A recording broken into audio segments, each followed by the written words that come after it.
I hear that. The last 2 mornings, I have been woken up with the news that I need to go help dig my wife out of somewhere.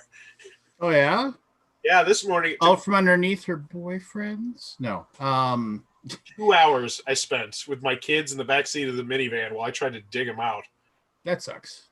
Eh, Yeah, okay, we hear all these things of like people are like, "Oh, Texas, we've got all this snow and blah blah blah," and like you see this picture and they have what is it? They have like pictures of icicles and stuff like that. And they're like, "Oh my gosh, look, we have icicles," and you're just kind of like, "All right, well, whatever." And uh, and then I have to keep myself from doing the standard. Hey, I live up in uh, you know Minnesota, North Dakota area, so it's like, oh really? Oh, you and your snow, you're so cute, or something like that. I have to stop myself. I understand people aren't ready to deal with this kind of stuff, and it happens. I mean, they don't have the infrastructure, like I said before. Like they my don't wife's have. from, uh, my wife's from El Paso, Texas, and she always jokes that like whenever they get any snow, like everyone in the city just absolutely freaked out when she was a kid. Like they would cancel school for like a dusting because they just, like you said, they just didn't have the logistical way to clean it up. Yeah, I mean, it's just we have all we have the salt trucks, and we have the plows and everything like that. And the weird thing is, knock on some wood here, we really haven't had a really bad snowfall this winter. We'll get one.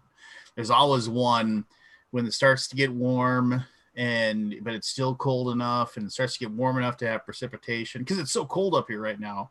We were on our 18th straight day of negative temperatures. Like the high doesn't get above zero. Like it doesn't even reach zero. We're on like an 18th straight day of that, but we're used to it. We just like, yeah, whatever, I mean, and most people don't have electric heat up here, so they don't have the problem of people blasting the power company for the power. Most people have gas heat up here, so it's just like you don't have to worry about that as much. And yeah, no, I mean, it sucks though. It sucks for people to be without. So if you're in those areas and you're getting hit with it, I mean, I am, be thankful, one, you don't live in an area of the world that has to deal with it all the time, because we do have to deal with it like all the time. But also just my heart goes out to you, because I know it sucks. I mean, um, yeah. Anyway, but other than that, Forrest, I know I know you're chomping at the bit on something. I think we should wait for Jeremy to show up, though. I think we should, because I really do want a lot of people's opinions. But yes, I would love to premiere this new segment I got. It's 6 minutes, and it's going to be spotlighting Kickstarters that have gigantic red flags that just look shady as hell. And I'm going to try and keep it just not emotional, not opinionated. Just, hey, here's all these red flags that you really should know about before you back this product, and then you can make an informed decision. And I think I started off with a doozy, because the one I'm looking at, I can't wait to show it to you. I'm excited. I'm excited that I ruined someone's day, assuming. You seem very jazzed right now. Do you think you really ruined somebody's day, though? Oh, you don't even know the half of it, Lance. I ruined two people's day today. I'll show you the other one that I'm going to shoot a video on tomorrow, where I found out about the red flag before anybody else, and I literally have the first and only comment on it. And I say, hey, I noticed that you have like 3 or 4 other projects, and a lot of people are complaining that they didn't get their items, or their items weren't as advertised. Could you maybe address that so everybody can have a nice warm security blanket and feel comfortable backing this? And I will be quite frank with you. I'm pretty sure that my comment has stopped some of their momentum, because when I shot the video, I think they were at like 3,000, and this is a video game accessory, and now they're at like 5,000. But they were expecting just the snowball to absolutely just go, and the comment is just sitting there by itself. Just every hour, it just looks worse and worse. Nobody else has commented except for me, and yes, it does, because when people do shady stuff, they should be called out for doing shady stuff. Oh yeah, I agree. And the internet needs more people like that calling them out, and I'm going to be that person. Well, I guess I was gonna say, do you ever think you'll go broke with material? But this is the internet, so I doubt you'll ever go broke with the material. So I did 3 Kickstarter critiques today, and 2 of them look like giant shady scams. And not to mention, like I talked about Kick Booster last week, the one today is Kick Booster yet again, and oh my gosh. Oh my. Well, so go over the Kick Booster stuff again. Is that at all even a real thing? I mean, is it garbage? I mean, what is it? I have not made any money off of it yet, so I can't confirm if it's a scam on that end. But Kick Booster is essentially a website. You go there, it has a giant marketplace, and say, hey, you share this link for their affiliate links. And if you share these, then we will give you a certain percentage back, 10%, 15%, 20%. But I'm pretty sure Kick Booster, or whoever's working with Kick Booster, because they have 3 or 4 other companies that quite consistently work with them. I haven't dug too deep into that yet. I will, because, man, I'm pulling on a string right now. But every time they have a very particular way of running everything. So I'm pretty sure that Kick Booster or someone associated with Kick Booster is helping running these projects. And a lot of they have very similar shady tactics. And so I kind of know what to look for every time I go into a new Kick Booster product. And I'm hoping I don't see it, but then I normally see it. And the video I showed tonight, it will kind of highlight that, hiding your comments, hiding your updates. Just, it looks really bad. Yeah. I don't know if it's legit. I doubt if it's legit, but somebody click on one of my Kick Booster links, back something, I'll let you know. Holy there, YouTube. Hey, holy there! Listen to your own thing. Actually, don't back them. I will say, I post a link below them, but be quite frank, I would not feel comfortable backing any of their projects that I've seen. And it's bad. It's really bad. But I like to imagine that my insignificant self in Fort Wayne, Indiana, is causing some Chinese factory in I'm assuming in Hong Kong, because that's where a lot of these are based out of, to sweat, because I am in their comments, and I am in their comments quite every time I see something. I'm like, hey, I noticed this in the thing. Can you address it? And it's fun. It's really fun for me, and I think it's going to be a segment that a lot of people like, because it's the kind of thing where if I was about to back a Kickstarter and I saw this, I would be like, oh wow, I'm glad you told me about this, so I can either back it or not back it. I'm very excited. Yeah, I can tell. Well, I'm glad you're finding your little spot, I guess, if you will, and it's good that, I mean, man, you're definitely not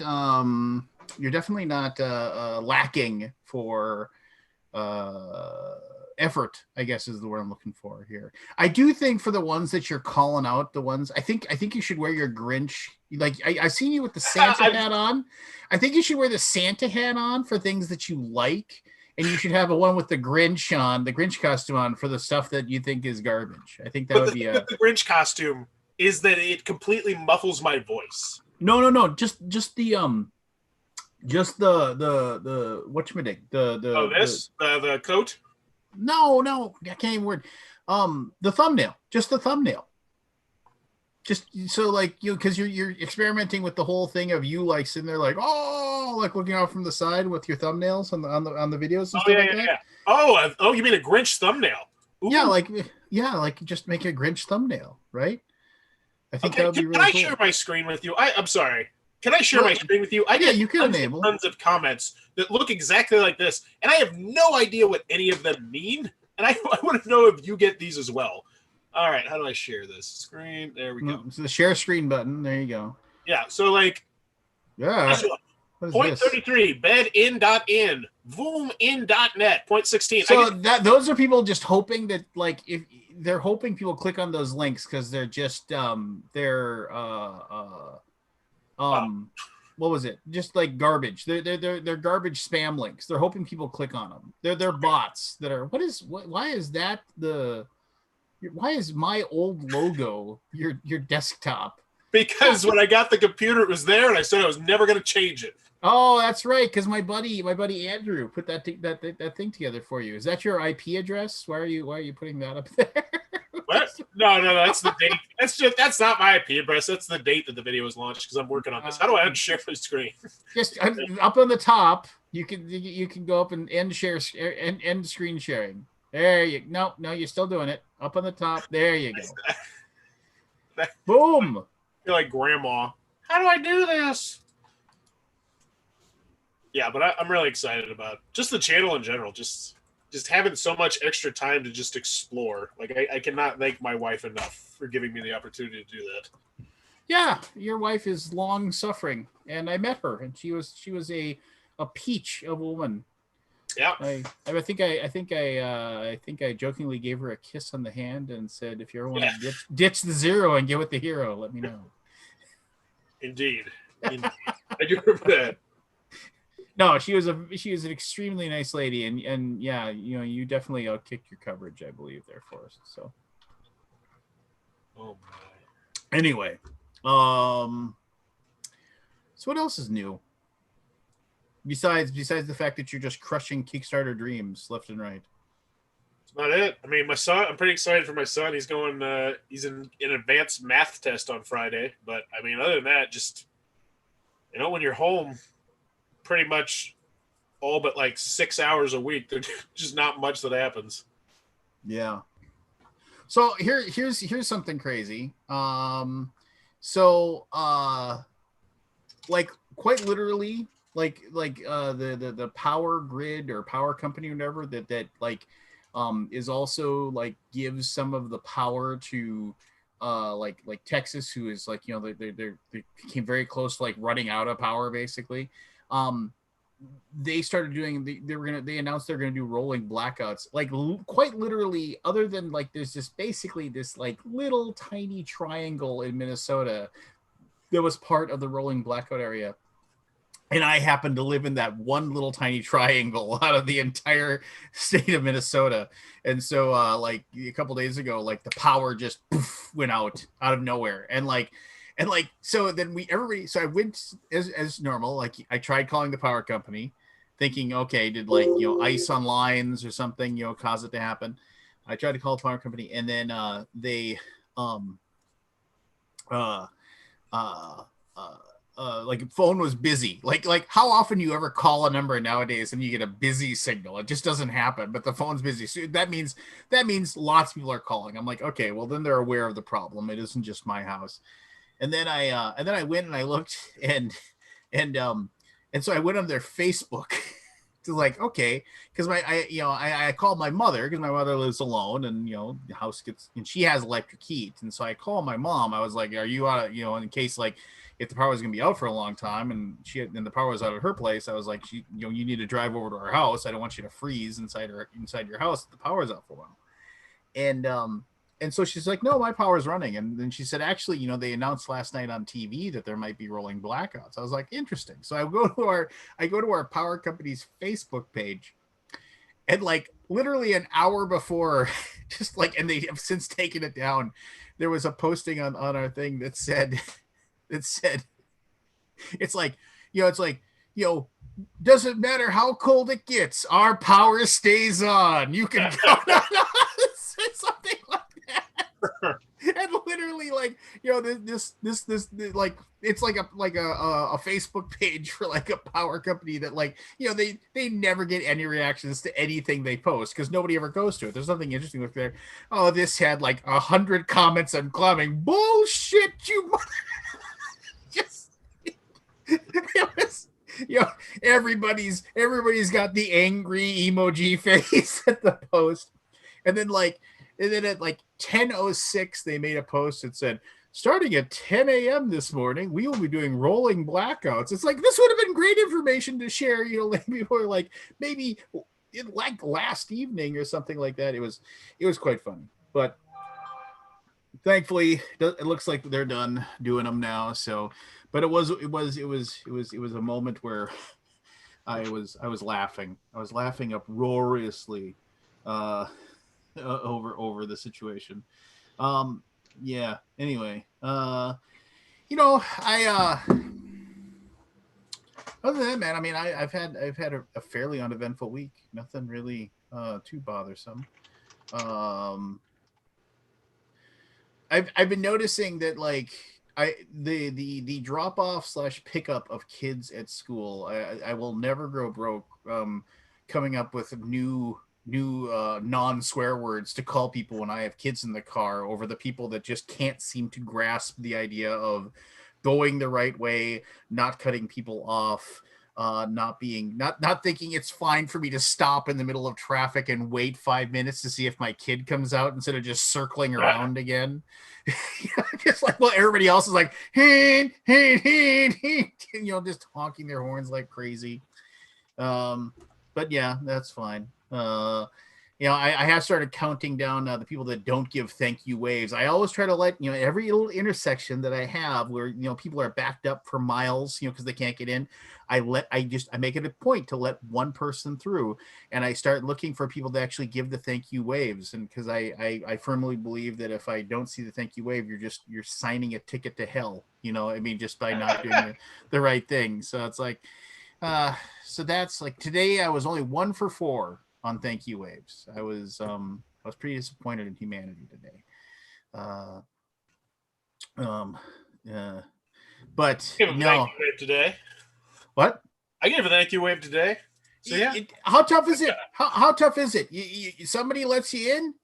And the thing is I can take it if it's just one of those things where you roll, don't want to roll down your window and do it. That's fine. If you make eye contact with the person and make sure they see you go like this, that's all you got to do. Hey, thanks, appreciate it. And then especially if like me, I'm like, go ahead.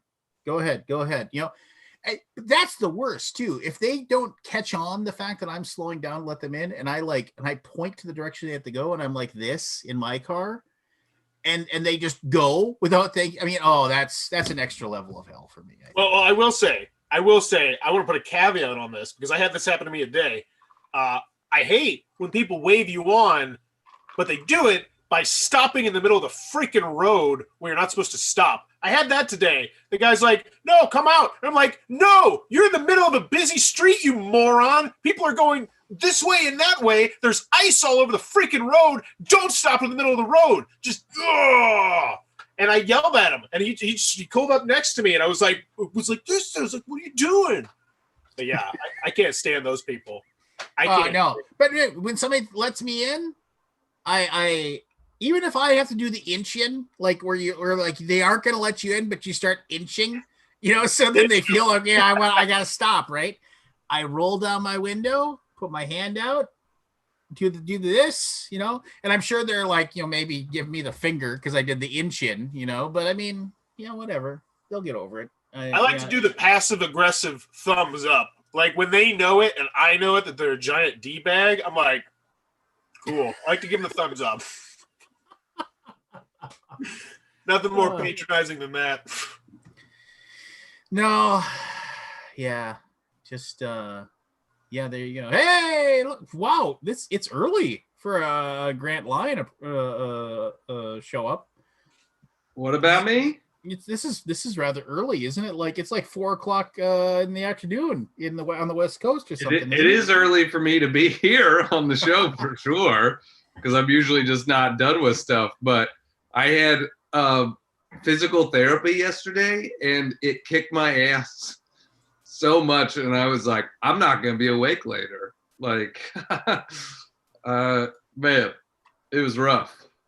So that was your because of your new hip or whatever, a new knee. My new knee. So normally up until now I've like had physical therapy, but it's been like half an hour and one-on-one with a physical therapist. But now I've graduated into a class essentially, and so it's like me and 3 other people, and they're putting us through all these like strength exercises. So I was having to do like actual like squats on a machine and doing step ups with weights and all this sort of stuff. So that sounds sounds horrible. Yeah, it was. My physical therapist was like, "You're gonna be sore tomorrow," and I was like, "Yeah, I'll be all right." And like, I can barely get up the stairs today, where I'm just like, just like holding on to the railing. All my roommates are like, "Are you gonna be all right, man?" Because just every time I move in the house, I'm just like, "Whoa!" No, Chad, I'm not cosplaying a trucker. This is actually I needed a hat. I just wanted to wear a hat tonight, and I couldn't find my other hat. But this hat is, you probably can't read it, but it's like it's this Canadian outdoorsy company that, like, when my brothers and my nephew and my dad, we haven't, because of COVID, we didn't go last summer, but every summer we take a trip. We drive into Canada, and then you get on a plane, and the plane flies you into this remote lake where you can't read. There's no roads to it, but there's a cabin there, and you land and you can go fishing. And so, wait, this is a murder scenario? No.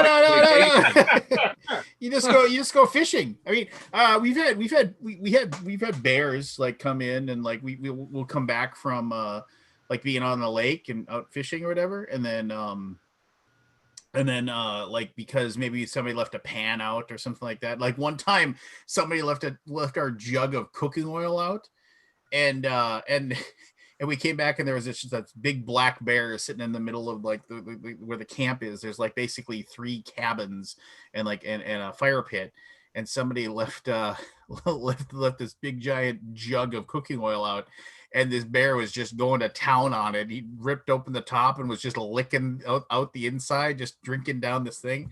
I can't imagine the poops that bear had later.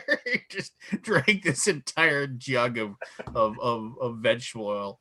Are you a hunter, Lance, or just a fisher? I'm not a hunter, because you can't throw those back, right? You can't shoot a deer and say, all right, there you go, little fella. See you later. Throw it back.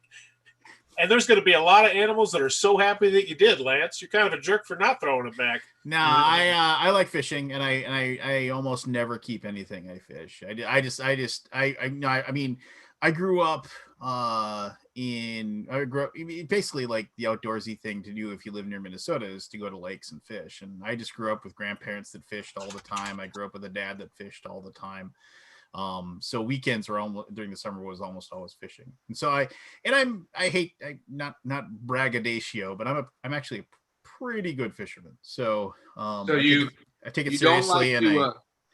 You don't like to kill a fish, but you do like to ruin its day. Well, you know what? They get a meal. They get a minnow or a leech or what have you. You know, so they get and then what makes you a good fisherman? You have more patience than most people. That's actually pretty good. No, no, I mean, it's tough to explain. Like, it's basically like the big thing is knowing the difference between, like, the bite, right? You know, like, and knowing the difference between, like, and knowing how to rig up your line for what you're fishing for. So that just comes with, like, you can get that from reading, but I learned it from my grandpa, my dad's dad, and my dad, for that matter. And then you just learning how to rig up your line, and learning how to, like, learning what works and what doesn't, when to go fish and when not to. I mean, there's definitely just times, like, you know, as far as the heat or just by the weather, you can tell whether it'll be a good day for fishing. And then you just learn that. But the big thing is, like I said, is setting the hook, and anybody can get lucky. You can just drop the minnow in front of something that's hungry, and it's gonna, you know, suck it up, and it's gonna get caught. But the big thing is telling the difference between, because fish aren't dumb. They rarely go after something right away. They'll bump up onto it a couple of times to see if it's something they want. And when you feel that, giving the line a little jig to give it some, like, actual, like, real life movement, or, like, fools the fish into thinking that it's alive instead of just, you know, a dead minnow sitting on the end of a hook. And then when you feel the good bite, you know, knowing when to set the hook, and you know, and then after when you set the hook, I mean, I'm talking forever. I mean, it's just there's an art, depending upon the fish. There's an art to, like, you know, keeping the fish on the line the entire time you're reeling it in. You get used to the feel of when you realize you can feel the fish coming off, like, and being able to tell how to, you know, stop that and stuff. So anyway, like that too, like the fancy fishing. Well, I mean, it's it's fishing up here. So I mean, I've caught, I think I've caught pretty much every kind of fish that you can kind of catch up in Minnesota. I've never really fished anywhere else. Have you done that ice fishing where you like live out on a shack on the ice? So I have my lake cabin. The best spot to ice fish during the winter is at my lake cabin. Literally you walk out the front door of my lake cabin, and then you walk out onto the lake, and you go about 150 feet straight out, and right there, that's where the village is created of everybody's ice house and everything, and they all just, because it's right over a sandbar where there's like a mixture of just the perfect level of whatever you need. That's where all the fish hang out. So there's usually, it's right out of that Grumpy Old Men where you see all those houses kind of in the same spot, and people get really grumpy like about people like claiming a spot and like stand there. No, I mean, like, people they'll pick a spot and they'll drop their house down, but they won't come back for like 2-3 weeks, right? And it's just like, and so people wars. So people will like, they'll attach a chain to somebody. If they don't come back for a while, they'll attach the chain to their snowmobile and they'll drag their house, Jeez. 50 feet away because they're in a good spot or whatever. But yeah, no, I mean, it's ice fishing is a little less fun because you're just dropping a line in the water and you're just kind of like, all right, well, time to drink some beer, which I mean, I guess inherently is fun as well, but no, it's good stuff. I mean, fishing is just also just super relaxing because it's just like, yeah, I'm on a boat and it's sunny out and I'm just sitting here and drinking a beer and eating sunflower seeds and talking crap with my older brother or my dad or both. Yeah. What? What are you whatting about, Forrest? I was muted. Sorry. So someone posted, "Hey, are you going to do something with TikTok?" Because I did do some TikTok content for a while, but I also did something called Bauer's Tool Corner, where I taught you how to fix things. And I don't know a damn thing about fixing things, but that was kind of the joke. And one of them's got like 250,000 views, and another one's got 150,000 views. Apparently, I need to go back to Bauer's Tool Corner and figure out how to make money off that. Holy guacamole. This is Forrest, and here's my 2-minute video of Bandu. Hey, somebody is hilarious. I asked people what game they wanted me to review. And Sleeping Gods won, and so I need to play it again with my daughter, and then I'm going to do my Sleeping Gods video. So expect that relatively soon. But Chad Roberts came in and said, "Other Bandu." Hey, you skip the rules. I got a video for you. You watch the whole thing. I got a good laugh out of that. I was like, Bandu. What other ones made the top 5? Well, I only suggested 5. The top 2 were Sleeping Gods and Dune Imperium. So see, and you're looking at this from such a short-term perspective. People aren't going to give a shit about Sleeping Gods in 8 years, but people are still going to be playing Bandu in 8 years. Mark my words. So how about this? Well, first of all, how many views has the Bandu got right now? Why? Shots fired. I'm curious. How many views does the Bandu have? All right, skip the. We had an Alaboom episode, like, and literally, like, it cracked into 900 views after the fact. So, nice. Who is watching this after the fact? That's right. If you're somebody who watches this after the fact, seriously, shoot me an email, undeadvikingvideos@gmail.com. Shoot me a video. I want to know who's watching this after the fact and why, or if it's just people that can't like they just watch part of it and they come back and watch part of it again and so on and so forth. Better yet, since no one's going to send you an email, why don't you just what's that? There's that box down there, the comment box. Yeah, you could just mention it in the comments instead of sending Lance an email. Well, that works too. I'm so old school. This 156 views on it, and it's made me $1.03, and I've had 6 views in the last 48 hours. And I bet you in 10 years, I'm going to have 6 views in the last 48 hours. That is just going to be a consistent one. I'm telling you. Just tick, tick, tick, tick. Penny here, penny there. That's all I need. I'm going to be making the real money exposing the scammers. By the way, that is set up for 11:45. I am so interested to see what everybody thinks. I hope I didn't go too mean again. I hope I didn't. But they deserve mean. They totally deserve mean. No. I'm piquing people's interest, Lance. It is so shady. It's so good. What is it? What is it? You are the It's a Kickstarter that's shady? Yes. So I'm going to start. You aren't the hero we need. You're the hero we deserve. And yeah, essentially when I do these Kickstarter videos, and they're like 30, 40 minutes. So if I get to shady stuff, most people don't see it because it's such a long video. And so this is just like, hey, I bottled all the shadiness I found. Here you go. See about the shadiness before you back the Kickstarter project to see if you want to take the risk. And I don't know if anybody's doing it on Kick. Like I think it's a niche. So are you in this shady video? Are you talking about a bunch of different things that are shady, or just one thing? Well, it'll depend. Today, like tonight, it's a 6-minute video, and there are 3 shady things I spotlight. But I'm like in the comments section highlighting things, so you actually get to see it like firsthand. Like, here you go. It's not just me because for a while, I felt like a crazy person. Like the deeper I go into this, the more I'm like, am I going too hard on these people? Like maybe it's all just coincidence. Maybe this is all just smoke. There's just tons of smoke, but no fire. And today it was like, no, I'm going to lean into this hard. Some people might not like it, but I also posted a poll because polls are great. And it was just, hey, this is my idea. What do you think about this idea? And 23 people said yes, and no one said anything else so far.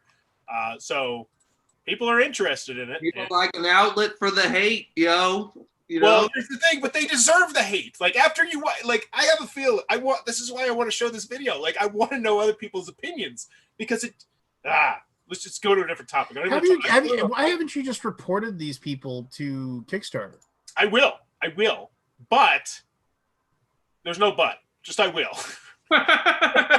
Well, if I report to it, then it might get taken down, and then I won't get the views, Lance. Oh, so it's all self-serving.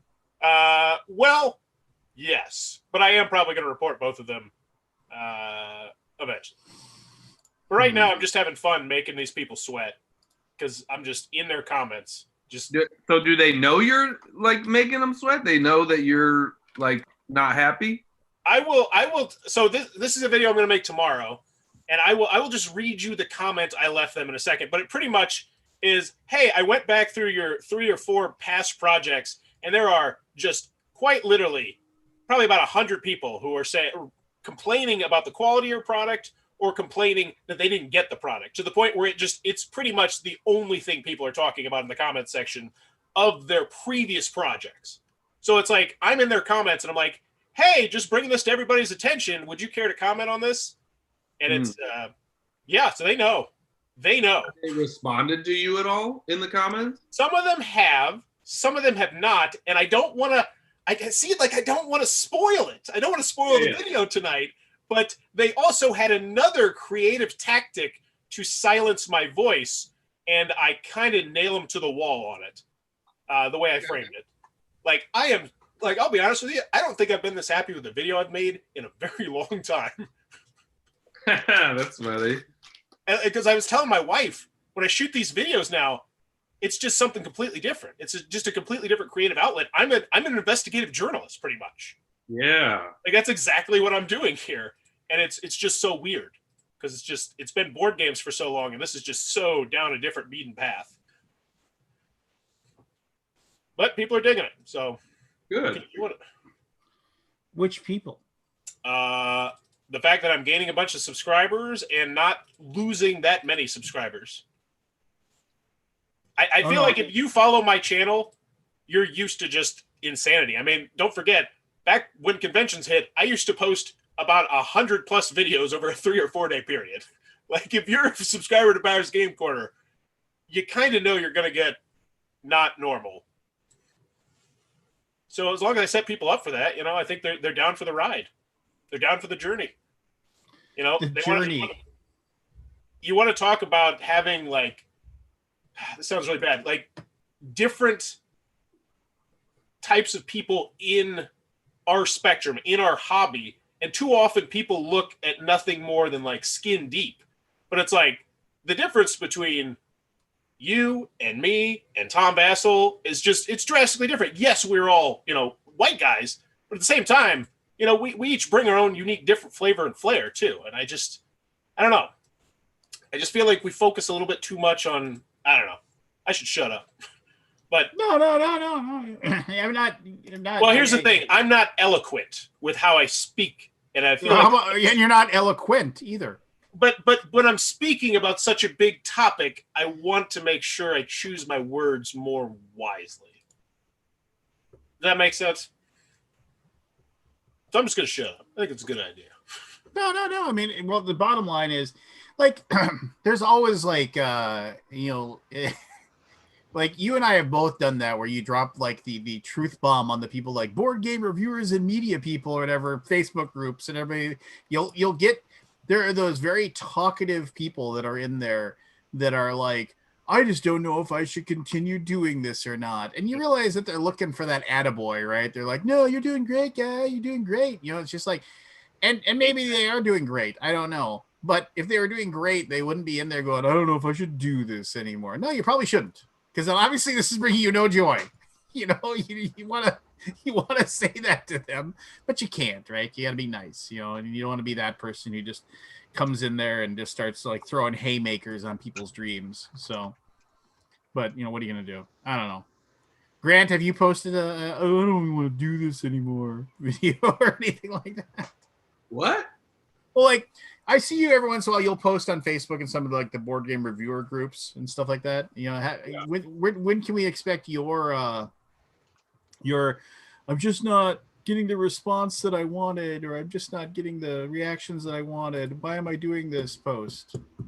I feel like I've been in comedy for so long. Like, you're used to being beaten down, right? Like, your spirit's dead. You know how many times I've heard no and just kept showing up? So I don't know. It stuff doesn't bother me. I don't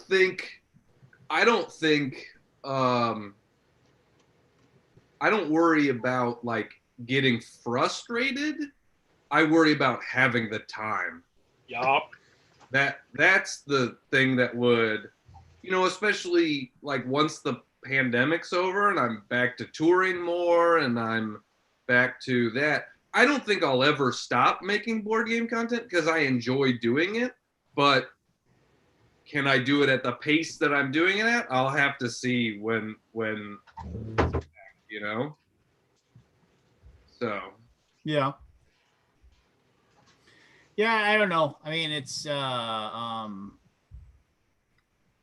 people seem to I don't know. I think like we've talked about this before, so sorry for the rehash, but I mean, as we said many times over, there's a lot of people who just think that like they watch a video by they watch a Vassal video or they see something come up from Tantrum House or Man vs. Meeple or something, and they go, I could do that, and then they throw like 6 videos together, and they're like, well, why don't I have 60,000 followers? It's just kind of like you want to be able to like, well, because you're not bringing anything new to the table and you're not doing anything. Bingo!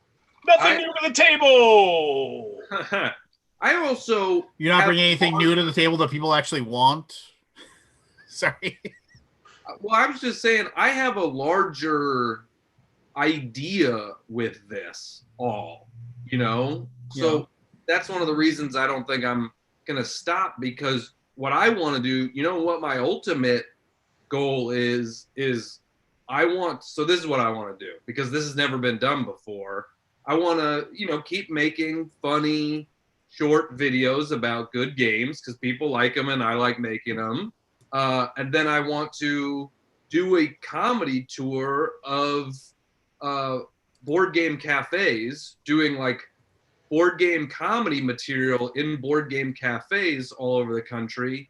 And then eventually I want to shoot an hour special called the Board Game Special. That's awesome. An hour of jokes all about board games and stuff. You ever trade wood for sheep? Yeah. But, I think the community would really like that. I think so as well.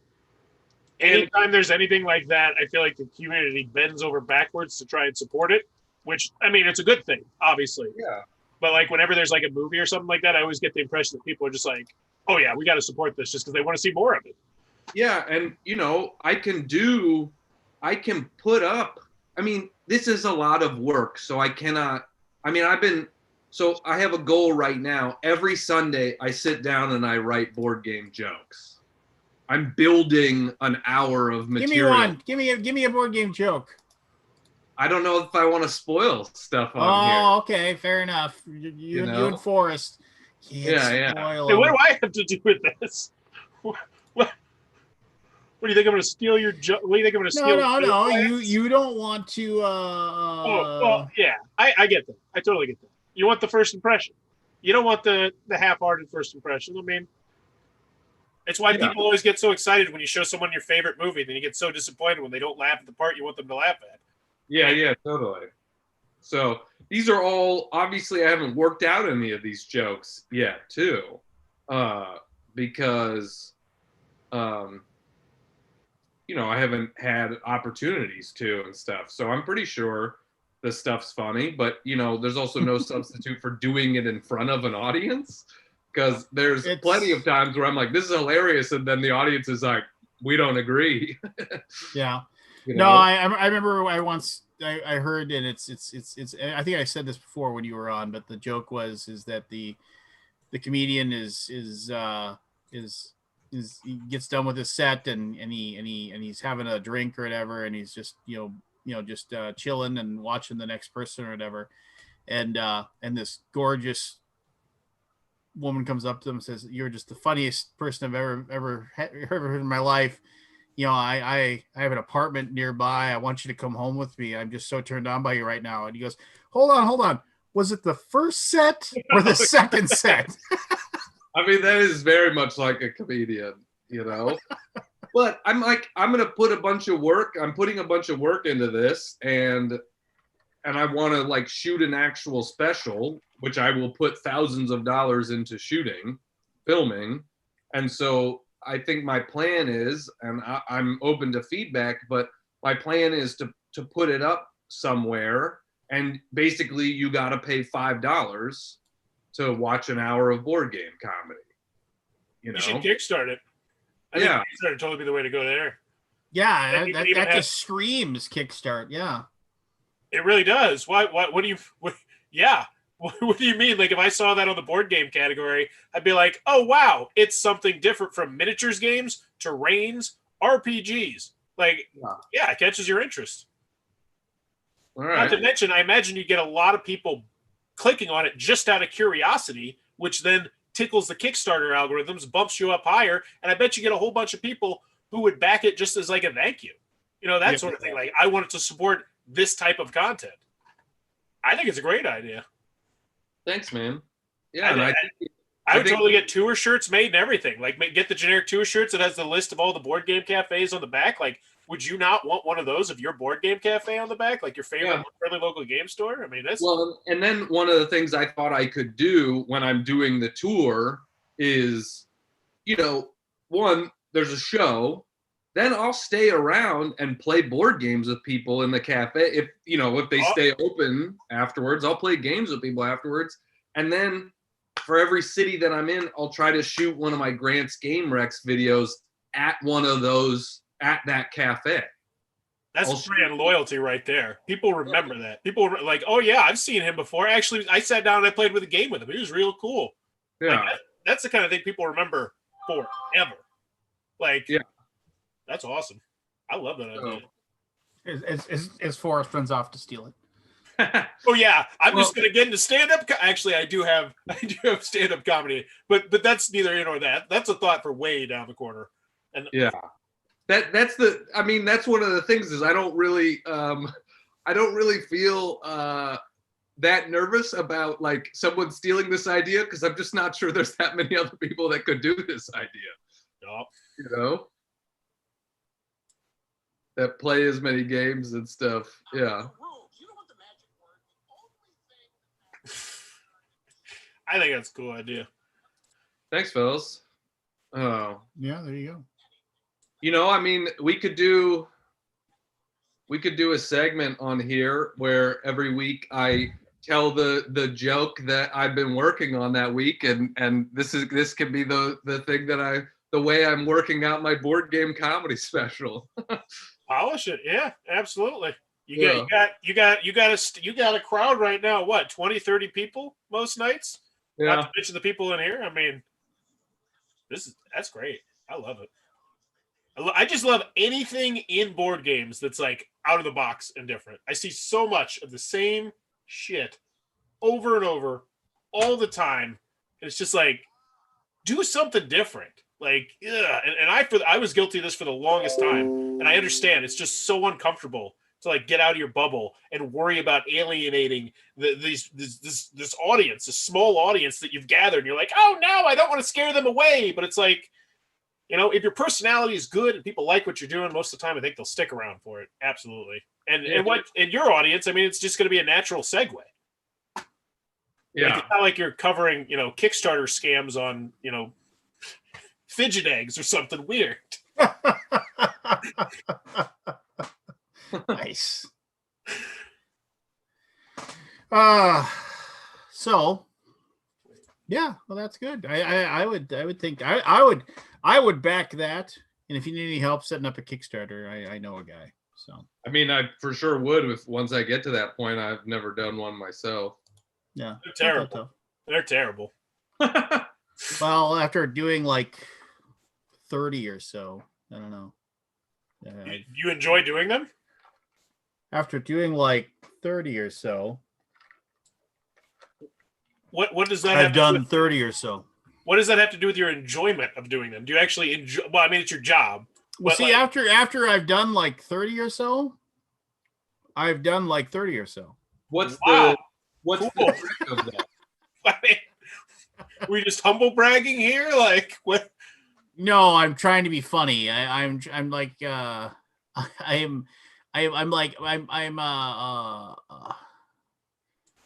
it's one of those things where it's like no, I mean, it's just like it's both good and bad. I mean, there's something like ultimately satisfying about like after the whole thing is done and somebody, you know, like finally gets that game, and then you get like people are like super excited. You know, like since I took over basically the interaction with all of the followers and letting them know, hey, this is where your game's at, this is when you can expect it. There's a lot of people that get angry over it, but the thing is that nobody. I shouldn't say this, but I mean, I've gotten a few angry emails from people, but I mean, for the most part, people don't want to send an email directly to somebody that says, you suck, you and your whole operation suck, you know, go die in a fire, because they don't want to do that. It's way too direct, right? I mean, it's the person wants to just stand up in the middle of the room. It's like, this board game company, am I right? Am I right? You know, just they want to just say the thing that you suck. And they just want to like just spit it out there into the air, and then hopefully other people like come up and boost them up and say, oh, thank goodness you said that sucked, because I didn't have the bravery to say it sucked. And so, but the thing is that like, even though like every update that I give just says, here's my email, you have a question, email me directly. It's like most people won't email you directly to say that you're horrible. What I do get is I get tons of emails from people saying, I see that like people, you know, are being really mean in the comments, and I want you to know I think you're doing a great job, and I really appreciate you taking the time to like interact with us and give us the updates and stuff like that. So I mean, that's really rewarding. Doesn't that make you feel good? It does. That does make me feel good. Yeah, people actually appreciate it. You know, so courtesy wave. Well, and to be honest, you know, the board game community online, though there's always going to be haters, is still way more positive and supportive than most other communities. Yeah. You know, because like for every person you're like, you should eat a bag of dicks, then there's somebody that's like, I think you're doing a good job. I don't think you should eat a bag of dicks. You're great. No, and I mean, and I get it. I mean, you know, and I when people get annoyed and upset and like, you know, I get that. I get it completely and totally. I understand. People get hey, I gave you this money, and I would have appreciated more. I would appreciate an update here or there or everywhere, and or why won't you tell me about this, that, the other thing, and you get stuff like that, and it's just, and I get the people get annoyed and what have you, and it can be very frustrating when you're waiting for a game. I mean, especially right now, we're able to get games to Europe, but because it's easier to ship to Europe from China than it is from China to the US. And so like we have games that are basically sitting on a dock waiting for a ship to pick them up. But of course, they, because of all the Chinese. Well, why are you not flying to China and loading them in a backpack and getting them over? I want to see effort, Lance. Okay. Well, I mean, and so it's frustrating. And I can only imagine it's just like, oh, it's like, and now you see people like posting, got my game. Look at this picture. Look how much fun it is. And like, the people missing out are like, I mean, and I get it. That's really annoying. And so I there's nothing I can say that will assuage that feeling of, like, hey, I got my birthday cake, but you didn't, no, there's no way, I still remember the day in grade school when, we had to like I don't know why it was. To this day I still don't know what the reason was. But we as like there was something, okay, we're gonna test the boys for this thing. And for like an hour, the girls got to go outside and have an extra recess. And they were like, well, that's not fair. And they said, well, when the girls have to do the test, the boys get to go out an extra recess. This is like first or second grade. And I still remember this. And then we were like, okay, fine. Well, we'll get the extra recess. And then 2 days later, when the girls are going to do the test, and we're all like, extra recess. And they said, actually, you guys aren't going to get the extra recess. What we're going to do is you're going to have a reading hour. And we were just like, oh, this is a pile. You've been holding on to this for a really long time. Oh no, I've shared this. Many times. Hey, Alex, how's it going?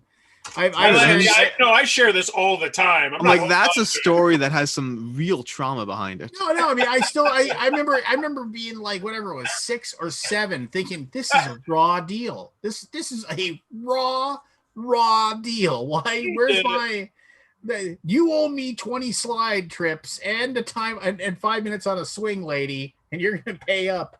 Name and shame and make a YouTube video about it. Her name was Mrs. Kingsbury, and she was a bee, an absolute bee. We had a bathroom in normally I gotta use the bathroom. They give you the little like ticket or whatever, and you walk down the hallway and you go use the bathroom and you come back. We had a bathroom in our from the locker. It was like a little door. They just had a bathroom and it was so cool. And I remember one time we had to take a test. I was the smart kid. So I was a smart kid, got my test done early. I turned my test in to Mrs. Kingsbury and I said, can I use the bathroom? She said, yeah, go ahead. And I don't know, to this day, I'll still remember like how mad she got. I went to the bathroom and apparently I slammed the door, which I didn't realize. And then I remember I went to the bathroom. I was washing my hands and I was singing. And my mom taught me to sing this song while I washed my hands. So I washed my hands for like 30 seconds, right? And so I was in there singing my song. You've been doing the happy birthday COVID? No, I remember what the song. It was like a song. So it was a song about raindrops. It wasn't like raindrops fall on my head. It was some kid's song about raindrops and roses and whispers. It was like raindrops are falling and we don't care at all, or something like that. It was like from some Disney movie. And I remember I got done and I opened the door and here's Mrs. Kingsbury. And she was like, it's like, you asked to go to the bathroom. You came in here and slammed the door. She's just screaming at me, like pointing, poking me in the chest. Come in here and you're singing your song. You go back to your room and go back to your desk and put your head on it and think of what you did. And I went back there. My friend Mario Navarro was sitting next to me, looked at me, just pointed at me and started laughing at me. I just wanted to beat him up. I don't remember what I ate for lunch this afternoon. I'm astounded at your memory of this place. Traumatic event. How old were you for that? 7. Okay. Yeah, I'm trying to think through what my earliest betrayal was, like something I really held on to. And I don't know what it was, but it wasn't that young. I'm gonna have to think about this now. What's the earliest, like? Yeah. I got Kabuki. It is the marvelous Pib Extra that is in my mug tag. So one of my most embarrassing moments, and her dad never let me live it down. This was when I was in middle school, and it was it might have been beginning of high school. But you remember the song "Back at One" by Joe? One, Yeah. You're like a dream come to that song.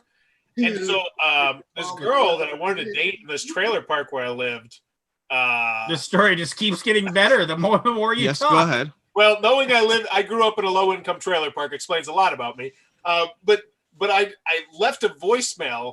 It wasn't voicemail. I left a answering machine message, and it was me singing that song to her, not realizing that everyone else in her house would then hear it. And her dad like saved that message, and he played that back for me for years to come. And it was, I think that was one of my most traumatizing. But did the song work? I mean, not in the long run. Yeah, I mean, we eventually hooked up, but I don't think it was. It might have been because of that, but no, in the short term, it didn't work. It was very embarrassing. Story has a happy ending. It did. It did, quite literally. Well, there you go. I can remember. Hey, now one of my earliest betrayals, and this was one where I was like, "Oh, my mom's got my back," because I think I was like 8, and it was an after-school program, and we had. Is that a karaoke microphone also? Yeah, there's a comment in the chat about my blinged out microphone, and I knew I had it around somewhere, so I grabbed it. Sweet, yeah. Awesome. So my school had like an Olympic-sized swimming pool. So like after school daycare, a lot of times it was like going swimming and things like that. And the 2 ladies that were doing the the 2 ladies that were doing the after-school daycare, I got out of the pool and they pushed me back in, and I was like, ha ha ha, very funny. I get out of the pool and they push me back in, and I was like, stop. I want to get out of the pool. I'm ready to get out of the pool. I get out of the pool a 3rd time. They push me back in a 3rd time. Oh. So the next time I get out of the pool, I go and grab all of their stuff, like their like expensive stuff, and I threw it all into the deep end. Nice. All of their stuff. And I was like, I want out of the pool. And they tried to get me into trouble with they took me to the principal and stuff. And my mom showed up and was like, no. He said he wanted it, and you 2 assholes kept pushing him in. This is on you. I swear, Grant, you have just made me so happy, because I just realized my children have never been wrong yet. But I can't wait till I can go fucking nuclear lava on someone. Yeah. I'm so excited. Thank you, Grant. All Ladies, right. have you ever got to go? You've got to go. I remember you talking a couple times about going off on people, mostly in the school bus line. A lot of bad. Well, I got off on people in the school bus line.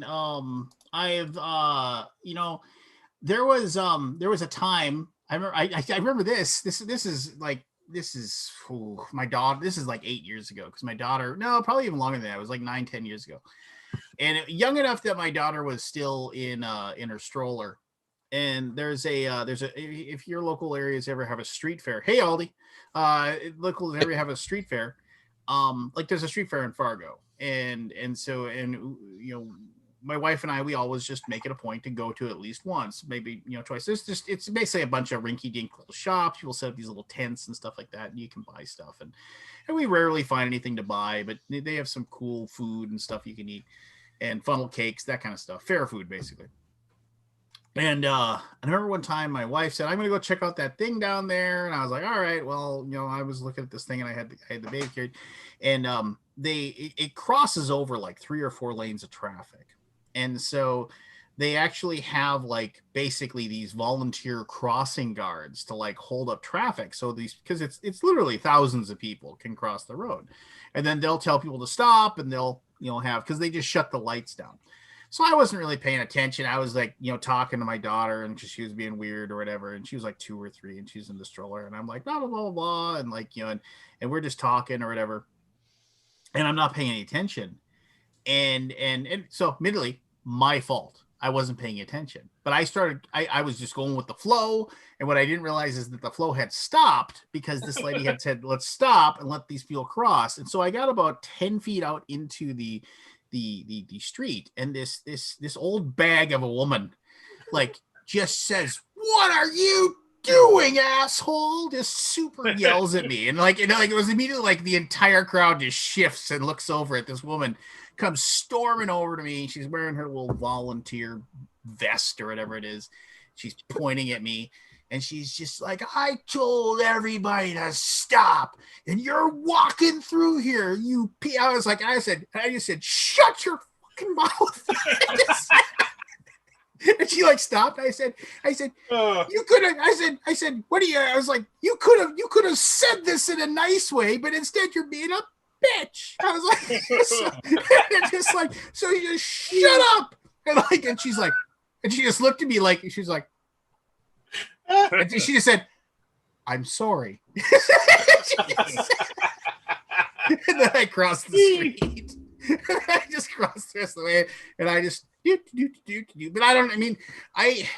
it's like I don't usually get mad that fast. I have a very, very slow burn, and I have to. It's weird. It's like there are some things that'll just like, my mother has learned when she's gotten upset with me, she's learned the exact right thing to say to like just click. And I'm like, my wife does those things.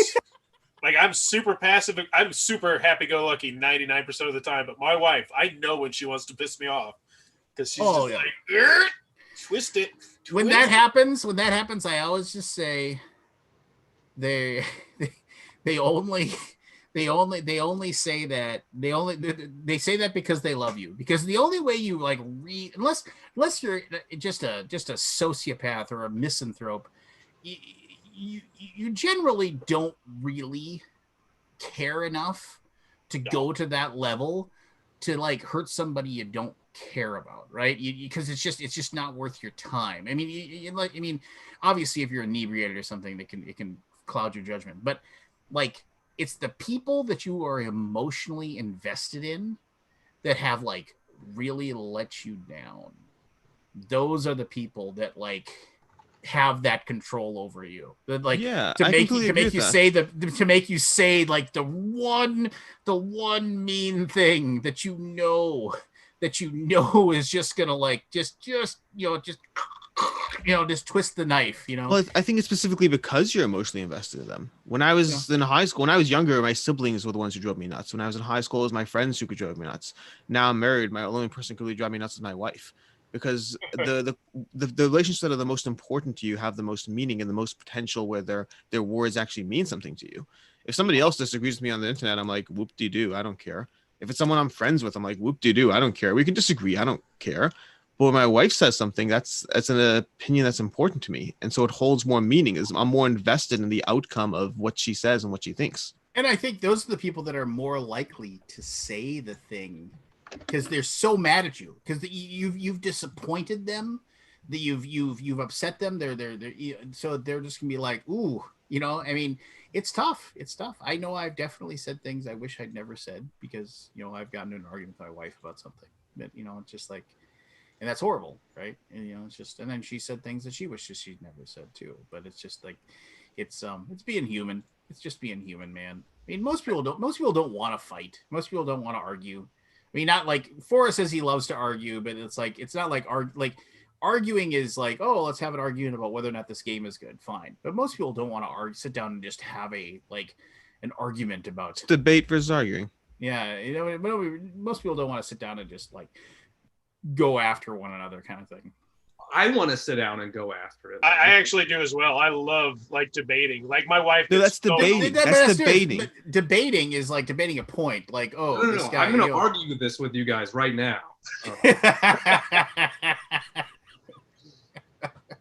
No, I mean, like arguing whether like Last Jedi is good or not is like a debate, right? That's a few friends. First of all, let's be honest. That's not a debate. Anyway, it's just that can get heated, right? But I mean, but an argument like where feelings are at play, it's just definitely like, for that matter, like I said, my children will disappoint me, like because like I've told them, like, if I've told you once, I've told you 1,000 times. When you do this, don't do it like this, and then they do it again. You're like, why? Do you love seeing me this angry? Do you love seeing me this frustrated? But it's just, I mean, it's just the joys of children. I don't know, man. I love being a dad, though. Love being married. So what are you gonna do? Absolutely. And plus, if you yell at other people's kids, they get pretty pissed. So it's nice. One of the perks of yelling at your own kids. Yeah, that. I mean, there has been there was a time when I remember there was a and this person could legitimately kick my ass, like if they had wanted to, but there was a substitute taekwondo teacher for my son's taekwondo class, my daughter's taekwondo class too. My son, if you've seen him, when he pops in every once in a while, or you see him, my son's got long hair. I mean, he likes having long hair, like every once in a while it gets cut up to his shoulders, but right now it's like a good 4 inches below his shoulders. He just digs having long hair. Sometimes how old is he? He's 9. All right. Yeah. So sometimes he puts it back in a ponytail, sometimes he wears a bandana like his dad, but he just likes it. Anyway, so they went to taekwondo class, and I went into the gym, and I saw that Master Roy wasn't there, and they was like, oh, I'm Master Grant, and I'm Master Roy isn't able here to be today, so I'm going to take over the class today. And I was like, okay, fine, whatever. Sometimes that doesn't work out really well because they have a different mode of teaching and it kind of disrupts things, but that's fine, whatever. And then he was just like, and admittedly, I'll say right now, like when you see my son, he's 9, he's skinny, and he's got long hair. He looks like a girl. I mean, he does, and he doesn't care. He gets called a girl all the time. He's like, no, I'm a boy. And then they're like, you have long hair. And he's like, yeah, boys can have long hair. Look at my dad.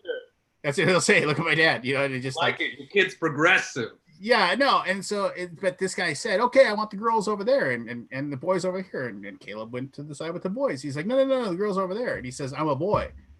And he said, why do you have long hair? And he's like, boys can have long hair. Oh, okay. And so then a little bit later, so he goes over to the other side, right? They're doing their thing.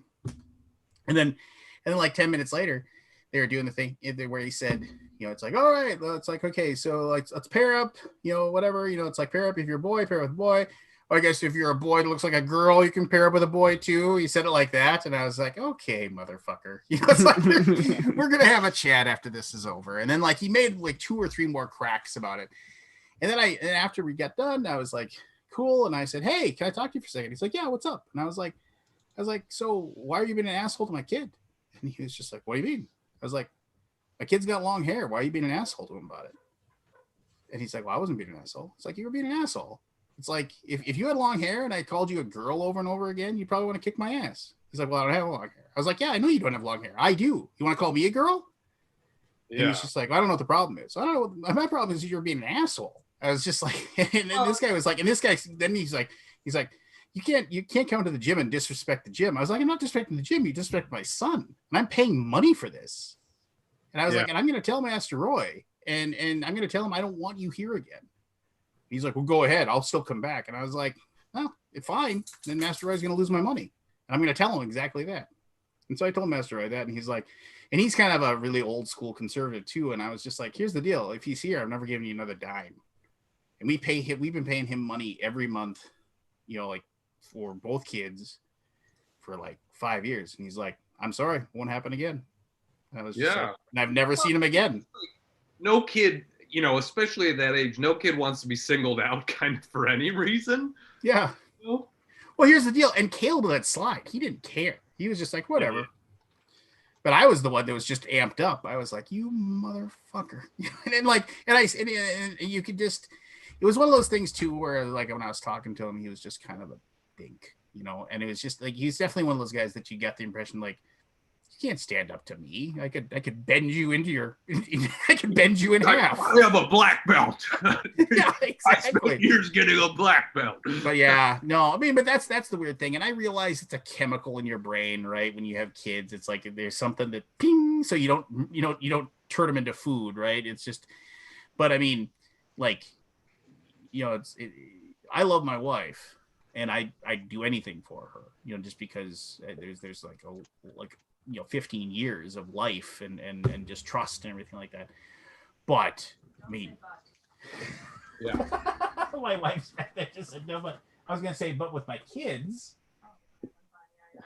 yeah, but with my kids, it's completely different. It'd be like I will murder you, chop your body up, and bury you with lime. Just like and no one will find the body. They'll never know where you were. Yeah. So I don't know. How do we go from the murder? Like, what's a good segue off of Lance? Well, how is the weather treating you down there in Texas, Haldy? Yeah, it sucks. I saw you took a picture of an icicle. I mean, if you really it's fucking the worst. How do you guys deal with this? If you were excited about icicles, how do you live in an area? Yeah, I mean, like what is well, I guess if you had a state that properly ran its power grid, maybe then you'd probably be 18th straight day. The 18th straight day of a high Sub-zero. a high below zero. You hear up here where I live. Wow, I mean, it's fucking apocalypse around here. Yeah, it's not fun. I don't I'm not like even cold kidding. weather, but it's always easier if you're in a place that knows how to manage it. I'm on the neighborhood groups just reading about what's going on. Like it's fucking bad. I mean, no, I get it, and I was saying that earlier that it's not cool to like say, hey, look at this. We handle it just fine. No, you guys aren't prepped for it. I mean, you're not. Yeah, it's not cool. I mean, it's just like I just read area of the world isn't ready. Well, Austin, I think, is even worse than Dallas, but Dallas is pretty bad. How much snow did you get? 6 to 8 inches, I think, something like that. So it Which wasn't is like a dust unheard up. of. It was legit. Yeah, because I mean, and it's not, it's cold. In Dallas, when it snows, it usually stays around for like a day. It'll be like the day it snows, you'll see it, and you might wake up the next morning and see stuff on the ground, but then it's gone by the end of the day. Every other year or something like that, or even less. The only thing I remember is like from 10 years ago. Oh wow, okay. And it was on Valentine's Day. I have the pictures. They popped up in my Facebook memory. So, but it wasn't. And Michelle and I lost power one day, and we went to a hotel because it was just ridiculously freezing cold. We had nothing. We had no heat or any way to make heat.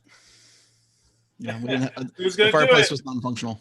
What's up? There's no way to make heat with the wife. Oh, I'm for sure Lance was going to jump on that. That's like, you ever heard of Blue Chews? I can get you an affiliate link or something. So I think, and we're super lucky, and I'm going to knock on wood. We did not lose power here. You haven't lost power at all? Lost power for 20 hours and then had it for 6 and then lost it for another 20. Yeah, so it's like 6 hours for 20. Imagine if you slept through that 6 hours, how pissed Oh, yeah, that would be suck. Oh, my gosh. So we've been talking to them pretty closely to see how they're doing. One of my friends' houses is blown out because the water froze.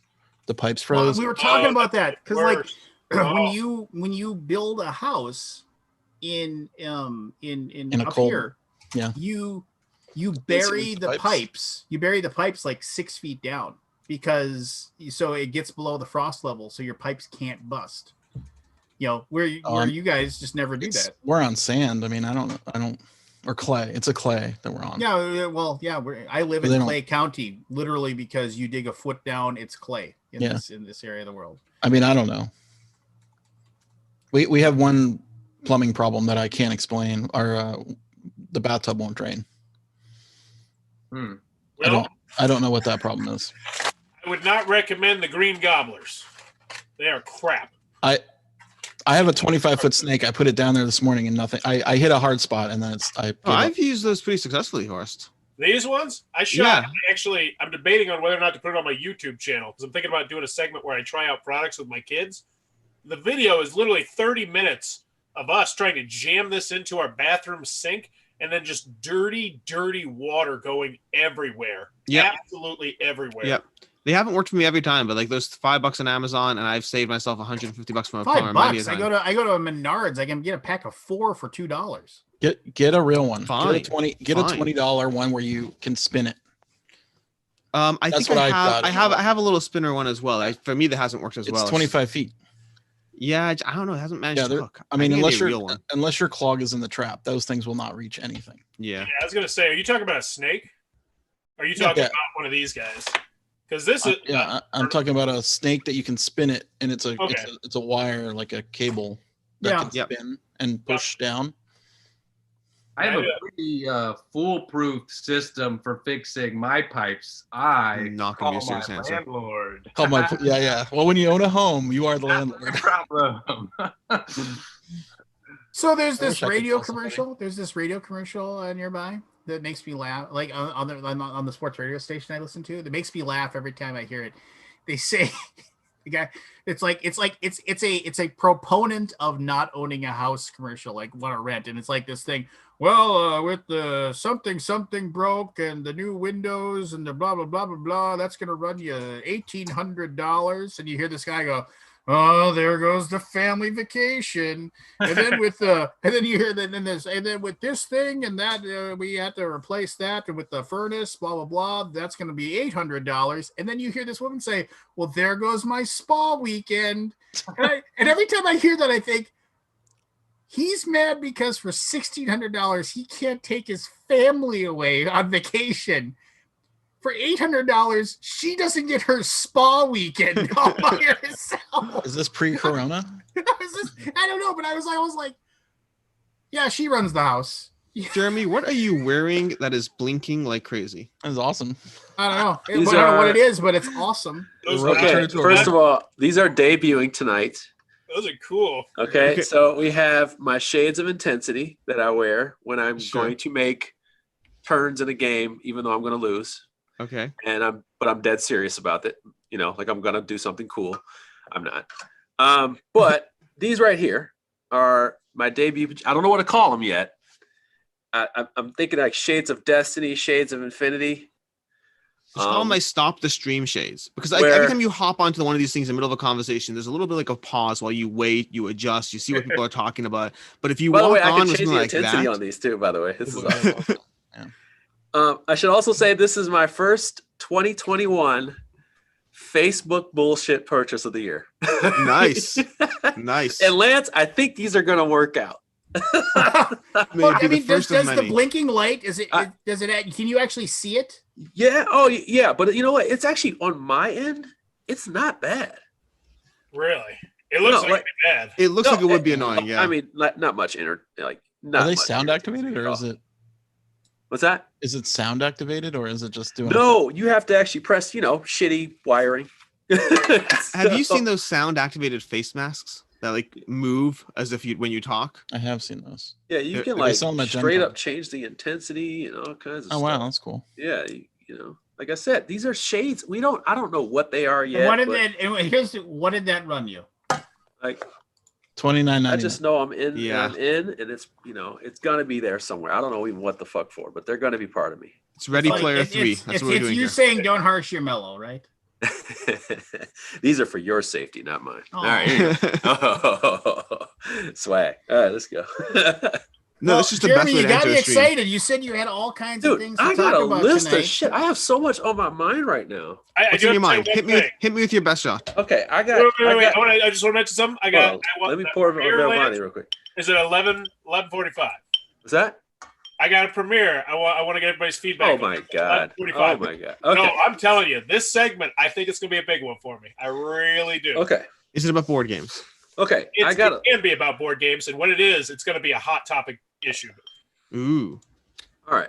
So this is my list, and you can decide where you want to go. First of all, I have. Well, he's not here. I was going to ask Peter Vaughn. I tried to talk him into coming. I was going to ask him about his back. Just want to find out if he's in good health. I wanted to talk about the Block Key campaign. I also want to give Aldi a shout out. Update from your disaster stuff, Chris. Forrest. Want to talk about Shadow Tactics bullshit. And I also wanted to talk about the Yin Yang TMG Embryo Machine, which is a Japanese import, and also BGG Foreign Relations bring games over. Pick a topic. Let's dive in. I don't know where you want to go. Let's go with Embryo Machine. Let's start with that. Okay, so just why not? Embryo Machine. Okay, so this is the thing. Embryo Machine is on Kickstarter right now. It's about to close. Yep. And I wanted to just kind of, we don't have to really get into the game. It's actually just about the actual publisher. And this publisher, they bring over games. I usually end up buying them all. It's ridiculous. Because I like Japanese games. I like fast-paced mecha combat across a modular grid base. If you get past the initial presentation, it actually looks pretty cool. No, it's actually pretty cool. All right, so this is the thing. Anything with mechs, you just got to make sure you have a stable game, and I'm in. Ooh, I've been failed by so many mech games. I've been failed by so many, but I have some really good ones. But okay, here's the deal. Lion Wing, they bring over games from Japan. And, of course, he's picking and choosing. But most of the games he's bringing over are just English versions. He's just making sure that he gets an English version. And then, of course, probably getting a little scratch from it. Yeah. What's the margins on this shit? Can't be big. Just like the rest of the board game space. Can't be big. I mean, is this really a labor of love? Really? Is this worth any of your time? I'm just saying, I thought to myself, I'm like, okay, so then I thought about this. Lance, thank TMG. You guys are wonderful for bringing over Yin Yang. First of all, I don't work for TMG anymore. You do know that, right? But I have to give somebody a fucking shout. Somebody did it. Somebody brought the game that I've been looking for over, and I had to find somebody to answer my email to get the damn game. But I did get the game. All right? That's great. Shout out to Daniel. He finally answered his email. Anyway. Daniel Hadlock? Yeah, Hadlock. He finally answered his email. Yeah, I mean, that was one of the last things they brought over, I think, before things really went. Right. So first of all, then I kind of got into this mental thing, kind of got lost. For that, I wanted to find out from that guy kind of what was the move, what was the business move, kind of what was it, just a passion project. It is, so what? But what's the model? How do you make money?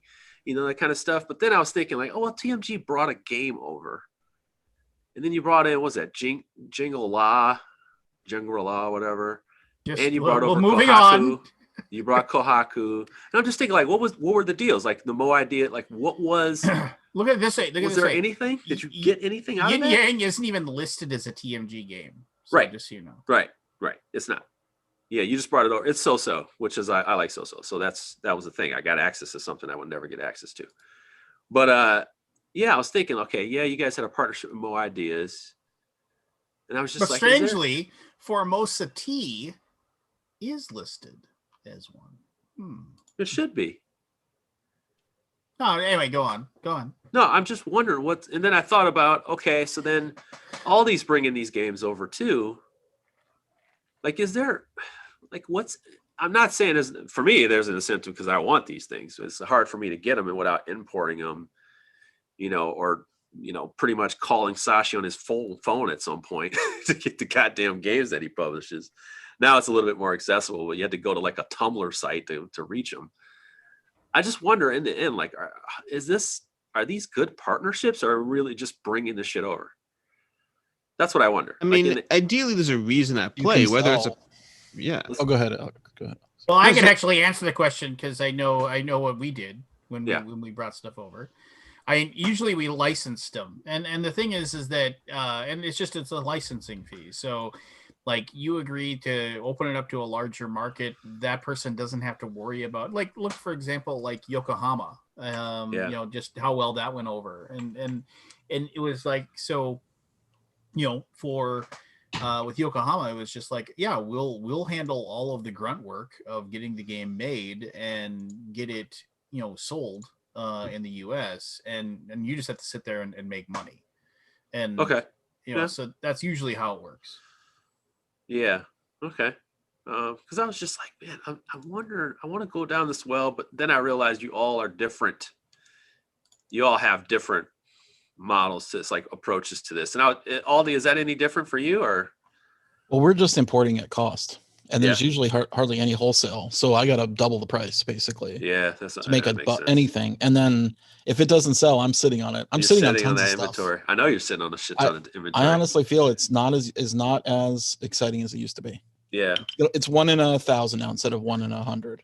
Yeah, 1 in 100. 1 in 1,000 will sell. 1 in 100 will not. Right. It's tough now. Unless you have 4 gardens. I'm hoping we can sell our Tobagos. I'm taking a little bit of risk on the Tobagos. Ooh. Tobagos? It's such a good game, though. Like, eventually. Whoa. Actually, no. You should be fine on Tobagos. You should be fine. It should be. Yeah. How many did you buy, though? That's the question. Not that many. I mean, it was like, did you buy them like Pendulum? I think it was like 1,000. No. 10,000 copies of Pendulum, no, please. I'm still sitting on my tapestry. Oh, hey, Scott. You should have a tapestry tap out sale. No, don't get Jeremy started on this. You should have a tap out sale. Wait, Jeremy, have you watched any Red Rising playthroughs? You should call it Tapped. Has anybody played it? I've watched a few playthroughs. I don't think it's going to be a long-lasting game that sticks around, but I think it's going to be a pretty decent, lightweight game. So here's the deal. I watched All I Could Stand of the Before You Play playthrough. That's what I watched. And it wasn't them. They're fine, but it wasn't them at all. It's sort of Fantasy Realms, but I'd rather just have Fantasy Realms. So yeah, I've seen that comparison a lot. I've never played Fantasy Realms though. Yeah. Before I leave the import thing, if you can play them all and pick winners, then you'll be fine. Don't just get it based on looks, because I've done that. Like because we go to Japan, right? Like when we used to go to Japan, Eric would do a 5-minute video. It looks cool. Okay, get 100 of them, and that's usually all they have, right? They got so that's not a big deal, right? Because if you can't sell 100, it's like, well, whatever. Because of Eric, and by the way, he's the one that pings me for all this stuff. I bought what was that Taiwan Monster Brawl or something like that. I paid like $85 for it. What was that game? You remember that game? Fucking yeah. I had to do all this work for it. I felt like I was buying Final Fantasy from Japan back when I was a kid, Like I need an interpreter to play this shit. So I think there used to be a group of maybe like 1,000, not even 1,000, be like 300 people that would buy every single Japanese import. Right. And those people are gone. They're gone. They're exhausted from it, right? Yeah. I feel like do you think you're missing out now on like more of the Sashi stuff? So let me to get back to what you're saying. Let me just say this. Okay, I'm all over the place. So you got to keep me. You got to keep me together. To get back to what you're saying, I can remember there were 2 people on Board Game Geek that I followed. Like I subscribed to every post they did, because there were 2 people that would, and this is back 8 years ago. When was Orleans released? Orleans? Oh, 2013? Yeah, it was like 2012, 2013, right around there. Yeah, if only there was some place there was somewhere you could try. Hey, why don't you Google it? BGG's not up to date. Yeah, 2014. You Google it. 2014. So 7 years ago. 7 years. Put it in Bing. I think Bing. So I was just looking through, and I saw somebody had posted saying, I'm doing a group buy direct from the publisher DLP. Whoa. 6 copies of Orleans. Like the guy was buying a case of them. I love that person. And then they were like, "Who wants in? You got to pay me for your copy of the game plus the shipping, and I'll ship them to you." And that's how I got my copy before I even worked for TMG. Before I had heard that it was a good game. It had some buzz, and the thing is, and then there was another person, and there were 2 people on BGG that would figure out the games that people wanted, that they wanted. And they'd post, I'm looking for first 5 people to say they're in, get in on this. Because they're getting like a Who was that? case. I could find it if I really want. An American? Oh my God. Dude, Steve in the chat, man. Pleasant Journey to Nico. And so underrated. But I remember that was, and I followed those people for about a year and a half, 2 years, because that was how I got a hold of the stuff from Europe before I could, and to review it early and stuff like that. That's what I followed. Now, I mean, those people just didn't have to do it anymore, because now there's like people that have just started up entire companies with the idea that like, oh, we'll bring over the stuff. One big one just closed though. Which one? Nice. Was it Nice Game Publishing or whatever? They closed up. Yeah. No, and then the thing was, it was like, and the whole point was that they could avoid like, the markup of like some of the people that like imported the stuff from whatever, and they, because they just contacted the, and the thing is too, a publisher was willing to deal with them. They were like, hey, I'll buy a case of that. How much is it? And then they'll be like, oh, it's this plus this for shipping. Cool, I'll buy it. And then and then they put the people together. Now I'm sure publishers are like, yeah, I'm not going to deal with sending you one case. I got multiple importer people they that want to buy. Fucking COVID, they better. You better keep your people employed another week. Shit. Yeah. All right, so I guess that knocks that out. I don't know, whatever. I mean, what are you thinking? Like, you want to do an import kind of biz? I don't know, man. I don't know. I'm throwing shit at the wall. I don't know. Do it, Jeremy. I like the idea of it, but here's the thing: it's a capital outlay. You're going to be buying games on spec. I'm going to be buying a game. I'm going to be sitting on. And what's the worst enemy of business? Is fucking inventory. Sitting on fucking inventory. And where are you going to put it? And how are you going to? Where am I put it? Yeah, I don't know. Put it in my ass. I have no fucking idea. All right. Anyway, you could run a little boutique thing where you. I like this plan. There was a lady on BGG, Miss Merck. Did anybody work with Miss Merck? You would just send her like $100 a month, and she would just send you a box. Yes. Remember her? I would Sounds sign like up Jeremy for that. wants. Yeah. I don't know if she's doing all these shitty subscription boxes I get. I would rather have that. Yeah, and they were good. And she'd fill them with like. I would cancel Disney Plus for that. Buy all the games, and they were cool. Some of them are not great. Yeah. Maybe like 1 in 10 is not right. a stinker. That's what you're dealing with. You might not even be able to figure out how to play it. But and then she would fill it with like Japanese snacks, which was awesome. Oh yeah, that's perfect. She would write up a little. That's the thing. Like I would not even like. Okay, we're not going to talk full business model on that kind of shit. But it's like it'd be kind of cool if you just did it like going around the world, because there's enough, right? You could go like games from Singapore, you can go from games from Taiwan, games from Poland this month, like get the publishers do the work. You'd have to lock people into prepay. You would have to lock, and you can't refund it because you're going to basically lose your so many companies. Well, I would say in the digital world now, pretty much everybody's just like $12.99 a month. Oh, for a year, all at once. Yeah. You can cancel when you want, but you're paying up front. So it's like, that's kind of taken care of. It's just more so like retention rate if you were to have a hot start and fizzle. Boredom. But was that? You know the company Unbox Boredom? Yeah. So they do that, that service where you just get to get a board game every month. Yeah. From them. For like a fee. You pay a monthly fee. Yeah. You don't get any choice. No, it's shitty. It's shitty compared to what I want to do. So why do you want to do this? I don't know. What? Why do you want to do this? I don't want to do this, Alex. This is a safe place for harebrained schemes. Sure. I think it's a cool idea. Believe me, I would sign up because Miss Mark stopped. Oh, I think these things are a cool idea. I just think these things are a ton of work, a lot of risk, and very little potential reward. Alex, tell me one person who's had a harebrained idea. Hey, Lance, who gave him this fucking link? This is a place of half-baked ideas. This is a safe place for half-baked ideas. By the way, I got my next crazy idea. I'm a family man. I wouldn't waste my time on this shit. You got to be kidding me. Sorry, Jeremy, all I'm saying is I'm on board. I'm completely on board. But the next time you give Forrest a hard time for working for $3 an hour, I'm bringing this up. Exactly. No. Okay, so I'm done with that. All right.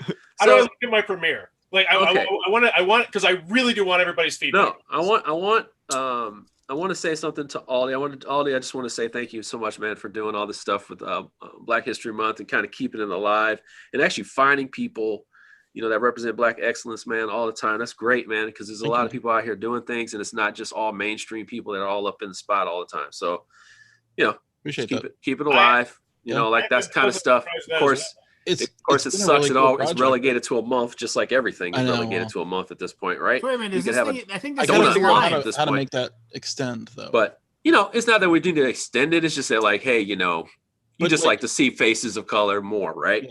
Yeah. Wait, time out. Is this Thinking Egg 2?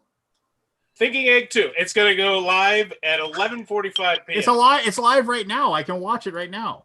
What? I can't watch it. It says waiting. Yeah. What?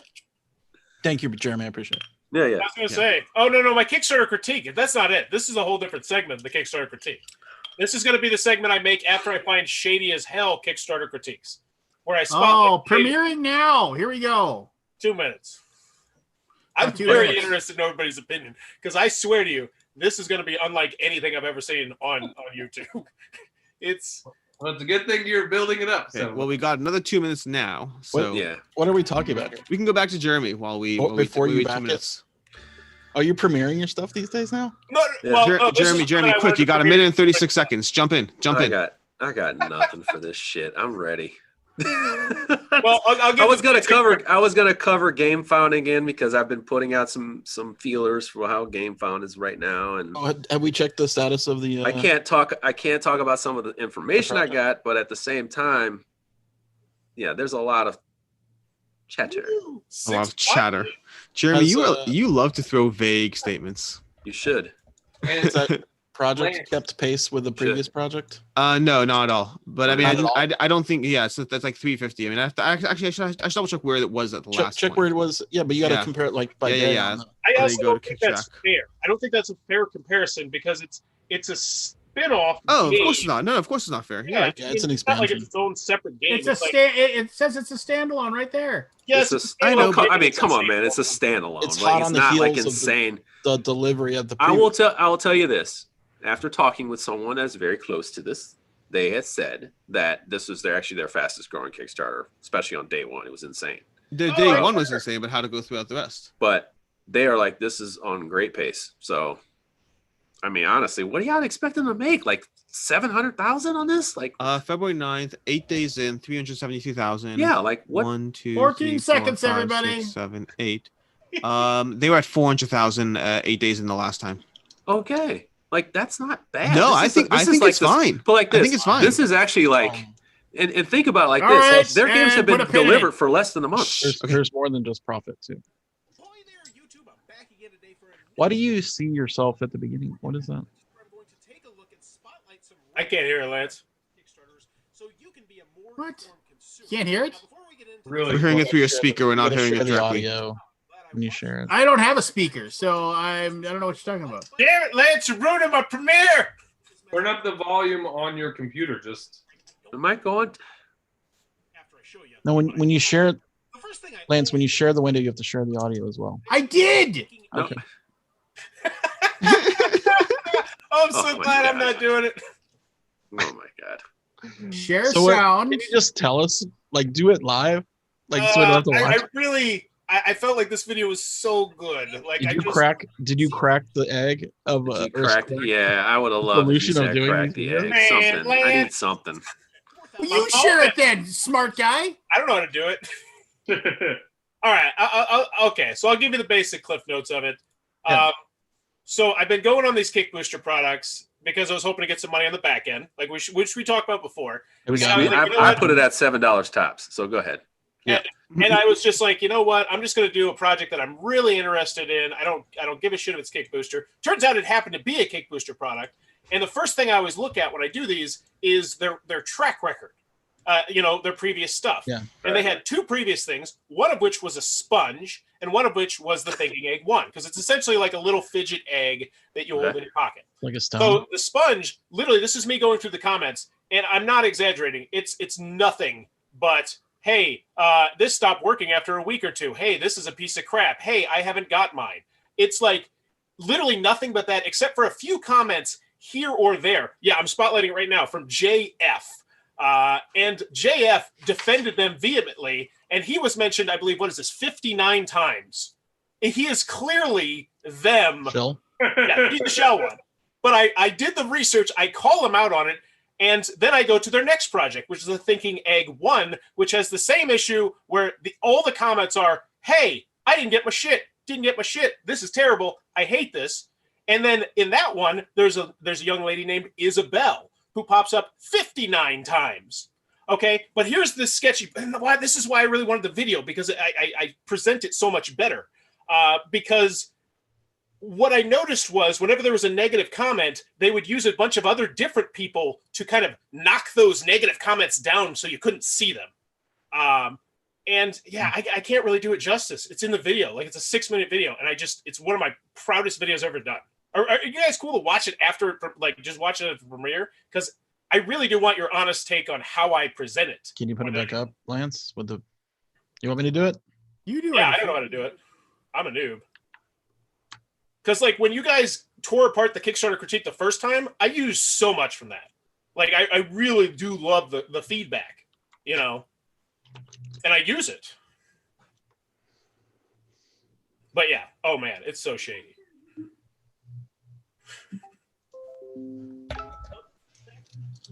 Oh, this is where I get into their hiding stuff too. Oh, hey, yeah, Steven, if you didn't back Nico, Journey to Nico, that card game, then I don't know if you're ever going to get it. Good luck. If you basically anything from Wood Games, he may have a handful on him, and it's over. Wait, did people get those already? I have not received anything. I'm a backer. Yeah, we heard. Still waiting on mine. Did people receive these already? Never got mine. And now you can see why they make them hidden. Can we go back to the beginning of it? That's one bad thing, right? Yeah, where am I going? Just right to the beginning. Just it shows the premiere stuff. I think 2-minute mark. I think it had a 2-minute premiere. There you go. There you go. Okay. No holds barred here. Let me know my bare honest opinion on everything here. This sucks. No. Show where I'm calling Before You Back. This is where I'm going to take a look and spotlight some red flags on Kickstarters so you can be a more informed consumer. Now, before we get into this, if at any point during this video you say, wow, I'm glad I watched this before I backed this project, please be sure to click the like button and the share button, because I'm hoping to get this message out to as many people as possible, because being quite frank, I don't think you're probably going to back this project after I show you what I have to show you. So the first thing I always look for when I look at a project, and today we're looking at the Thinking Egg 2, which has 51 days to go and already 3,000 backers, very impressive, is I always look here to see what they created before. Because this is where you really can make sure that they can actually do what they're trying to do. So they've actually done the Thinking Egg 1 and the Origin Sponge. So you see that and you say, oh, okay, we're cool. We're good to go. Everything's all right? Well, let's take a look at the Origin Sponge here, which had 4,744 backers. And let's take a look at the comments. Say, I did not receive my order. Oh, hey, this person is complaining about the fact that the sponges are not very good sponges. We'll get more to that later. A lot to that later. Now you'll also see a lot of comments from them. Now, if I were a more cynical person, I would assume that what they're trying to do is bury all the negative comments that I'm about to show you. Monica, my order. Okay, here's a really long post. Where are my sponges from last time? No response. Hey, I wanted to inform you, I have not received my order. Please advise, thanks. The first one didn't last a week. Oh, Best comment ever. You owe me 6 sponges. Now you see, you owe me 6 months. You son of a bitch. is look out for all the negative stuff. Now, this is also JF here, and I want you to take special note of JF. Ooh, JF. JF has really taken a big interest in these sponges. How much Can of you an look at interest? JF's profile? Well, his name is mentioned no fewer than 65 times. Yes, Whoa. JF, as you're going to see in some of these comments, is insanely active on this. In particular, right after a bunch of people complain about right there. JF. He's coming in months and months and months apart, talking about how great it is. And as you can see on this right side over here, that is every single time those little yellow dashes are when JF is mentioned. So what I'm pretty much telling you here is it looks like they have fake backers. But we'll get back to that later. Just remember the name JF. Also, well, maybe they don't have a fake backer. They may have someone who is like a... No. They could have a... Yes? He specifically lists himself as a backer. He plays as a backer. Yeah. Why? Well, let's see what's underneath this. Well, JF, Matt, these sponges don't last more than 24 to 25 uses. Happy to publicly answer questions and comments here when wanting our backing, but when a project has a fault, they won't answer anyone. Just a generic response. Hey, JF. Is this soap? You said a sponge? I thought there's going to be a lot of complaints. Is this like wipe your body, your ass sponge? Oh, yeah. This is someone I don't know. I don't care what the sponge is about. I just was looking at the comments. I think it's charcoal. I have 25 uses. Jesus. Oh, here we go. This looks bad. Who pop up and they post really generic, fake-sounding things quite frequently, but no one as much as JF. Now, the other big red flag I want to mention specifically is this right here. Why would you hide your post from everyone?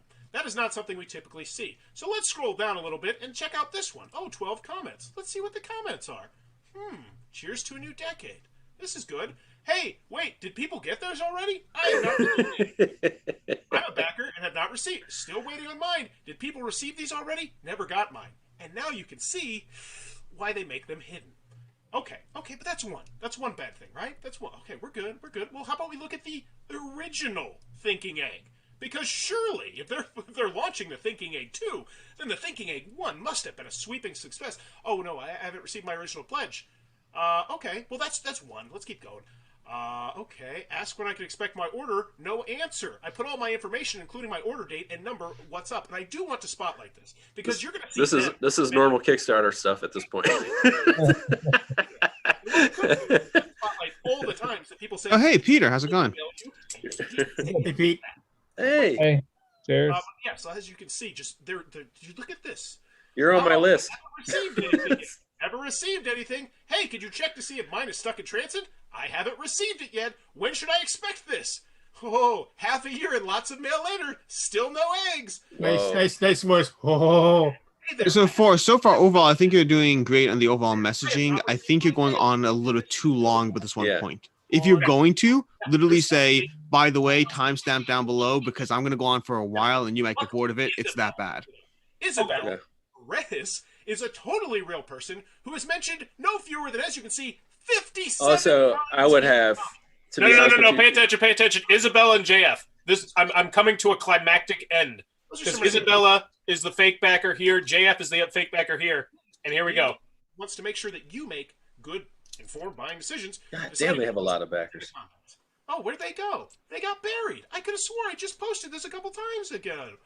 Oh, what happened? Oh, there's Isabel. She posted on top of me to bump mine down. Well, looky there. Oh, there's me posting. Oh, and there's JF. Why is JF here? Oh, JF must be here to bump down my other post. Man, yes, Isabel and JF came and popped down my post. Wow. Yes. Wow. Before you back. If you enjoyed this, working. Somebody's doing their job. Man, that's a lot of money. Always appreciated. No, that's what I'm saying. I'm like, Jesus, they're not slowing down. Yes, no, here's the thing. This is one of the Kickstarter. That's the other thing I forgot to mention. Kickstarter recommended this as a project they love. But if you enjoy what I'm doing, please be sure to click on that subscribe. And it's just like, how in the hell did they possibly, how did they get that? Because they don't actually look at actually have the egg. Money. You should ask if anybody has an egg. Call me and I want to see it. Click on it and you back it. Yep. See if anybody called you. Quite frankly, I would not recommend backing it. But if you want to, hey, at least give me a couple bucks there. What's the link to this one? I want to back it. Please be sure to click. Check out the Kickbooster link underneath the page. Oh yeah, you should totally, because then I'd actually see if Kickbooster would pay me. But I wouldn't. I'm not kidding you. I would probably just back it just to see what the experience is like. I mean, how much is it? Like, honestly, how much is it? It's $14. If what? you do, it's 20? like $14. Oh, shit, I spend $15 on one beer. So. Wow. Oh, please. Jeremy walks into this call with these glasses. He's like, hey, guys, I'd like to make this not the worst thing I buy today. Okay, so I've got my pen. When you posted that thing about the model, the stock photo model, what did they say? Oh, they have denied it vehemently, and I hope to make a video on that. I was actually going to reach out to you if you could show me a little bit more of how I can find, because I only found the one actor. I want to shoot a video where I say, oh, so these two look very, very similar, because I also pressed them in the comments. Second one, yeah, may or may not have been the person we did. I mean, it looked close, but I'm not 100% sure. Well, I pressed him in the comments twice, and I was like, hey, could we get some more information about your development team that you have in the picture? Because they look like stock photo actors. And they said, those are not stock photo actors. Please send us a message. And then I said, well, can you at least tell us some more about your development team? And they have not responded back to that. When you caught them. I'm going balls deep on this shit. I'm getting in there. What's So why wouldn't you bust the stock photo people and accept this one? Because I mean, I'm gonna be totally honest with you. Those two people posting comments, I mean, okay, fine, whatever, they're posting comments. But I mean, if people hadn't gotten their stuff, yeah, and they would have like blasted, Kickstarter would have known. Are they selling crummy stuff? Probably. Are they being a little bit shady? Is it possible that certain people didn't get their stuff, or the stuff isn't like what they say it is? Well, with the sponges, people were complaining about the quality. But which is fine, and they might suck. Quality of the eggs. But here's the deal: if you're scrubbing all your parts 25 times with the same sponge, especially like a charcoal activated, the wear and tear, run out. Yeah, little grit, it's gonna wear off. I'm just saying. Would you rather watch this video before? I feel like the whole idea of it is not for me to say this is a scam, but more for it to be like, hey, this looks like a fucking scam, and here's why. Like, just pointing these things out. I think for you, there's also, you're walking a line between like brevity, and also like going on too long, but you're also entertaining. So it's like you still got to find a way to cut it up, man. Like, you are making your point, like, but maybe you got to get quicker to the point, because you probably had three solid minutes there, and then the rest was just extra, right? Yeah.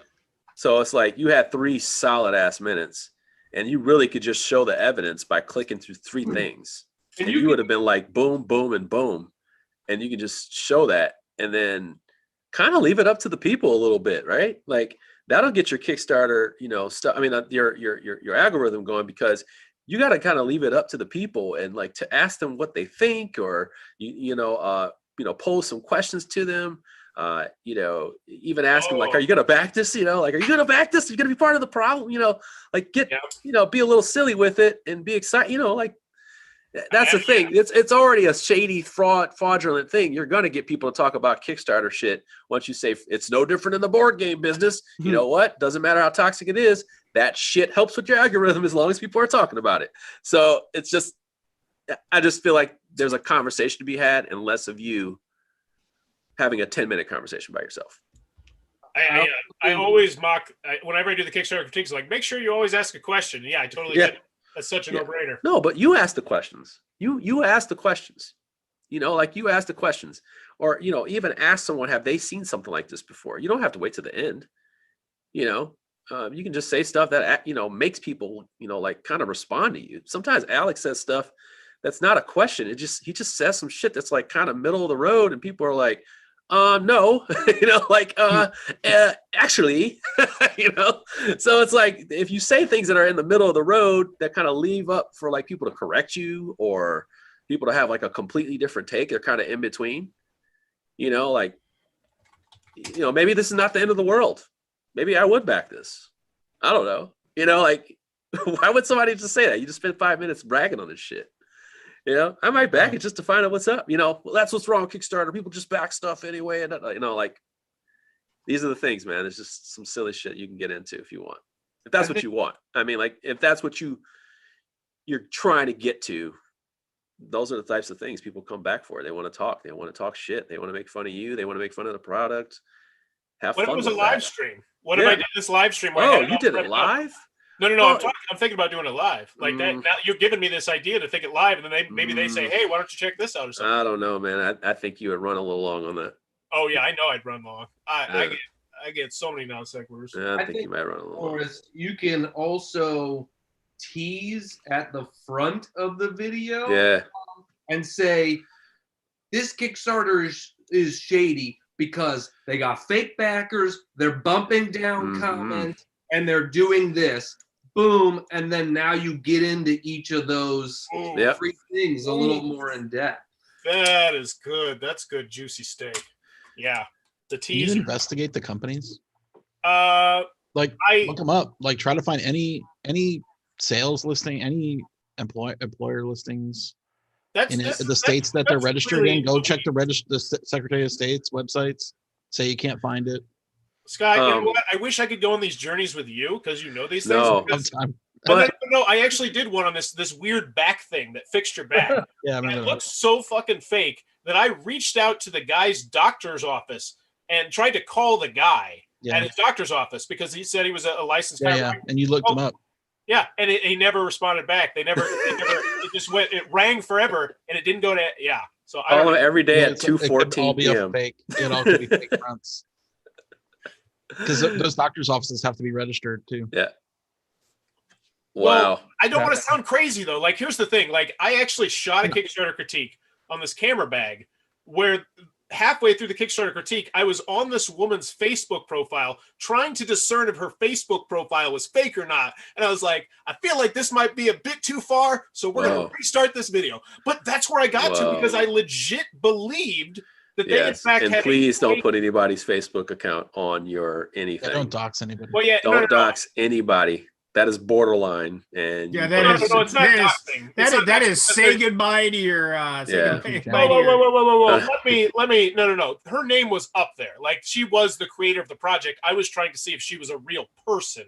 Type of. No, but even if you put a name of, let's say, like she ran a shop and you went to her Facebook shop or whatever it was, or even if you said I went and looked this person up on Facebook, I found this. That's telling people you should go look up on Facebook too, and then they can say, this person said look that person up on Facebook, and then I went there and I blasted her for being a C and not being real, and all of a sudden you don't have a Facebook. All of a sudden you don't have a YouTube account anymore. Well, that's why I didn't finish shooting the video. There's some common sense up here. All right. So we decided let's not do it live. Right. Not do it live. Are you getting the views on these videos? Are you getting the views? It's hit or miss, but when it's hit, like my biggest video of last year was a Kickstarter critique that I did towards the end of December. Like it's very hit or miss, and I'm trying to figure out how to get more hits. Board game. What? Board game or non-board game? Both. I mean, the tech ones I think consistently do a little bit better, but I like doing the board game ones because I get to actually interact a lot of times with the designer because I'll post in the comments and be like, hey, I'm doing this. And then I'll post on Board Game Geek and I post all over the place. And I really need to collect the quotes because I have so many people saying, oh my gosh, you kind of spotlighted me a couple things that were blind spots to me. And so I get like this real sense of satisfaction of like helping people, which is cool. But with the non-board game ones, I just like to, I don't know, I tend to be more of a dick. All right. Because there's no community. It's a different conversation. Peter, how you doing, man? How's your health? That's all right. Yeah. Okay. Did you get a different chair, man? No, it's not showing right now, but it's a gaming chair, whatever. It's a gaming chair? Yeah. All right. I was going to contact you today about I was like, oh man, I wonder if you're all right. I mean, the thing is, I shouldn't be sitting down. I know. So I can look at this two ways, right? I could say, all right, I get to sit down once in a while, so I guess my back's a little bit better. Yeah. But then I go through such pain. I'm on meds every day. So I shouldn't be sitting down. Pro disc or something. Yeah. Yeah. Stupid. No, I thought about you today and I was like, I wonder if you a little bit better. I don't get on and talk about it too much because it's like, it's at the point where, I think my son, he knows I have a problem, but after so much time has passed, it's been so long with it that he's like, I'll be bending to pick something up. It's like no one gives a crap anymore. Right, of course. Right. I still feel it every damn time. Right. And it still sucks. So I'm thinking about the surgery more, but of course I'm not in any rush to go to a hospital. I'm not in any rush to go to any medical facility. You know what, Peter? I'm telling you, man. I know it's going to be a big journey when you do. Yeah. When and if, right? Yeah. It might be worth it, man. It might be worth it. You can be part. You know what? They might even be able to turn you to part machine. Who knows, man? You might be better. Part machine. You might be able to throw boulders and shit. Who knows? Who knows? Take an arm off while you're there. Be Winter Soldier. Fuck it. Just turn into Winter Soldier, man. Fuck it. Did we discuss that Winter Soldier Captain? Not what was it? Winter Soldier, Phoenix and Snowman, or whatever. Falcon and Snowman. Falcon and Winter Soldier. So it's like Falcon and Snowman, but it's like Falcon and the Winter Soldier. Show. I'm just not touching that. Did we talk about that? No. Oh, we did not. Okay. So there's a trailer for it. Yeah. There was a trailer for it. I'm not touching. I watched it. I think it was like in front of Wanda or something. Yeah, we played it in front of Wanda. And me and my family watched the first episode of that. And we were like, we're going to watch this every week. And then we just didn't watch any more of that. And no one brought it up. Like, I'm excited to get back into it. You're missing out. You're missing out. No spoilers. No spoilers. I'm second episode. Not a single. We're not saying. Put it like this: every week, this is the best part of this to me, and it's unfortunate that Marvel fans just can't handle having everything available to them and knowing everything all the time. I want to say this. I love that. I love the part about the 80s stuff. The storytelling is amazing. The storytelling is amazing. I will say this. I am extremely disappointed that it seems like they're just rehashing the comic books I've already read. Yes.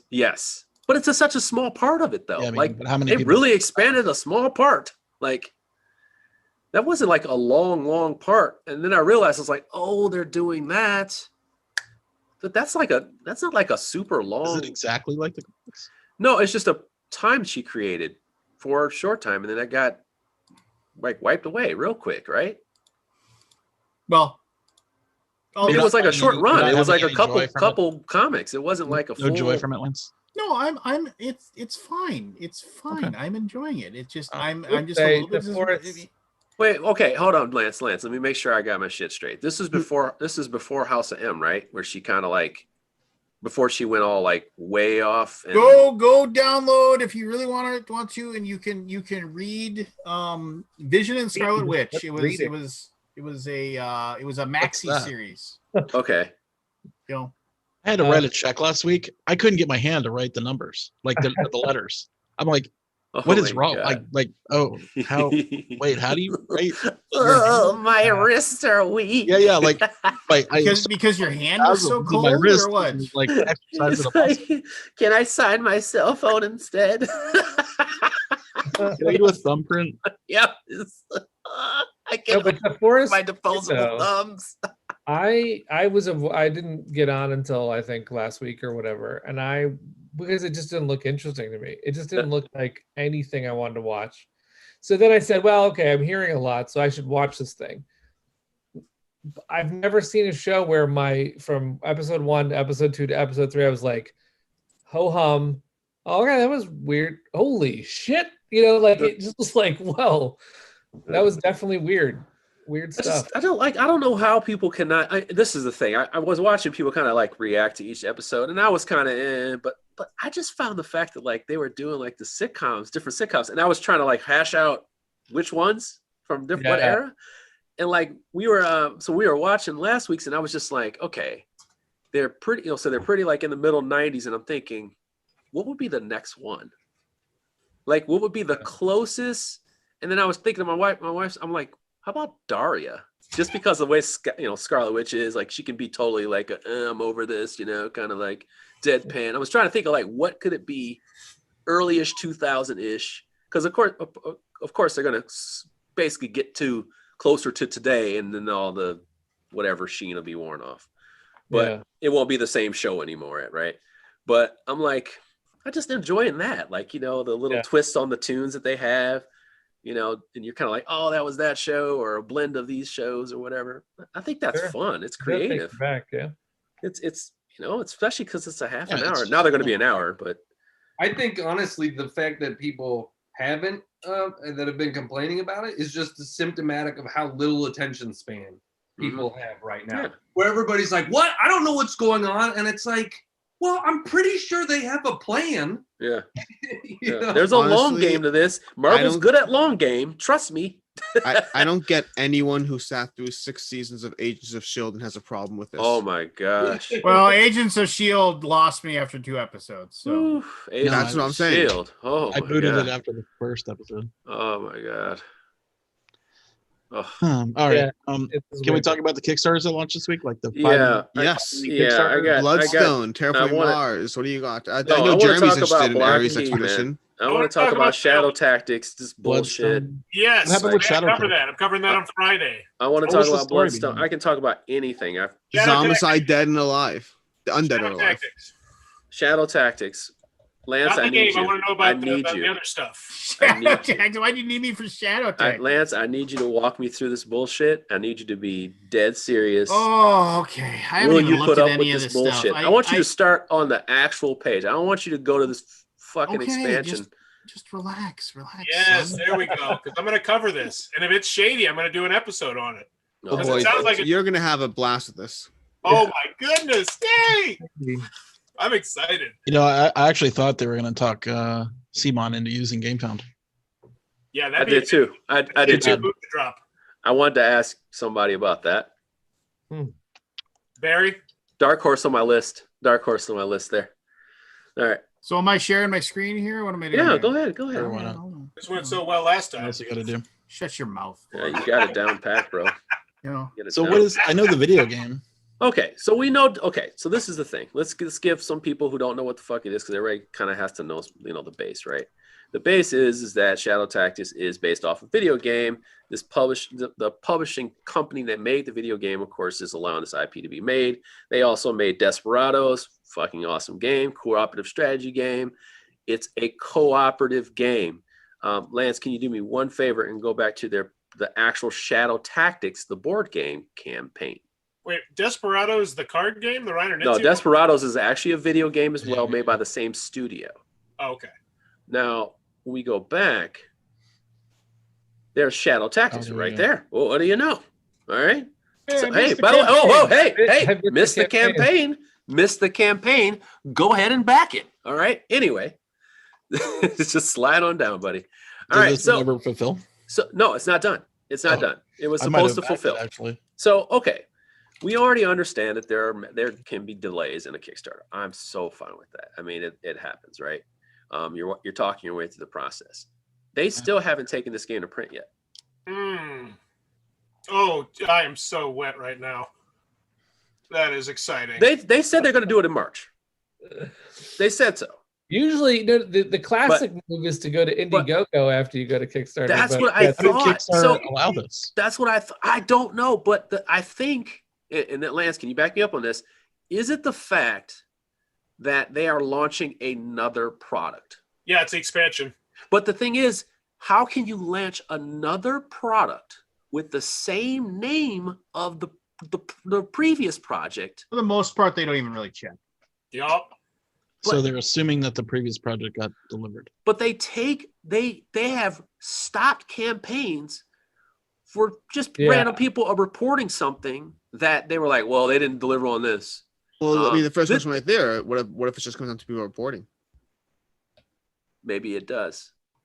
Jeremy, you can take a pause and go ahead and do it. So they did a thing like GameFound did. Like they kind of wet people's beaks a little bit. They were like, hey, you guys can get on this too. We'll throw you 5 shells. Shut up. Back it. But I just want to be clear. This is the interesting part. The original game was not a solo co-op game, which the video game is. And now they are basically saying, hey, bank on us. We went back to the woodshed a little bit, and now this is what we came up with. They have no gameplay video. I love the creators are like, hey, you know what? We actually started making the game and we realized it wasn't any good. So now it's good. Right. I'm thinking to myself, like, who goes to Kickstarter? I mean, people do without a game made, right? Or without a game that is worth funding, By the way, I understand their IP underperformed. That they had, whatever they did with the IP. It's a small studio anyway, the video game studio. But actually, I'm speaking too freely. I don't know. But what I would say is that, based on, let's just say, general IP stuff, they didn't make a lot of money, right? They made it was like, I think 85K, I believe. 85K on euro. So it's not, insane. But I'm thinking, like, what the fuck happened? What happened? It's interesting. Nobody's asking that question. No, but the thing is, I just went and looked at the comments in the old project and nothing. Well, sounds like nobody's trying to spotlight on this. They're getting hush money put into their pledges, dude. Oh, I'll go dig through those comments. I'm just not happy with that. Like, I'm actually like, this is stuff people should be pissed off about. Like when I was just like, I'm not actually going to put it on y'all. I'm actually going to do my part where people always ask me shit about Kickstarters. They always want to ask me. I'm like, you know what? I'm going to put this out here. This is what it is. You do the research, because Kickstarter backers don't do all the research. They don't do research. They expect everybody to tell them everything. I'm like, hey, solo gamers, y'all trust me, my opinion. You got to do some research on this, because every time you see solo co-op and you auto back, you may get bullshitted on this one. And the way they design it does not lend itself to co-op or solo. So they're not going to give you any gameplay, and you got 14 days to decide. So yeah, people have decided. It looks pretty weak sauce, right? Yeah, I mean, dude, they got people it's weird because it's like they're selling the same game plus expand. This is just, they're selling an add-on. They're selling an add-on. It seems like they need the money to print the game. That's what my gut would say. But how do you know? What was it? Fifth Street Games had something like this where they had to pay for their previous project with their new project, and they just got into that repetitive thing until eventually they hit a thing. I think it was maybe Fifth Street Games. Yeah, Fifth Street Games, and they eventually they collapsed under their own weight. Okay. Yeah. I like some of their games. That sucks. Oh, you know what? It does seem to be a sweet mess. Oh, I feel bad for Jason. I feel bad. I like Jason. Yeah. I like Jason too. Well, Jeremy, I really appreciate you bringing this to my attention, because this is my Friday Kickstarter critique now, and I'm most likely going to make a video before you're back on this. It's a pretty friendly user base. Everybody's super supportive. They're like, oh yeah, I'm going to add on everything else, and I've not seen anything like. It's because they like they like some of their previous titles. Yeah. And good faith, right? You know, you have good faith, but like, Well, we'll see. It says they're shipping in June. Yeah, just dig a little bit, man. I just think it's utter bullshit anyway. I don't care what you sell me. You can't throw $5 in my pocket and set me to shut the hell up. Like, that's not going to work. And I believe I approached them. I believe I approached them a while ago about this and asked them about the solo campaign, but I'm not going to just throw that in there and make up some bullshit. Block Key. This is a game that I have played. Block and Key. Yeah, Block and Key. And I just want to talk about it because this is a Well, share your screen then. Unsponsored. Wait, hold on, man. I got porn on my screen. Hold on. Connor McGooey's friend of the show, isn't he? Connor's the man. Yeah, Connor is the man. As I tell people, he gets the best hugs in the business. I just love it. Tell Aldi that. Aldi couldn't walk. Aldi, you got some hug game? I'm lucky I didn't break my fucking knees. He broke my back. He snapped my spine. I was sore for like 3 days. Hey, I shouted in my ear one time and I couldn't fucking hear. I'm like, Connor is like, I swear to you, Connor will save you a fucking chiropractic appointment. Like, I mean, this might be the solution for my. No, I'm serious. I actually say that to people. I'm like, he will save you a chiropractic appointment, and you will feel loved at the same time. Like, he is. It's just that type of guy. He's great. Yeah. I wish him all the success. Were you there, Lance, when I fell on the floor? Oh yeah. It was just kind of like. Yeah, he knocked me off my chair. Oh my god! I fell on my knees on the fucking concrete at Origins. Now when he's drinking, that's all on you, because he gets really strong. That was a sober. He gets really strong. Very he's got 31,000 earnings. I've seen a ragdoll Isaac Childress. That was pretty funny. Okay, so this is what Block Key is. I think he imported this game from somewhere and then rethemed it. Because when I played it, it was not this. It was like just a straight up. It's basically a bland prototype. I'm not sure if it was published before or it was just a game he brought over here. Like he just, he found some guy with a small game. But generally, this is what this game is, and this is why I love it. It's so different. Let me find out where I can show. But this game is about perspectives. So you basically have these cards that are under the table in a sense. The box, I can tell just by looking at what they had. Down here at the bottom is going to have these kind of gold cards at the bottom. And then on top of that, you're going to have, you're going to have these blocks down here, and you'll have these gold cards in your hand. And what you're doing is on your turn, you're placing a block from your perspective, and you're trying to fulfill goals from your perspective. So you're actually seeing cards, trying to fulfill them, but as people place blocks and colors and shapes, they are going to kind of build their own puzzle, and you got to hope that it helps from your view. And I tell you, it just seems like, run of the mill type stuff. But damn it, when you play this game, it is like, it's super intense. It's a very unique game. It reminds me of that one from Pandasaurus that came out. Control. Control. It's a little bit, it's a little bit like Control, right?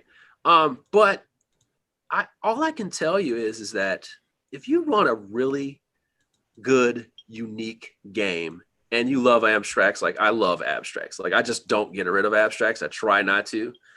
Like this could be the one for you. Like this could be that one that's just like good at parties, like it's just got that presentation to it now that he's souped this up with all this stuff. And it looks like he's even added some stuff here. You ever play Pueblo?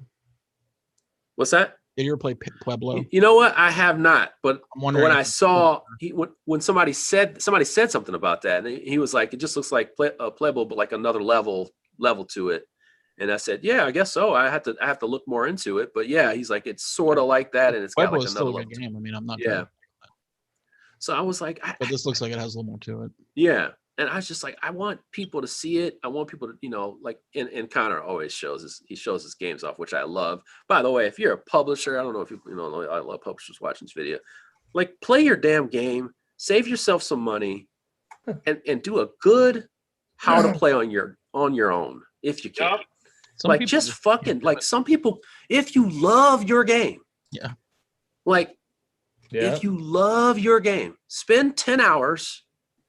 And like just you and your friends hash it out and make a really good game. Like, work your way through it, save yourself $1,000, $500, and just, do it, man. I mean, you're not going to be as good as Connor. You're not going to be, you're not, but you can do a good job of selling your game. I'll even add to that, which is that I wanted to play Dwellings, and I just asked Unfiltered Gamer to come over and help me with the camera part. So you can always ask a friend. You know what? That was great too, by the way. Yeah, that was a fun match, right? It was good timing too. It was a good match. Yeah. Mm-hmm. And it takes such a load off if you have a friend there to do the camera part for you, so that you just focus on the game. Hey, Alex, did Sam reach out to you? Sam Healy? About what? About the thing with the stuff. No. About the Mythic project. He's looking for somebody else to film. The secret one, not yet. That I'm doing Super Fantasy Brawl, but the secret one I haven't heard back. Okay, I just wanted to know real quick. We'll just leave it in vagary. Okay, let's keep it nice and vague, but I am going to contact you because I want to hear from him. Okay, all right. Just random thoughts. I have so many things written down here. There's a. By the way, I have to tell the story now. Oh, sorry, really quick interlude about Sam Healy. I had him recorded for the trailer for Dwellings. He was doing the voice of, there was a dwarf in the trailer that was going back and forth with the narrator. Oh God, I was so sad we had to cut that. I feel bad because I was like, Sam, I'm so sorry. We're gonna go a different way with the thing. But Sam is so talented, man. I love him. I love him.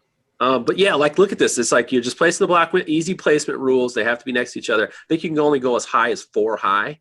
So there's that as well. But as you can see, you're placing like this. You're looking not from the top, but you have rules from the top. And then you also have rules of the vision where you're looking. Actually, I think the rules are right here on the side there. You can't necessarily do certain things and stuff like that. But yeah, I don't know, man. I really want this game to do well for my friend, but it's also a fucking awesome abstract game. So definitely go in. You can see my money's there already. I bet he didn't get the lock and key license. That would have been huge. Ooh. Well, what the hell would you do with that? Isn't there a comic? Okay, you know what? You just said some as well. You know what, Scott? You just said some straight fanboy shit. It has nothing to do with this game. I know, but it's called block and key. Yeah, I know. It's just like lock and key. That's a whole different theme, sir. I know. You should just add lock and key books to this.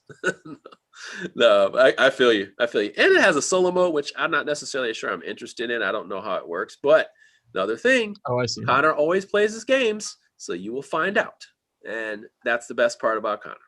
Yep. And usually he doesn't tack stuff on, though. Like if he doesn't like it, he won't do it. That's the best part I know about him. If he doesn't like it, he won't do it. But yeah, look at this from your perspective.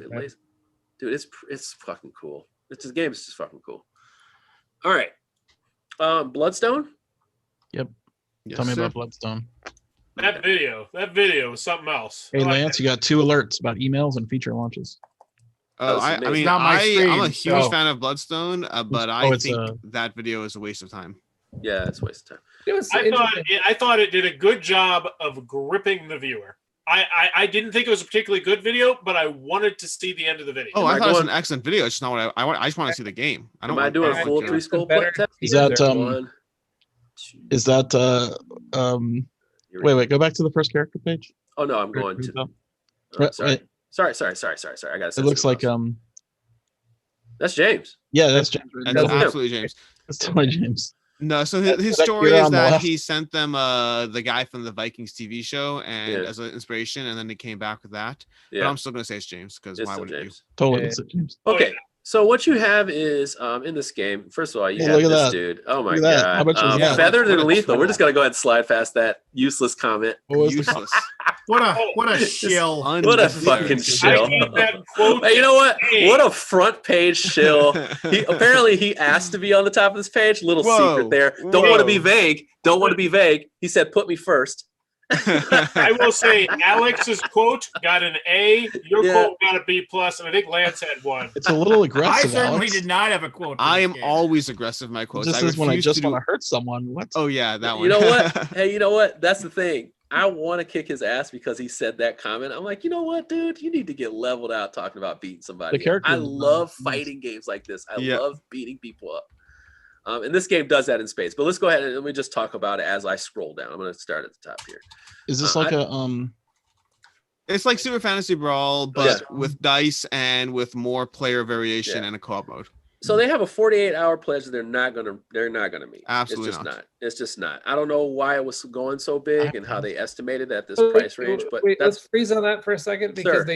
they did the same 48-hour thing on Wonderland's War. Wonderland 4 And they adjusted it. They adjusted so it? I'm wondering Yep. what's going to happen here. Yeah, Yeah, but the well, problem I is with Wonderland's War, they only needed an extra day, so it wasn't a big deal. This time around, they need more. yeah. I pretty much said in my video, there is no chance in hell that they will not have that But feature. they I also, guarantee you that's going to be the final game. I mean, of course it is. Yeah. we're up against. I mean, even with a day head start, strategy wise, Well, and I'll they just, can't prevent it. Like they're up against Zombicide 120, 100. You I know? mean, I don't think Here's that's the their deal. issue. Here's the deal. No? You want ink wash minis? Spend $10 on a bottle of That's- Nuln oil from that's what I'm saying, Warhammer. like- Do it No, but yourself. lots of but you're people don't telling wanna do people it. to do something that they don't do anyway, right? They ink don't washing, do. ink Hey. washing a mini literally takes. Yeah, Lance. Wait, you but have let's people who talk don't want to about glue cost, though, one for a arm second. on a mini, dude. Like some people don't want to glue one arm on a mini. I gave that away for free on Dwellings, and it was it was a lot of money that I was Yeah. like, oh, crap, that was a lot of money. And then I look over and Founders of Rome or whatever is it goes, oh, you want to spend $50 to I watch know. it? I'm like, damn, why did I do that? Yeah, Jeremy, the problem is at the end of the day, while I'm all in on this game because I've played and I liked it, it's $125 and the components don't justify it compared to other games. Okay, so when you say so we're just gonna talk through this. All right, so I will agree The with what miniatures- Alex just said. No, no. 100%. Lance, Jesus. Jesus. Well, they're also not factoring Wait, the what- shipping. what The did Alex shipping say? Can I is make somewhat of a 25 point here? Can I try? Go ahead. Can I try, Lance? Okay. General size of a miniature in a board game, right? What is it, 25 to 32? 28 to 32. 28? I'm sorry. Yeah, 28. Yeah, you're right. Corrected. These are 50, right? Yep. Doesn't Wait, matter. wait, where does it say that? 'Cause Lance, it does it- matter. It matters, but only but you have to get past the perception. Yeah, Jeremy, where does it say okay, that? okay, Oh, okay. no, This I is did the Kickstarter critique on this, and that was one of my complaints. Was I never really got a feel for the scale of the minis. and that's a big thing too. Like those minis can be any size. Here's the problem: they should have a thing where it's like he should have a thing that says like this is what a 50 millimeter mini look Yeah. is how tall it is, Yeah. and this is your Yeah. standard D&D Yeah. mini. Because like, this right is up pretty next to it. close. This is pretty close in. should And do you don't that. know the Because- size. But that could be a 28 millimeter mini. right. And you're just That's what I'm zooming in saying. on Like it. you just see this as There like no next to the picture. picture. This looks badass. But how big is it? Right? Here's the problem. Here's the problem. And I will scream this to the dying day. Backers don't care about the size, they care about the number. If you want $125, I better be getting 60 minis. I better be getting you better be saying, here's your shit, they bucket. announced this? Whoa. Here's your bucket of miniatures. Ooh. If you tell me, yeah, it comes with like look at what's my name? Joan of Arc. Well, Joan of Arc, but I was Joan of gonna Arc say is look insane. at Cthulhu Wars. Not only do you That was get insane. a giant Cthulhu, but That you was also insane. get here's another 60 minis along with these giant Cthulhus that you're getting. And I will So say, you okay? So would you? point. Okay. My On point dwelling- is, on dwelling, they spent there arguing like, yes, the 8 are worth it. The 8, because they'd be like arguing with me about, I don't know if I should go for that legendary. It's just 8. I mean, seriously, the numbers is what they care about. 100%. Yeah. Quantity. Okay. So And okay. Primal had the same problem, but Primal had this giant thing in the background, which was 1,900 cards that people could Yeah. point to. Yeah, they just So this is the thing: custom dice, right, for each character. They're not stickered. Are in top nobody notch stickers dice anymore though. That's standard. But I'm just saying, like etched dice, like etched custom dice. Engraved dice is one step. Okay, engraved dice is expensive. I'll say Okay. that. But Okay. here I'm gonna once again argue. Nobody cares. Nobody cares. If the dice are etched, I can go to my local game store and I can buy Lance, dice. get the fuck out of here! No, don't tell me GTFO. Jesus Christ! Like the Lance. That's crazy. You're saying stuff like, "Who are these people?" Yes, Nobody- nobody does that shit. No. Who are these Here's, people? no, but here's the deal. Nobody's scrolling back here. I don't know, $125. Oh, etched dice. Yeah, here's my money. No, but I'm just saying, nobody's like, putting if those you two things well, like this, together. if you are not a backer of their games, like I could see you breaking down everything and just looking component for component and being like, that ain't enough.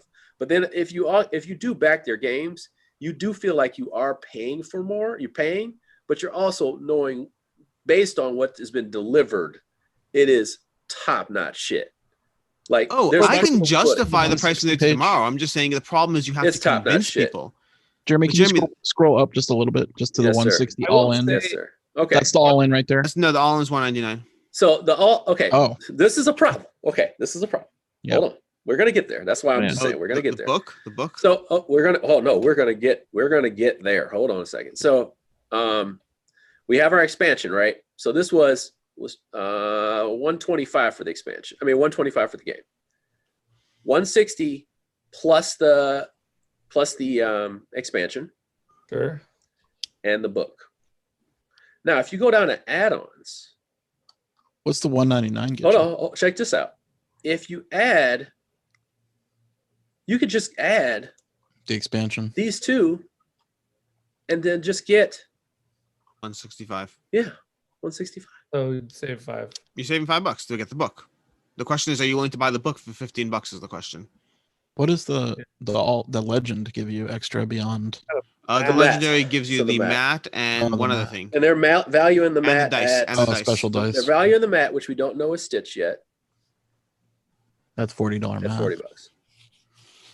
Which is Those don't expensive, cost- but it does come Those with new don't cost artwork. $40. This is a Does come with these custom funny- dice, which Lance can go to his local game store and have them make I was Jesus talking about Christ. etched. I was talking about etched with dice. bloodstones in them. $2. No. Hey, this is hilarious. You guys all have quotes on this page, and now we're picking this page apart. It's That's what they do.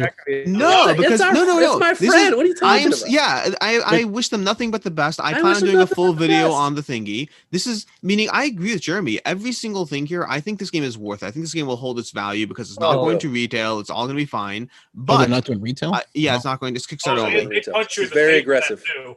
Yeah, They do that and it's like- good. It's very good. None of this wishy-washy. We don't have any retail arrangements. No wishy-washy. They're straight up. No, it's not happening. Get over it. Back it on Kickstarter or Yeah. don't. I love You that. don't know I what would it's say like that, to see like- these abilities pop off in this fucking game. Oh, it's so much fun. God, It's so a good fucking game. fun. Like, I want to play this game right now. Like, I'm serious. When you see the abilities pop off, you feel badass in like 3 rounds. You're ready I'm just to go. yeah. At the end of the day, I'm just saying this is a game that might hit 500,000, and we're just talking about why it won't hit 1 million. Dude, you fuck people. No, it's really good. Anyway. It's actually the same reason. Listen, this fucking square. All right, anyway. Yeah, what the same reason why Dwelling can hit 1 million, because people hesitated they were like, I don't know. There's just, I don't know if I should plop it down because I don't know this. I don't know for sure, right? Because the value wasn't spot on. And $200 in. I mean, that's insane. That's a lot. So ridiculous. But okay, tell me what I saw when I looked at this. I was like, James, bringing it again. This is what I need to do. Every time I look at this, I go, yeah, I'm offering a cheap game. I'm like, no, I got to start offering. You got to go balls to the wall. What you got to do? You got to charge 100 and have people figure it out. We are going to get to the point where the most successful Kickstarters are going to be the ones that just say there's going to be one pledge level. Give us $200, you get everything, and this is never going to retail.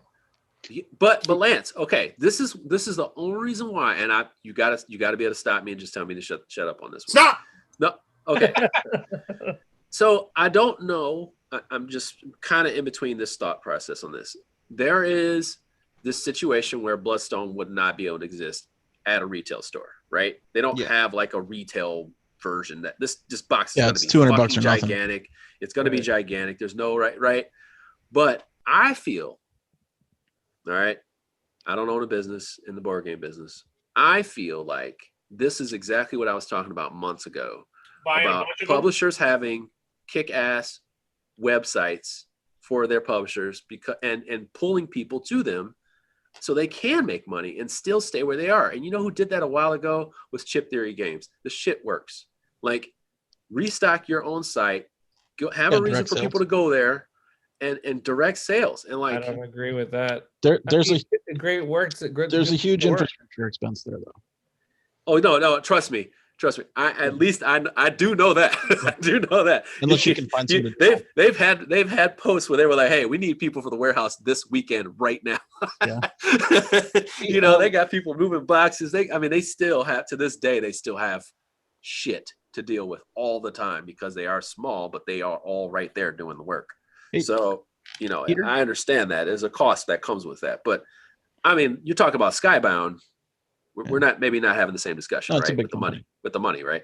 So I'm just saying it's still, and I don't know all the deal that works out there, but I'm just saying, like, it feels like this is a great situation to be like, hey, we still got some title blades. Let's take all the stock and let's just run a big sale. They may still do that. Right. They still may do it. Sure. But I'm just saying, like, out, though. but I'm just saying, like, but it just came out. Like, I'm just saying, like, if you got the deluxes and just say, hey, like, you don't have to say there will possibly be some later, but you just order some extra ones and you say, hey, let me order, like 100 extra ones, and then we'll sell them on the site, see how that flows. Right. Or they go to Aldi and they say, hey, Aldi, we're going to order 500 extra copies. You take 200 of them. And this will be, our little exclusive for I'm down with that kind of stuff. Of course you're fucking down with it. That's what I'm trying to say. All right, let's talk. Actually, I wanted Peter. What was the price of Dwellings? The all in on Dwellings. All in on Dwellings. I mean, on the Kickstarter we made it $139, but its MSRP was also $199. Right. But why haven't you done this, Aldi? Not that you need to be a Kickstarter store, but I'm just saying there are some fucking titles that you can really move, bro. Work. Yeah. Really? Like a little bit. It is. It's researching, figuring out which ones are worth it. Like, how would I know that unless I play it, I can't tell if it'll sell. But I'm just saying, okay, so like, I'm not, Peter, I'm not speaking for it. How could you not know that Dwellings of Eldervale, he says, hey, I got 100 legendaries left. I just want, like, I'm done with this shit. Like, I just need to get rid of them. So Dwellings, if you go to Dwellings, I knew that $199 price was not going to go. Yeah. So I said, this is essentially going to be a one-off. And the good news for Breaking Games is, I didn't really talk to them about this, but I was like, this will work out for them anyway, because they'll run out and then they won't it won't be an issue. But if they're trying to hawk 199 copies everywhere, it ain't gonna go. But they don't know that yet because right now they're blinded by, oh my God, it's insane. And I was like, yeah, but it's gonna die down, and then what store is gonna take that and sell that? So I understand why James made this Kickstarter only, because it just makes sense. You cannot, Hey James, call me. I'll take 100 copies. Yeah. I'm just saying. I just like Aldi. I'm like, we were just talking about, Sashi, and I'm just thinking like, there's a move. There's a move. If you want to make that. Hayashi made a I'm new just game saying it's lately? not as lucrative I don't even as. know. He makes them. I have to track them down and see which ones they are. But Maple Source has kind of the beat on that. All right. I just want to talk about this game because I think it's pretty interesting and nobody really talks about it. Post-Human Saga, which admittedly sat on my shelf for 10 months. I was going to say, I'm pretty sure you were completely uninterested until you managed to pull it out and then leave it on your table for a full week. So, no, just because I was kind of indifferent on Post-Human. And I really like the original Post-Human. Right. I did a video for that one. It was more fun, though, to lose that game. Yeah, it was. Than it was to play. But here's the funny bit. You know what? I don't care. Post-Human's one of the few games I did a video for, and then you get promised a copy of the game after the fact, and then they never send me a copy, and never sent me a copy. Then I reached out and said, "Yeah, you didn't send me a copy." And they're like, "Yeah, we're out. Sorry." Whoa! Yeah. Not like oh, if we do a reprint, we'll send one. It's like, oh gosh, we're so sorry. You know what, Lance? We're out. You should say, if you don't send me a copy, you have to send me $500. Oh wow! Like some kind of contract. Yeah, I mean, it was. They let me tell you about a story about ex-publisher. So wait, time out. They did pay me for the video, and I do know that there was a bit of a because I was like, there was a weird thing going on between like the US partner for the game and then the original. Yeah. So there was some crud going on behind the scenes. So I was just kind of like, you know what, whatever. Is this the one that I was probably the most mad about was there was that game Outlive.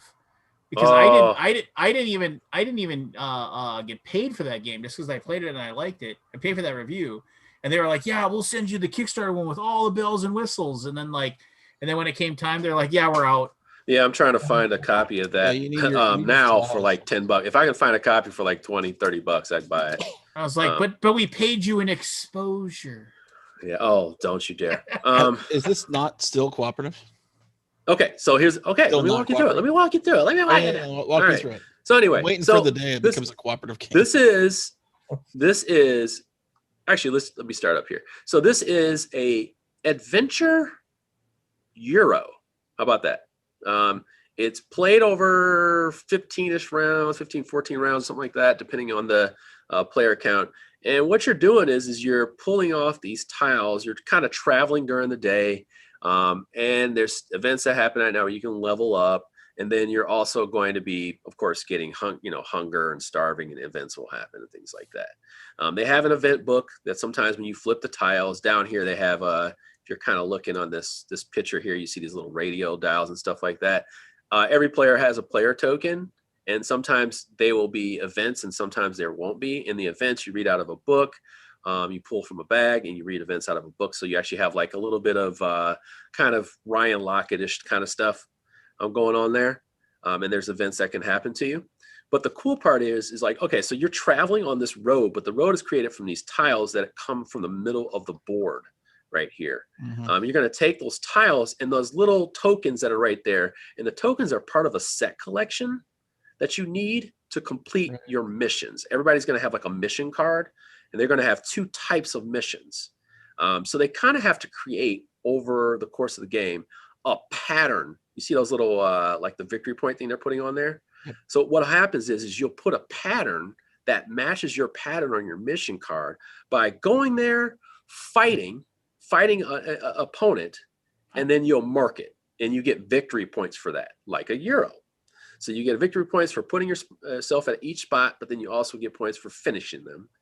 You also get points and certain things for collecting those little pips. And at those tiles, you do things like forage, set your camps, different things like that as well. Now, the combat in this game, as a matter of fact, here you go. Exactly. You're putting these things together right here and you're giving them up and whatnot. This seems real familiar to me. Is this the same game or the same? It's the same thing. So look at the cards. Look at the cards, just like Posthuman. Yeah, right there. Okay. So then you're fighting. This is really slick. All right. So everybody has a deck of cards that are like their deck of cards for attacks. You flip over this enemy card, and you have like a melee attack, and then you have your range attack. And you actually can use your cards. You can pick a card out of your deck to say, hey, like I'm going to use this for my attack. And it'll be like those little marksman shots at the top, the blue ones. Those are your hits. Now, you go against the enemy, and if you kill them, you kill them. But they may also have triggers, right? Now, if you don't kill them, you have a card that you have lost. That card is lost until you camp and refresh. So you have a choice of a card, and then you flip. I'm sorry. You have a choice of a card you want to play, but then you also flip over another card, and you can decide which one you want to use. And what happens is over the course of combat, you're going to gain and lose the access to cards during this time of like kind of like you're stressing yourself out. You're stressing your deck out, and you have to camp and rest, but you don't want to camp and rest all the time. So there's a little bit of that going on in here. I have played this. Because this is the same game as they released before. They just have an expansion on it now. Yes, this is expansion. Yeah. Now they've added. This is the best part. Now they've added way more beef to the game, which is what it was. Like it needed more. Unfortunately, if you bought this game thinking it was like an adventure together, it is not. Yeah. You are going to be playing these games on your own quadrant of the board. Yeah. So that's basically it's like multiplayer solitaire, basically. So that's a big issue. I thought you could cross over at some point though. Is in the middle or something? Not I know of. The only crossover is going to be in the middle. Like so like if you're trying to take tiles, you can have the tiles wiped and things like that. Yeah. But generally you're going to be playing everybody is the kids doing their own thing, right? Like the song.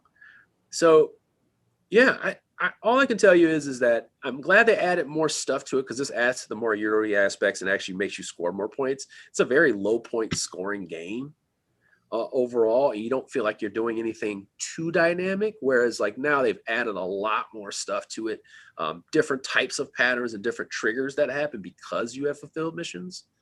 I like this. And the script they have is actually good. So it's like you at least feel like you're in this theme and everything does feel thematic. Which was something I was very surprised by. Because if you're going for a Euro adventure game, it doesn't seem like, it just kind of feels like there has to be some dead story in here somewhere. It actually works. And it actually works. And I'm really I just wish they could have put in a co-op mode because I really do too. We played it and we're like, I just didn't care what anybody else was doing. Like I'm just no, like you don't. It's back around. Yeah, like it's a race. That's a kiss of death for our group. It's a race. It's basically a race to complete your own objectives. Yeah. At that point, Scott, I just played Forgotten Waters for the first time, which was great for that feeling. Yeah, it is. That's pure co-op, right? Yeah. Yeah, I mean, so I care what the people are doing and picking. Don't get me wrong, I love the theme of this. We played that one, and we just tried to like turn into mutants the whole time because it was more fun to play as a mutant. Yeah. And I thought this was cool because you have a nemesis in the game too, right? Mm-hmm. You have a boss that you can fight. Yeah, it's awesome. For more stuff. Points. Yeah. Just make it a co-op and I'll be good. Then they have like you can have effects happen to you so you can radiate and you get like sometimes you get abilities. Yeah. You also have like you have like assistant really cool people that can come along with you. So if one's like gentle, one's ravenous, one's like, like they have these different types of conditions. So it's very Euro like. So pattern matching for sure. It's just different, and it's just different, and I really enjoy games like this that have that. They're not different for just the sake of being different. It's a really good design. I was very surprised by that. Solo mode got expanded, which is great because it only had like 3 cards, so you didn't have a lot of variety, and they added a lot more in this expansion, which adds a lot more beef on the stick. So I was really, really impressed with this campaign. I don't even know. I remember the Kickstarter campaign. I did a Kickstarter critique for this one. I remember they ran it really well. There's a lot of things that they did that I really shout out to Justin over there, Mighty Boards and Cards. What's up? Yeah, like the price too. Like the price. Get it out of our warehouse. Exactly. Get this out of our warehouse for the aggressive price of $79. You know what? Actually, let's see how much it cost before. Probably some more. Whoa, that's some Kickstarter critique type shenanigans you got going on there. You backed it. First man. All right, $1. Here you go. Oh wait, what am I doing? Move this out of the way. Oh no, it was 79 before. Oh, it was 80. No, it was 89 before. 99. Well, there was a 70, 99, 99. Yeah. There was an interesting something. I hadn't backed this one, and then they met Sherry at a convention, so they approached Breaking good games about Breaking Games becoming the publisher of Posthuman. Okay. And I was like, oh, cool, because this is up my alley. I'll play it. But then I played it, and I was like, I don't think this is a good fit for Breaking Games. So I was like, I think we should pass. Yeah, that seems really off-brand for Breaking Games. I was like, I don't know that this is going to work out. And this is, of course, before I went even deeper and tried to make a heavier game. But okay, yeah, it was like, nah. So this is my question. Well, this is my kind of this is kind of what I want to see how everybody feels about this anyway. So this is a game, you know, this is expansion to one of the products. And now we're like knee deep in all this stuff. Like we got a full trilogy. We got expansion to one part. This is expansion to the second part. Of course, there's going to be a third. And I always wonder, like, what's the mindset? I mean, tons of promos and shit too. What do you mean? Like, what's the mindset for all this stuff? Like, how do you prepare to make sure everybody's getting all your shit or one or two pieces of stuff? Or I always feel like there's when you and I always feel when this happens, everybody's so damn confused. Yeah.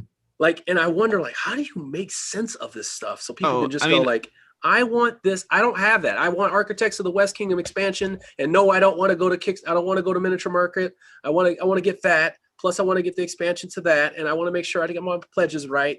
And I always wonder, like, how do publishers tackle this so it can just be clear as fucking day? Okay, so you basically want to back Architects of the West Kingdom expansion and City of Crowns expansion. Do I have to create a pledge for that, or how do I communicate? This was bad. Yeah, like it's just tough. It's really tough, and it's no shot at him at all because he's done a great job with it. But it's just like it seems so hard. It seems so hard to do this. Oh, it's the box. Oh no, here this is confusing. This is confusing because it's the collector's box. Right. Yes, so he's doing a collector. Yeah, oh. He's doing a collector's box before he may possibly have another expansion for said box. We don't know for sure, right? We don't know for sure because what's his name? Viscounts does not have an expansion yet. We don't know. So that's tough. So maybe he's saying this is the end of it all. So you have your expansion box. Did you see the picture that got posted that like blew my brains up? Go to I think it's update 1. Okay, let's do it. It's crazy.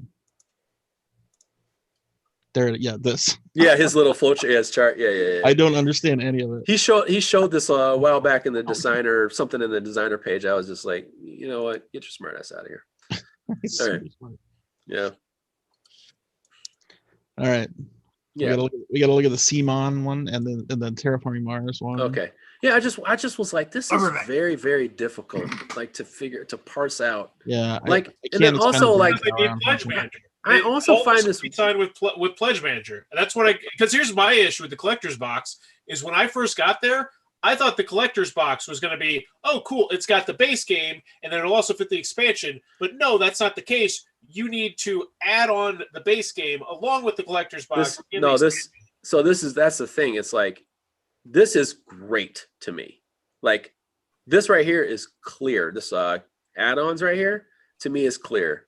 Trust me, you go to the comments, it's not clear, apparently. I don't It's not. I didn't think it was clear. I think it's clear, man. Like, if you don't have, put like this, if you don't have the expansions, here are the expansions. If you want the fucking collector's box, apparently you have it. Well, if you don't get all the stuff later, you can buy the collector's box now, buy that shit later. Okay, whatever you don't have.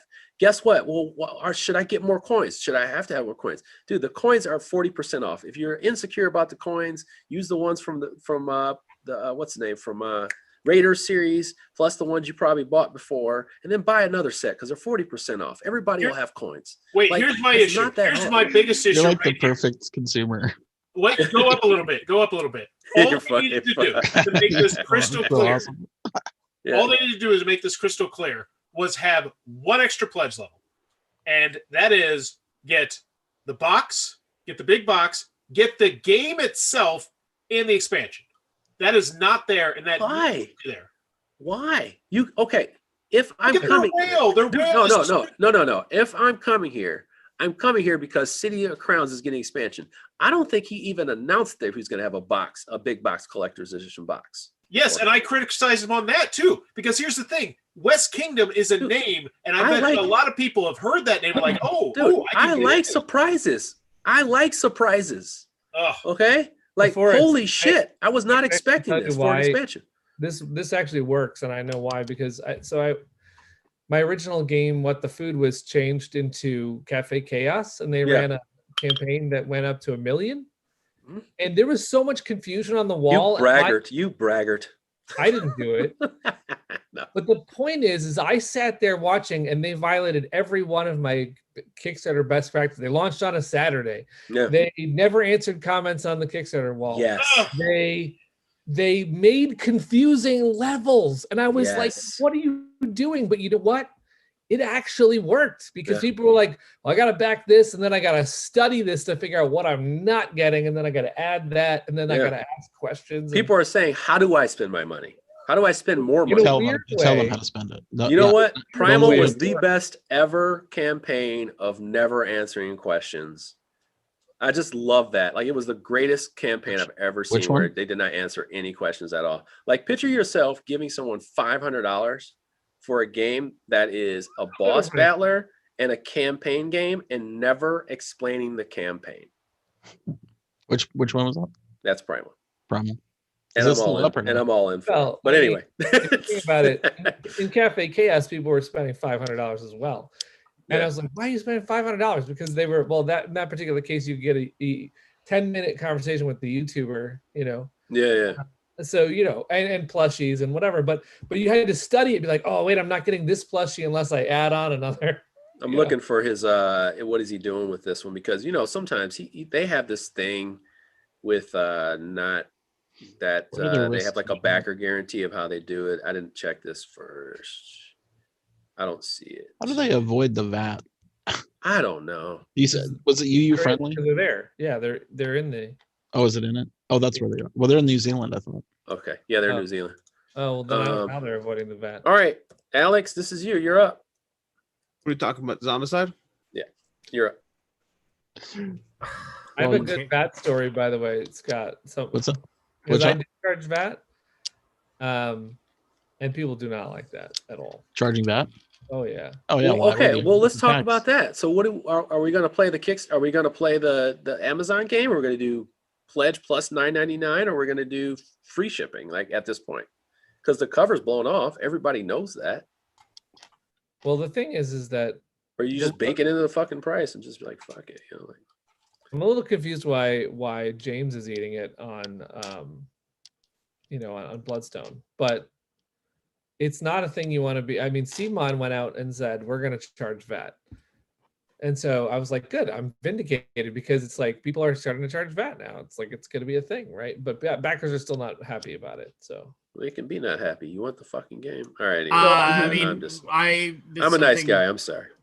we've been charging VAT too. So it's just one of those things where it's like, that's shady, bro. That's shady. A guy reached out to me and he said, hey, I don't really like this VAT thing. And I said, hey, I'm sorry, we're doing it legit. We're trying to be legit here. And I said, look at Simon, they're doing it. And he's like, yeah, everyone hates the fact that they're doing it, and I hate the fact that you're doing it. Wow. And I said, okay, so it sounds like you don't want to pay VAT and you can't be convinced. So I'll offer you a refund. Right. I'll offer you a refund. Minus the Kickstarter fees, because anytime someone argues with me, that's the first thing I'm like, okay, then I'm not gonna give you the Kickstarter fees, because why should I do that where you're just turning into a pain in the ass? Hey, right? Somebody had this week, and I just thought it was the most hilarious thing. They got on a Facebook group and they started saying that kind of shit. And I think the publisher, it may have been a mistake, but they canceled his pledge. He was complaining. They canceled his pledge, and then he wanted this pledge back, but he still wanted to complain. Also, no, the guy writes back to me. We're about to hit 666,666. Let it sit there. Oh wow! The guy writes one more back, pledge, and he says, on your page, you never state a refund policy. Therefore, you have to give me the Kickstarter fee part. Because you don't state a refund policy. And I was like, actually, if I don't state a refund policy, I owe you nothing. Right. You got to pay VAT. Oh, yeah. Go read your terms and conditions of Kickstarter. You don't have to give them a penny. Where are we at here? Am I even? But I did. I was like, listen, I just want to be. I just need to be done with this guy because it's too much energy on a. Oh, so he also did. Yeah. He also said, if I don't get the full amount back, you will be hearing from my lawyer, which I thought was. Get the fuck out of here! Yes. Get the fuck out of here! You know what? Did you even go all in? You can't afford a lawyer. Wait! You don't want to pay. You don't want to pay VAT, but you want to pay a lawyer. You're gonna pay $500 an hour for a lawyer. $50 back. And the lawyer's like straight up crazy. People are idiots. He's doing everything but paying attention to your case. Right. Hey guys, so how's this different than Zombicide? I got an audition. So Zombicide. Go ahead. Okay. Cheers. Hey Grant. Saying goodbye. I gotta get up early. Take care. Oh yeah, you're gonna leave, Grant? I guess you're gonna hear from my lawyer. Yeah. Perhaps you should rethink it. Good night, Grant. Thanks for coming on, buddy. Good night, Grant. Okay, yeah, so Alex, I watched your playthrough. I did not watch your playthrough. I got a little bored.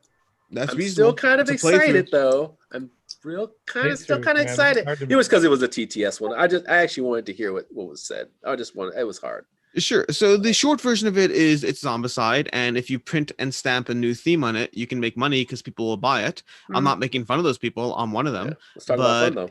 Yeah, it's fun. It's Zombicide. And I'll say I like this better than Invader already, although I don't like it more than Black Plague, although it was one playing on TTS, so we'll see how things go.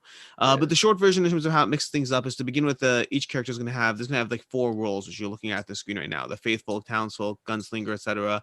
Each one has a ability that they bring to the table. Some of them are basic abilities you would have in the game, but now they're just all characters have an ability. Secondly, they're gonna have this concept of balconies, which are basically ways you can shoot people.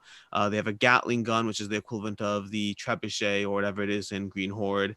They have a train mechanic, which is sometimes going to be related to the mission, other times just kind of there, but it's this thing that can kind of come through and destroy everyone, destroy abominations, destroy whatever. Like the cars, or stuff like that. Okay. Yeah, or it's something that takes you out of the mission too. They could be related to the mission or not. Okay. Yeah. They mixed up the noise mechanic to be more streamlined. So instead of putting down dozens of noise all the time, they just have a singular noise token that moves based on the last noise, which means you can also draw attention that way. So I mean, you can always have drawn attention, but it's a little more free. Yeah, Let's see. Anything else they mixed up? They mixed up the way that there's no necromancer, but there are, every time you wander into a building, you generate a new spawn zone. So instead of breaking down doors and seeing zombies like you would in Black Plague, whenever you walk into a new building zone, you're going to generate a new spawn zone, and eventually you have to take it out using holy water. So that's going to generate more spawn zones, and you lose if there's like ever 7 spawn zones on the board. So they do have the escalation. It's handled differently. You know what this is?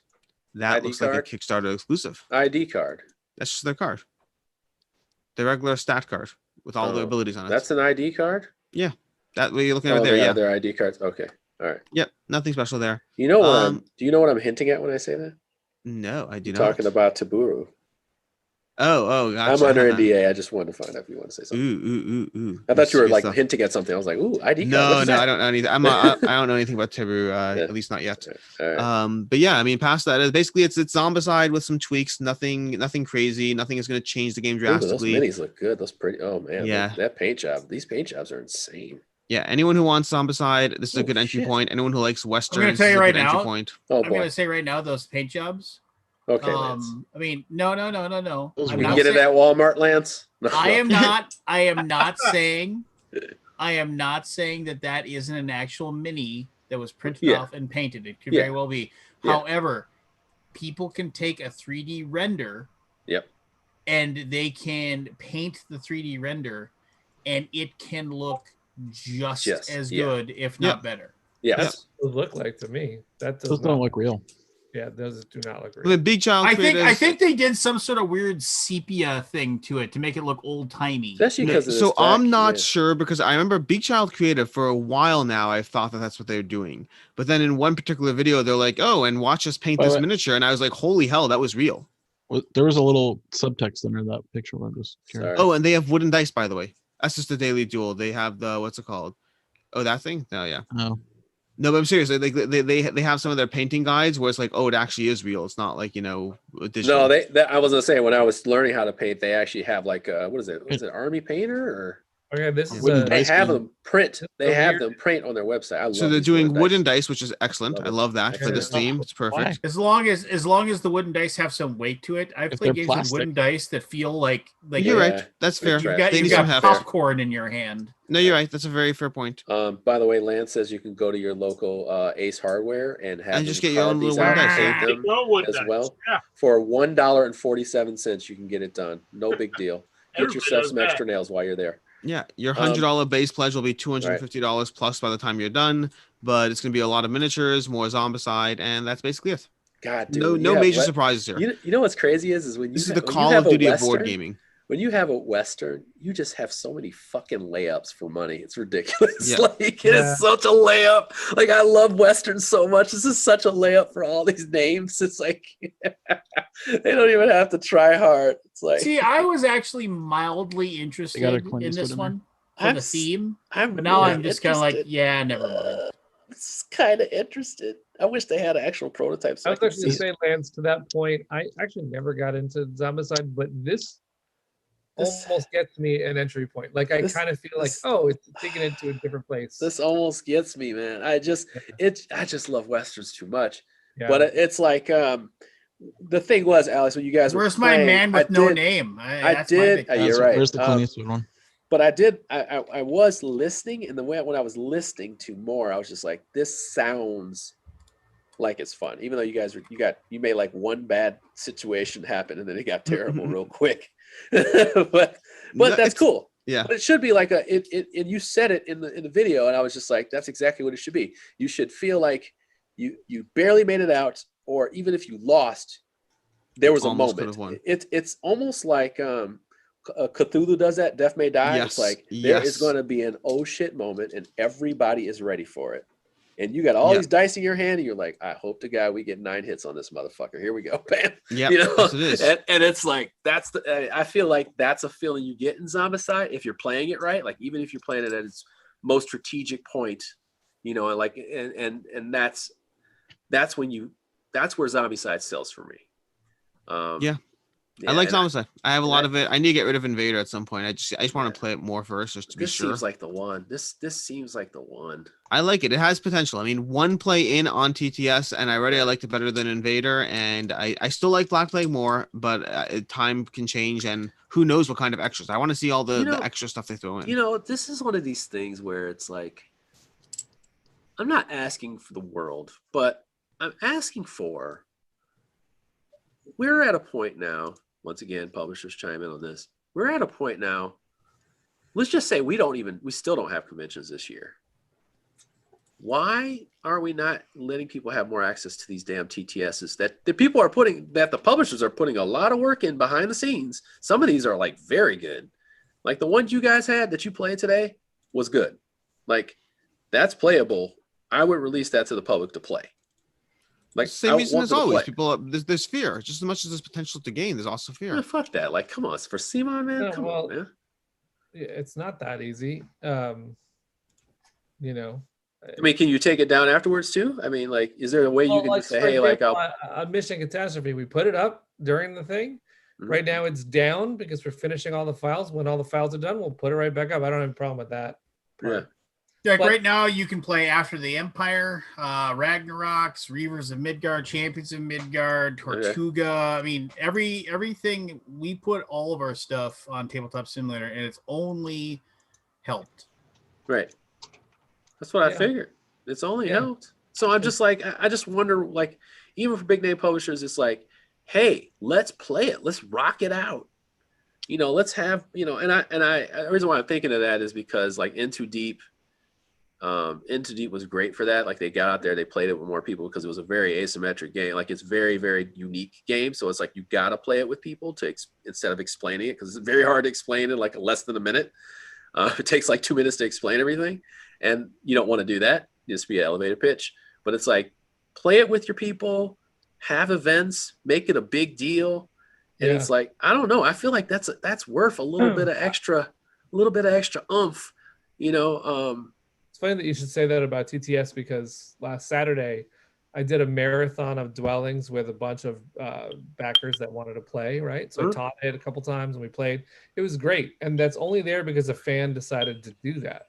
Mm-hmm. And I was like thinking about it, and I thought, God, Expansity from Breaking Games, I wish that was on there, because oh my God. Team. Oh my God. In that environment, you'd be able to kind of like zoom Expansity would have been perfect for that. Yeah. Still is now. Anybody got Expansity on there? Actually, I mean, I thought about it, and it's like, if someone put it up there, Alex Cutler could easily just throw a couple expansion cards on there just for fun. So he had all those expansions, just never made it, right? Yeah. I'm just thinking, like, there's just got to be a move, and then you take that move and you go, hey, like, how can we put people and say, hey, like, play our titles with us, like, like, I mean, like, really push it, like, play our titles with us. Let's have some fun. Let's get a little event every Friday. Play with the designer, play with the publisher, not just turn the camera on and play or whatever. Like, really, like, make small events.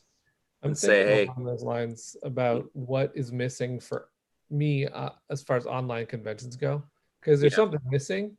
There's something.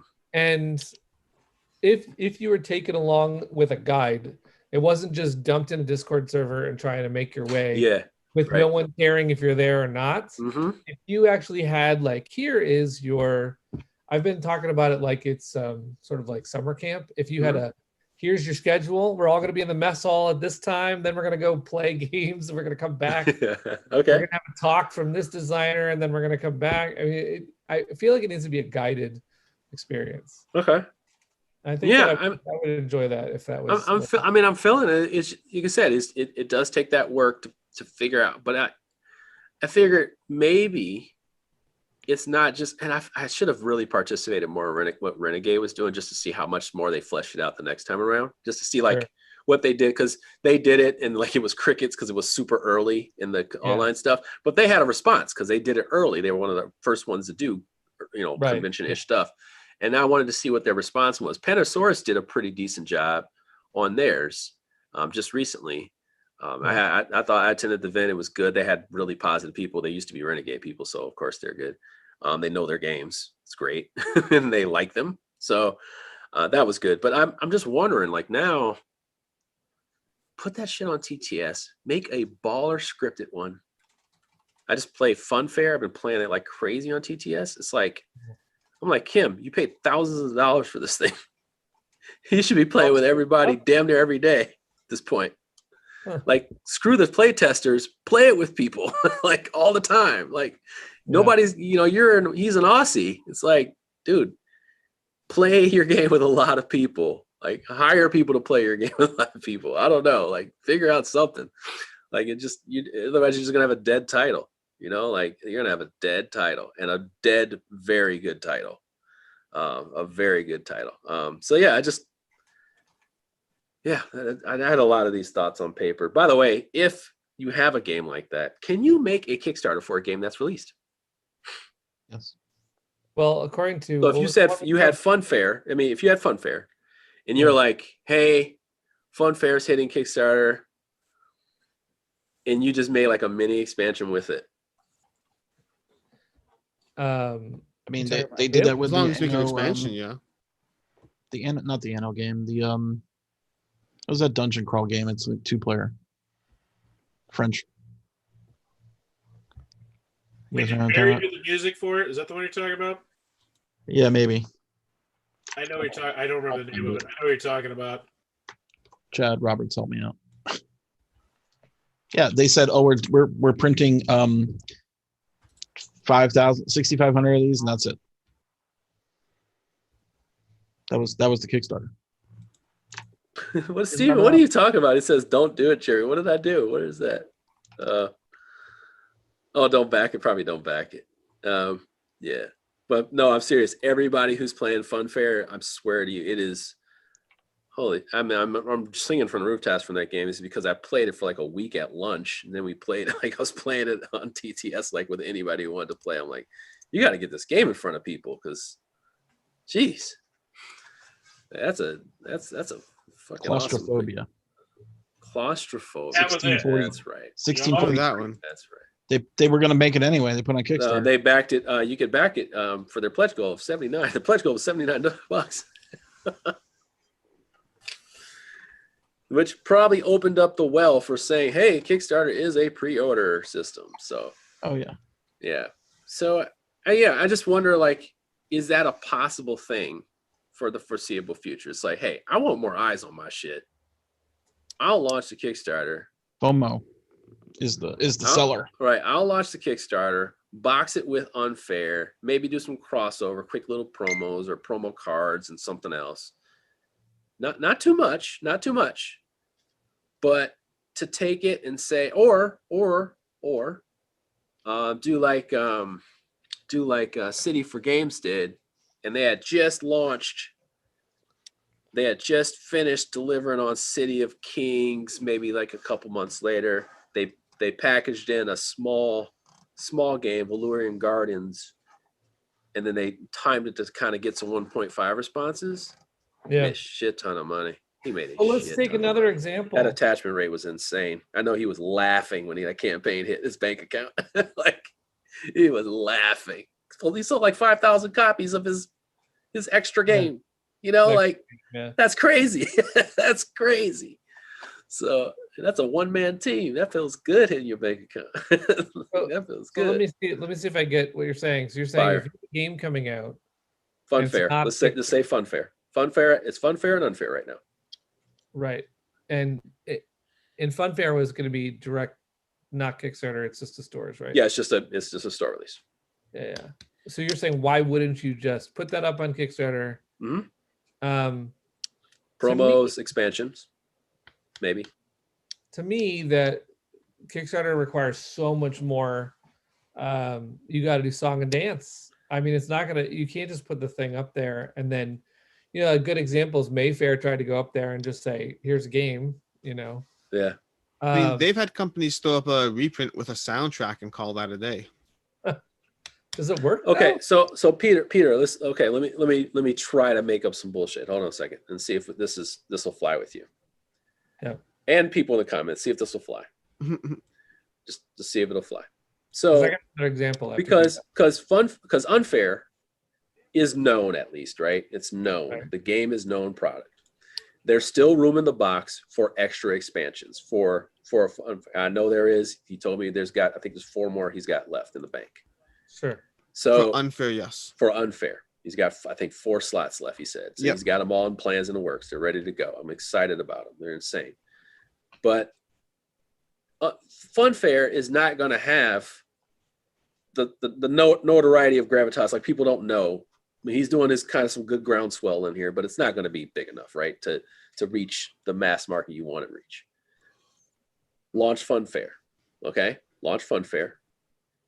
And then instead of waiting until you have your Unfair campaign and say, hey, we got Funfair, and we're going to release 2 more decks for Unfair. Release Funfair on Kickstarter. Throw in promos from Unfair. And then possibly maybe some crossover promos or something like that. Let's say MVM is doing our Kickstarter at that same time. Do some crossover there. So you got a little bit of juice, just a little bit of juice. Yeah.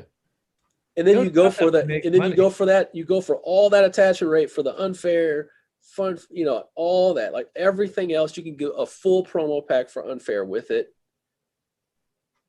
I'm thinking like, that's decent. That's decent.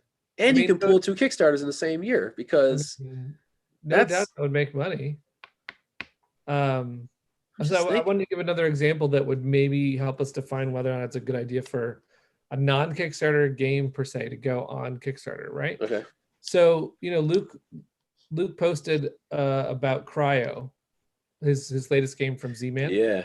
And he just shot the trailer out a couple places, told people, hey, it's on pre-order right now. So that's Z-Man is offering a pre-order. That's if it hadn't been Luke talking about it though, I don't think I would never see it. You would never see it. No. Right? He's so hot right now. So should Z-Man throw Cryo up on Kickstarter? Just go, hey, it's coming. It's a thing. No. Here it is. No. Okay. So it's only so you're saying Funfair because Unfair's already been on Kickstarter and has a little space. Mm-hmm. But you wouldn't say someone with a pure going to retail game should just pop up there. I'm actually okay. So now I get what you're saying. I like that you validated my point because now I feel important. I feel awesome. Thank you. Thank you. You make me feel somewhat smart. The shades of intensity, the shades of infinity are working. Now, why can't we? Why can't we? Yeah. Why can't we? Why can't we put Cryo on fucking Kickstarter right now? I'm trying to think about it. COVID and non-COVID, because of course, non-COVID, before COVID, they got cons to go to. They'll sell out of Cryo all day long at every con. So they don't really need it's just a different ball game, man. It's a different ball. So but now I'm like, it sets a precedent for other different ball games for the whole moving forward. It just depends. Are you calling in from a walkie-talkie, Jeremy? Yeah, your mic needs reset. So but now Alpha, Romeo, Charlie. But now we got a different ball game. Now we're like, how does a game get marketed? I mean, you have to do a lot of work if you don't got cons. I don't think a direct to market game is viable anymore. It's tough, yeah. Because how does it get played? I mean, how does it get? How do you get anybody to buy it? You put it in the store and hope someone buys it. They don't stick Cryo on TTS and they don't stick it on Kickstarter. And there's no cons to go to. How the hell are people going to find that game? Like I swear to you, I mean, your options nowadays are content creators or Kickstarter. It's not a lot else. I'm serious. Like there are games from last year that are sitting in people's warehouses right now that will be gone at a convention, like just gone. Like if they played at a convention, it would just be gone. Like they wouldn't even have to go to. Like they would have to be like, oh my god, like I didn't. My God, like I thought we had enough.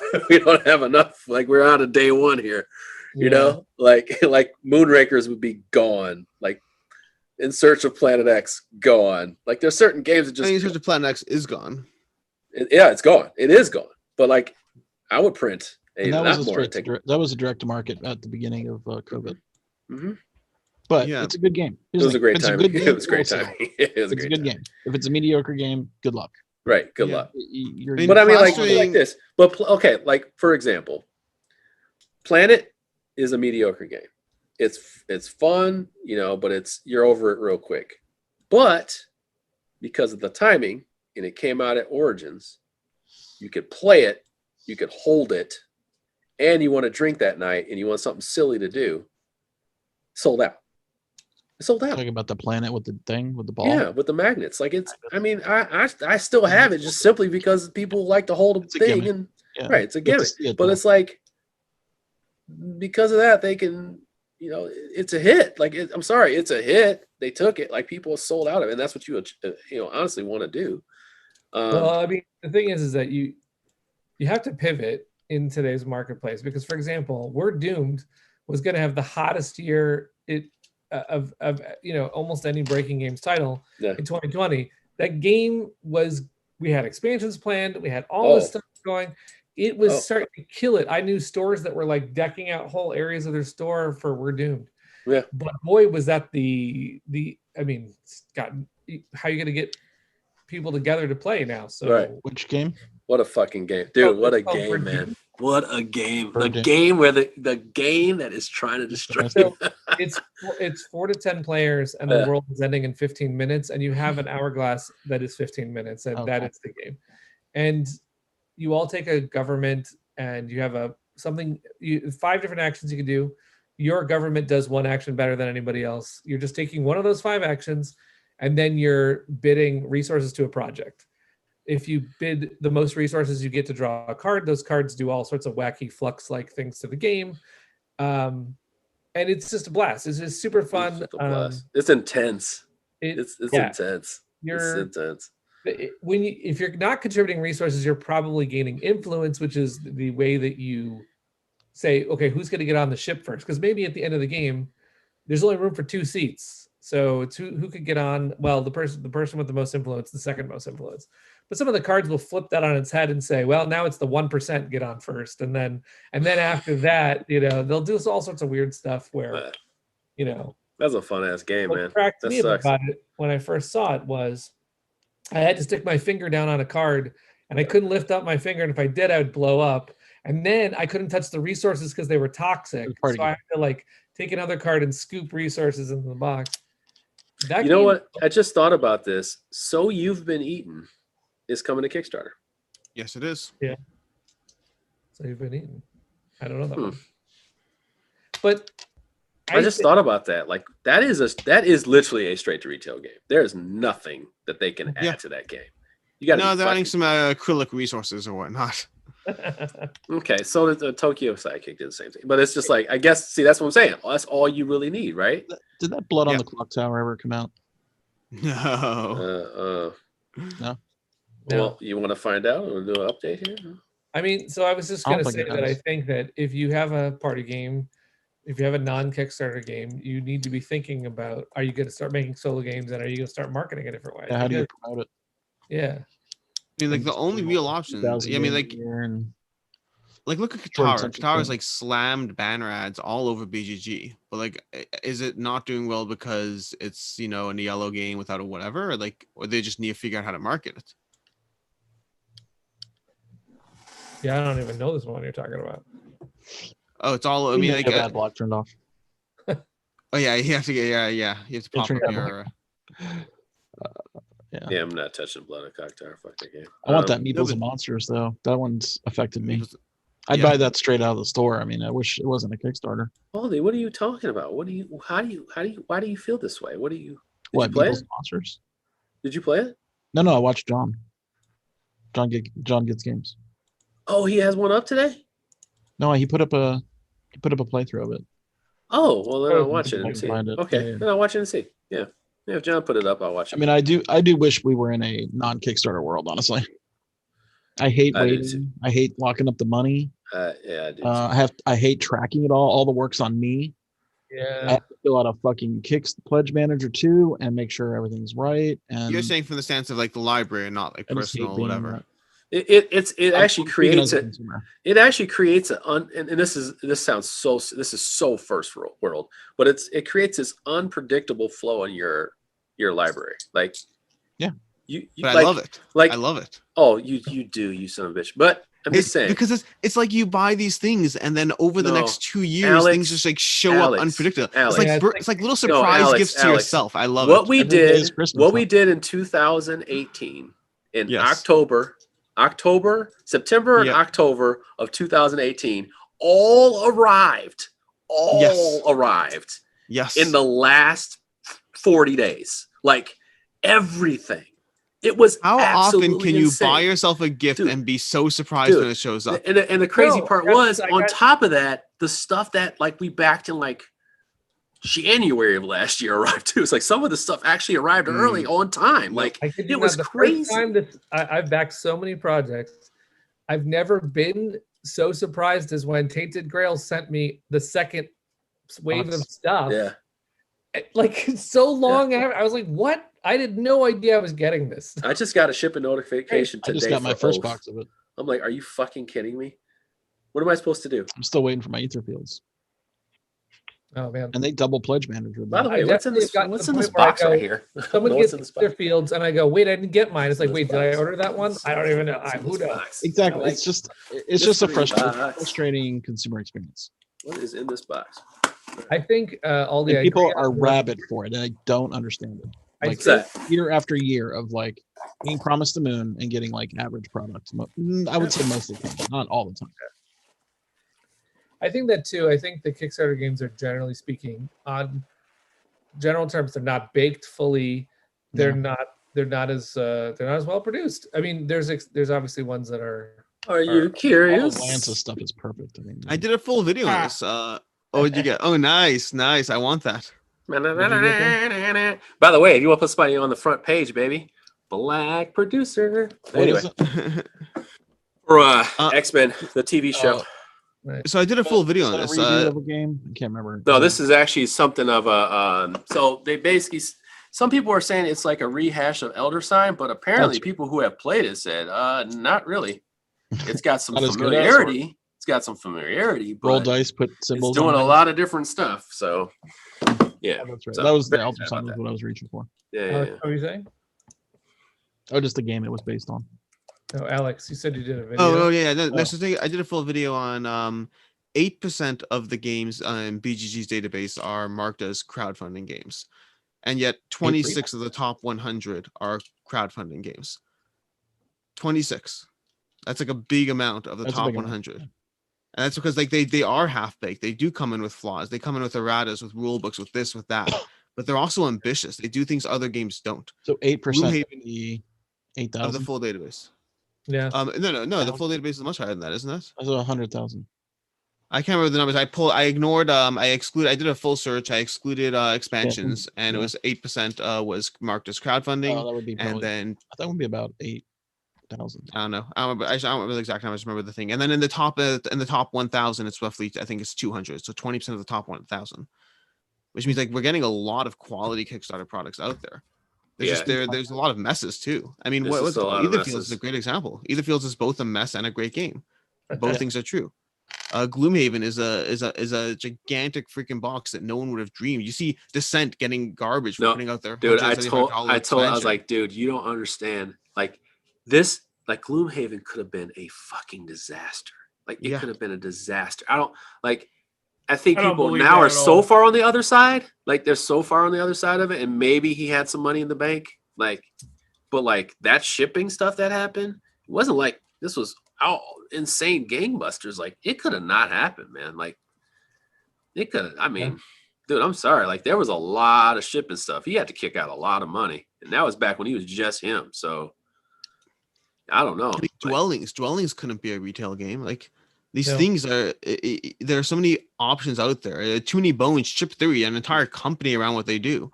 There's so many amazing. And they had to earn that though. Like they had to earn that. Like you there's also this level where people bank on themselves. Like they bank on themselves. They go, hey, we have Hoplomachus. Those aren't gigantic games. And as a matter of fact, the third in that series was a small box game. It was Origins. Origins is the smallest box of all of them. So they try to keep the quality. And then they went for this gigantic box game with the highest. It was such an aggressive price game.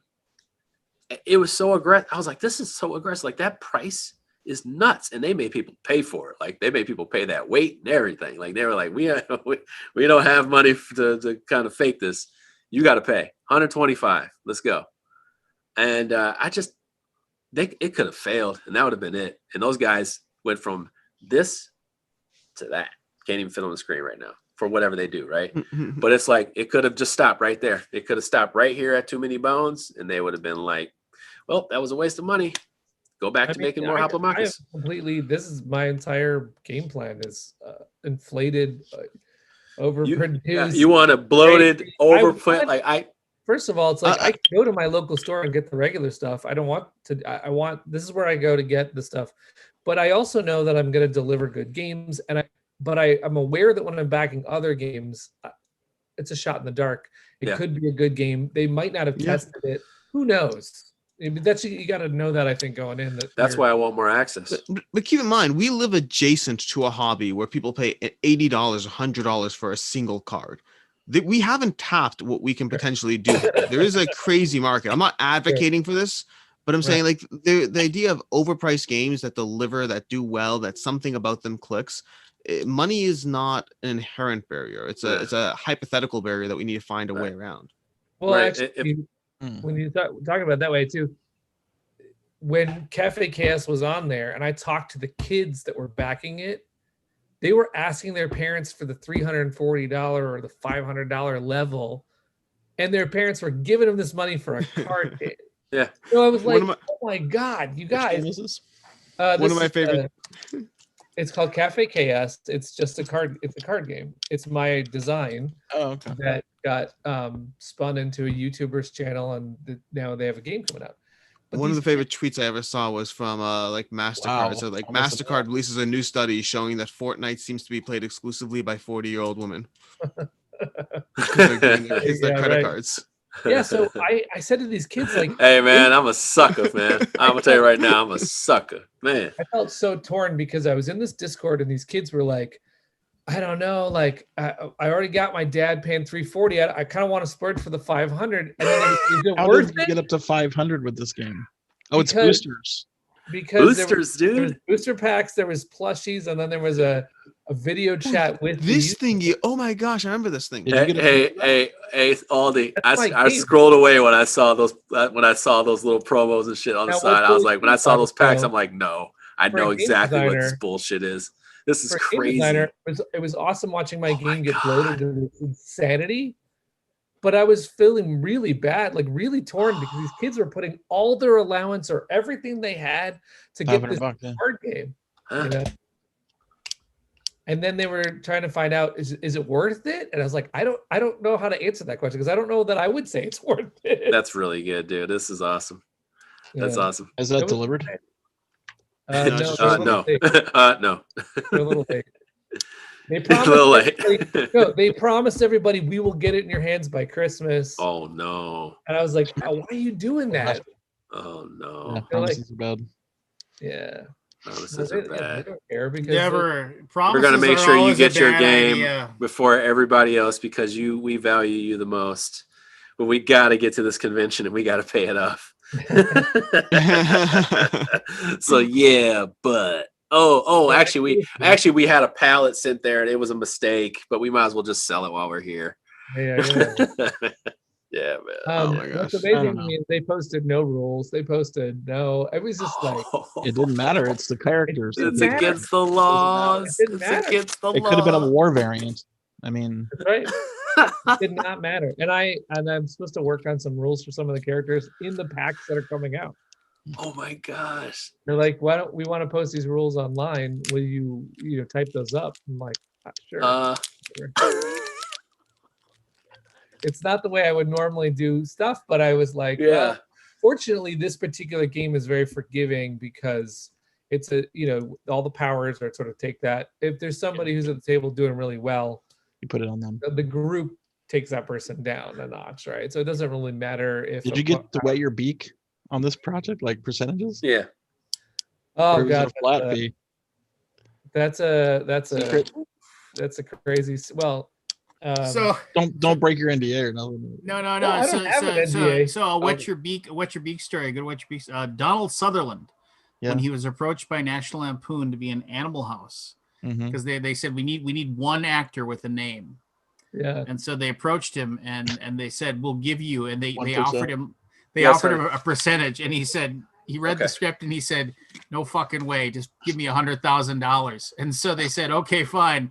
And he references Animal House. It's my $10 million. It's like my $10 million mistake is what he says. Yeah, it's just like just because he, not that he's starving or anything like that, but I mean, And the other one that's great is if you watch like the Star Wars stuff, Alec Guinness, when he got his contract to get Alec Guinness on board, they offered him 2 points, and it was just like, or it was whatever the point. It was like 3-4 points or whatever, to off the earnings of the movie, and then he did such a good job that Lucas approached him and said, I can't begin to tell you, just you gave my movie such a presence and a weight, and I can't. So I want to give you another point.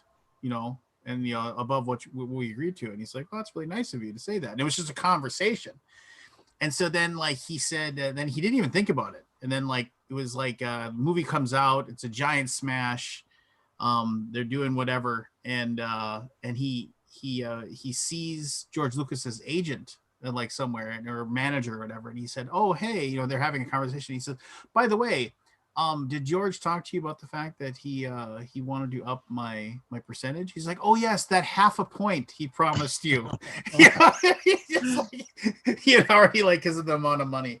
But I guess Alec, half a point. What's wrong with a quarter point? Yeah, no, yeah, but eighth of a point is far too generous for you. Yeah, no. So so like from, I guess from that point forward, like whenever he'd go to dinner and there'd be like a large group of people, like 20, 25 people, he'd always pick up the check, and everybody would tell Alec, "No, Alec, no, and he'd just say Star Wars, and he'd just pay for it, because he said he never had to worry about money ever again after being in Star Wars. Did he have to worry about money before that? I doubt it, but I'm pretty sure I think it was the difference between having money and having fuck you money, as they say. So, yeah. And I summed that one up in the chat. I can't see that one outside. There you go. Let me read this out loud here. Screen print.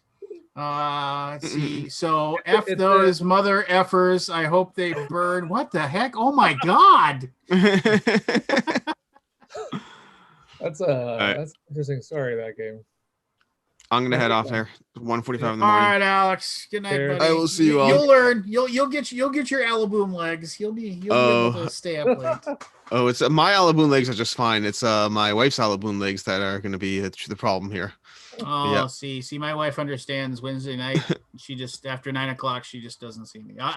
When I stuck upstairs, that was just to give her a kiss goodnight and tell her, you know. No, I'll pop on a regular basis, but some weeks I'll stay later. Other weeks, this was your one chance. You didn't pass the test. So. Good to see you, I'll see you guys. Have a good one. Good to see you, Alex. Oh man, I was trying to talk to another designer about how things can go in the industry sometimes, you know, because everyone's like, they're all rose-colored glasses when they first think of how they're gonna make this game, and it's gonna. That's reality of selling 100 copies and that's it. Yeah, and then I was like, it doesn't, you know, you gotta, man. Everybody walks into this thinking everybody's gonna be nice and everybody's gonna be awesome, and it's just gonna be fine, and you know, and as long as stuff you know keeps moving forward, and as long as stuff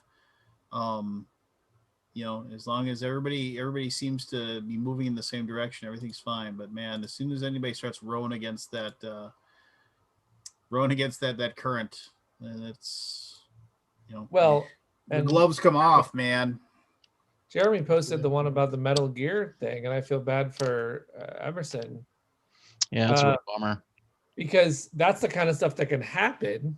You know, you hope it doesn't happen, but now I don't know much more about it than that article. But holy crap, you know, being back. Because I'm sure that's been years of his life. I mean, it was supposed to ship in 2019. Yeah, remember, it said coming out in 2019 was the picture. So okay, so that was did they kickstart that, or what was that? Was that just that just a straight to retail? Straight to retail again, but it's Metal Gear. It'll. Well, and this is one of those things where you say, okay, well, it's straight to retail or whatever, but here's the deal, like that's something where I don't know. I mean, I applaud people that go to retail, you know, but I mean, it's, you know, that they have the wherewithal, but I mean, seriously, I mean, what are the games, I mean, other than like a few titles here and there, and quite honestly, I mean, like stuff like a Stonemeyer game. I mean, he does a pre-orders. GMT already does P500 for their stuff. I got a bone to pick with GMT too. God, they ended up costing me $20 because when the Down in Species Aquatica, which was going to be is basically Chad Jensen's last game, and I love Down in Species. It's one of my top games of all time. So I very rarely have P500 things. And I was just like, okay, so I P500 it. And then they sent me back, and I put in my credit card information, and then they sent me the thing back and said, we're going to be charging cards soon.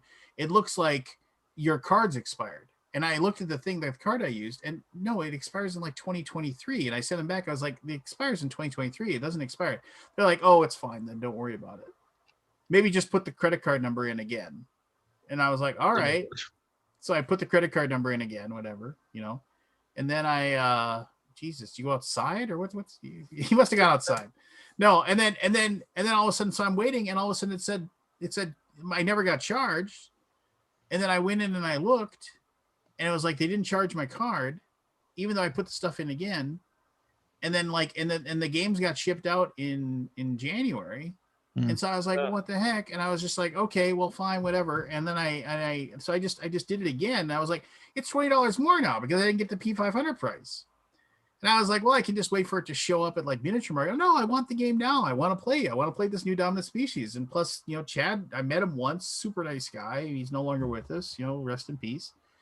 And, and I've had a couple of conversations with his wife about the game, just because like she reached out because I'd done one of the videos and Kai was like super awesome. And I heard, and she interacted with you recently, Scott. I saw she made a post on Facebook, but did she read on Facebook too? I didn't see the Facebook one. Yeah, and then she accidentally she praised you. She praised you greatly. See, this Scott's there's a weird story there. But anyway, so here going the whole long thing. Then I was like, so I contacted them. I was like, yeah, so you told me to input my stuff again. I did it, and like you didn't, and they're like, yeah, well, there's nothing we can do. So I just had to pay the extra $20. Which what $20? It's going to Kai. Kai gets well, yeah, you hope, right? But I mean, that's fine. I mean, it's Chad is one of the best designers. I mean, like, it's a tremendous loss. Well, yeah, and I mean, 2 of my top 10 games of all time, he designed Urban Sprawl and Dominant Species. So, I love Dominant Species. Oh my god, yeah, I never played it. Yeah, Jeremy. Yeah. Oh, it is. And I know I know it has a real brutal edge to it, right? It has a brutal edge, but also it is a dense game. But the rule book is the best rule book that has ever been written. Really? For a heavy game. It is like you will look at that game and you'll be like, I don't know how to I don't know what to do. And then you open up the rule book and like it's like Chad sitting next to you and saying, okay, this is how we're gonna play. This is how you go. This is how you do it. And I remember I've everybody who has a heavy game needs to like buy Dominant Species, read how he did that rule book, and then emulate it for their game. And there's a lot of heavy games out there that really needed somebody like that out there. They're still good games once you get through the rule book, but man, oh man, Dominant Species just held your hand, and all of a sudden you're in and you're playing, and you're playing a. Is that game still in print? Dominant? Yeah, it's like 4th or 5th printing, I think. Oh wow, okay. I should own that one. I really like that game, even though when I get into it again, it's brutal. Oh, it is brutal. Is there any solo in it, or is it just pure? No, you got to play, but it works really good as a 2-player game. Yeah, it is a great heads up. What I love about that game is that I played it at BGG-Con, and it was like bringing it back out, right? I was like, okay, I haven't played this in a while. It was so intense, and you're staring over at the cards, and you're staring at your opponent, and you're like, okay, he's gonna get that card, screw me over, so I gotta go here and screw you over. It's definitely interactive stuff where you're like trying to do moves ahead and calculate this whole mess. So good. Can you send me that post, Lance? I never saw it. Yeah, I'll track it down. Well, just search for Kai on Facebook. Okay. She did it on her thing. Yeah. Just want to see what was that. She did it right up and. Yeah, it's not. I'm not friends. Well. Here I will read it to you. Here, hold on, please. Because she. Let me just. The whole thing is that she tried to submit a. Yeah, she posted a video to the review section, which was a paid promotion. So people, BGG mods knocked it down, or it wasn't mods, it was the users, right? Because that goes through the user system. Geek mod. So someone wrote offensive, and I'm like, what? How is this offensive? It was just a misunderstanding of the BGG review system. Which I let's see here. Aldi at BGG responded to my query. He shook his head at the reason for admin rejecting my post and reposted it for me and mentioned that he was also a fan for Chad's work. I can't thank him enough. I haven't seen a lot of questions on the game yet, but it's still shipping around the world, and it's doing. But yeah, she opens up with the basically saying that. Well, I'm glad I took the time to figure it out, because I was like, normally I would just forward that to somebody, Matthew, but I felt obligated to help her. Yeah. So I mean, no, it's cool. Yeah. Not obligated. I wanted to help her. Because I know if you're not used to the BGG system and you step your toe into the wrong spot, it can be weird. There's some rough edges. Oh yeah, somebody can come up somebody can come up with and stomp on your. Well, we also found some weirdness with the people who geek modded it. Well, here's the deal. Like, I have never. I mean, like, I don't think BGG is that bad for new users. I remember one of the like saltiest forums I ever found in the world for people, and this wasn't even a Reddit thing.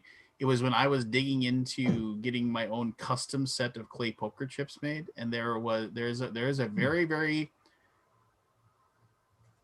vibrant and live message board forum. And if you search for custom poker chips, you'll find it. Yeah. They are, and if you come in there with like without like just bowing your entire head the entire way.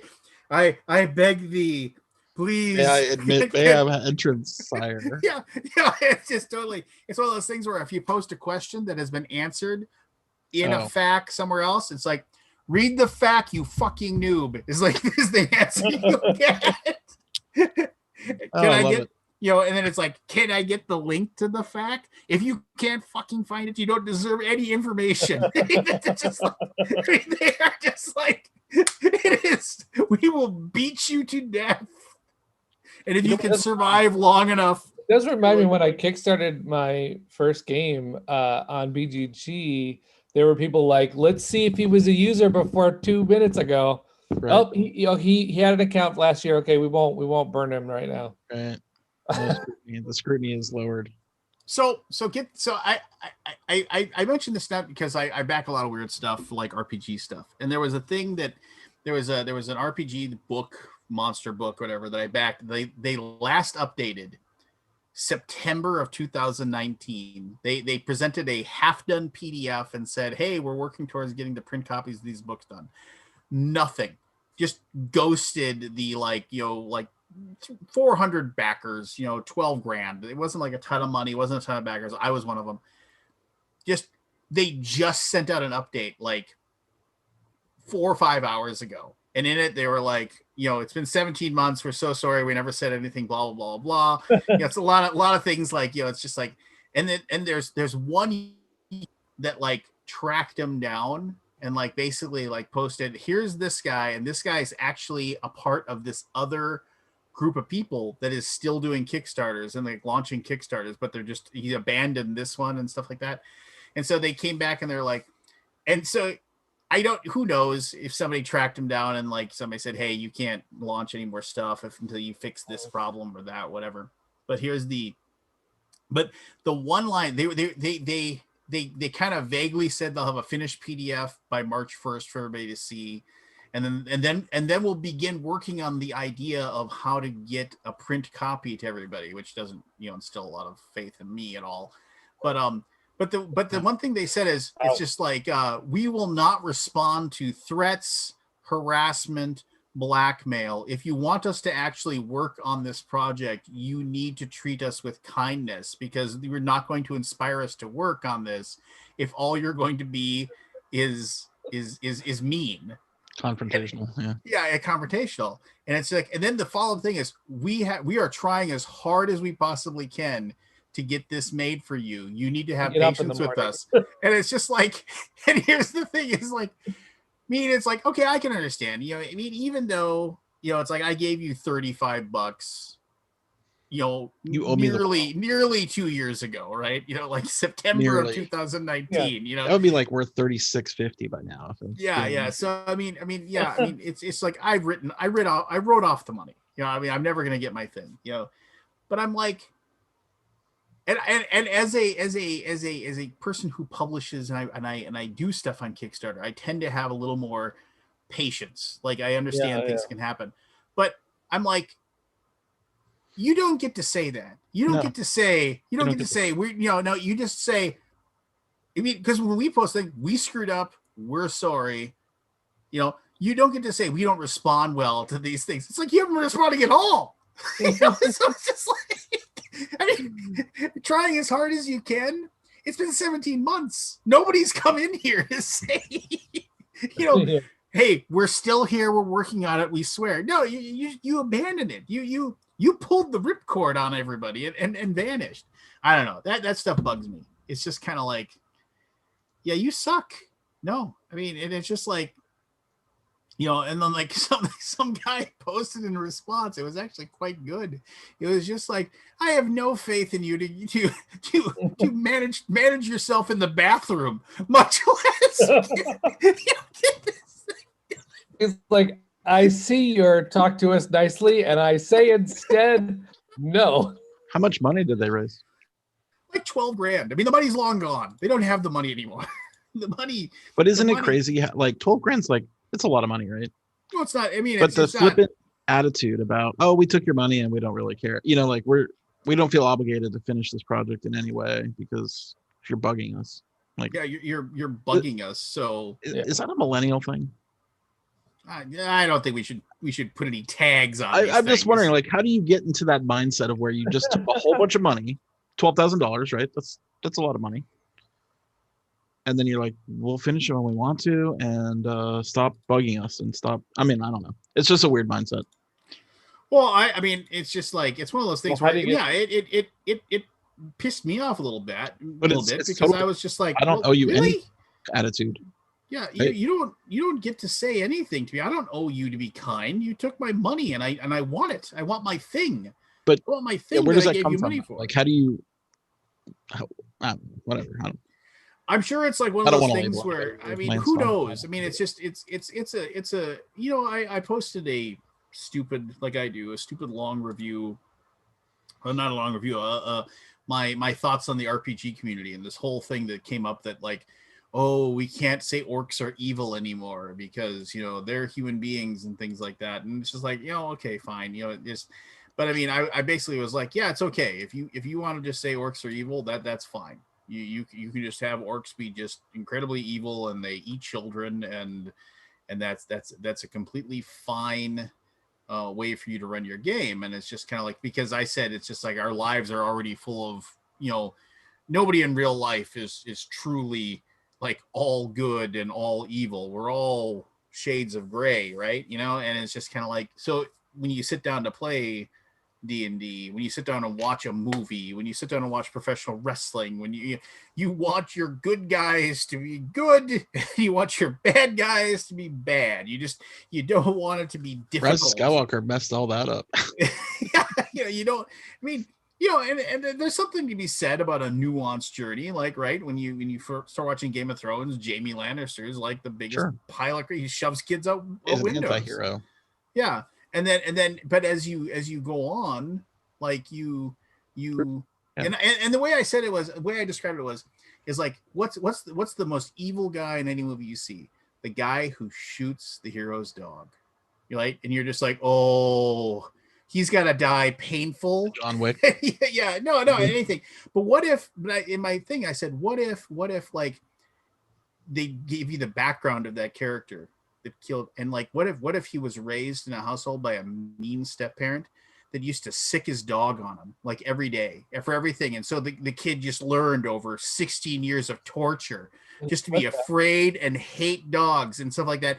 And then now you see that whole background, and then you get to the point where that dog growls at him and he's like, fuck you, and just shoots because he's damaged. Like he was abused by this something out of his control. And then all of a sudden people are like, well, now I kind of have sympathy for you because like you were just brought up to be like, but no, I don't want that. I want to be happy that guy just got shot in the face with a crossbow and you're taking it away from me. Yeah. So my buddy I live with, so you got to come up with new stuff, right? My buddy, he was a TV guy or whatever. And he had a really good initial screenplay, whatever. It was called Henchman U. where people would go to school to become henchmen, and they had like their own like a backstory. And like some people who would go to henchman school thinking that they would become like a supervillain someday, but when they go to school to become a henchman, they don't realize that like henchmen are like not as cool as they thought, like they're expendable. So there's like different plot lines, and then there's like this one guy who actually like does something really cool, and he becomes a villain. Like, and then everybody hates him because he gets to become a villain, you know, at the school, whatever. So I thought that was a pretty interesting script. Of course, it never got picked up. But I just remember that it was actually pretty fun. It probably was. We watched a lot of anime, so it was probably inspired by something I didn't watch with them that night. But what was that Will Smith movie with the orcs? Oh, on was Netflix. it Bright or wasn't it Trolls? Or no, yeah, Bright. Oh yeah, Bright, the elves and the trolls, or no, the orcs. I don't know. I don't mind alternative storylines with what the villains are or not villains. Yeah, I think it was called Bright. That was that one. I want the sequel. I thought it was fun. You're the one. No, I'm sure there's plenty of people that thought it was cool, right? I thought it was cool. No, I didn't mind it. It was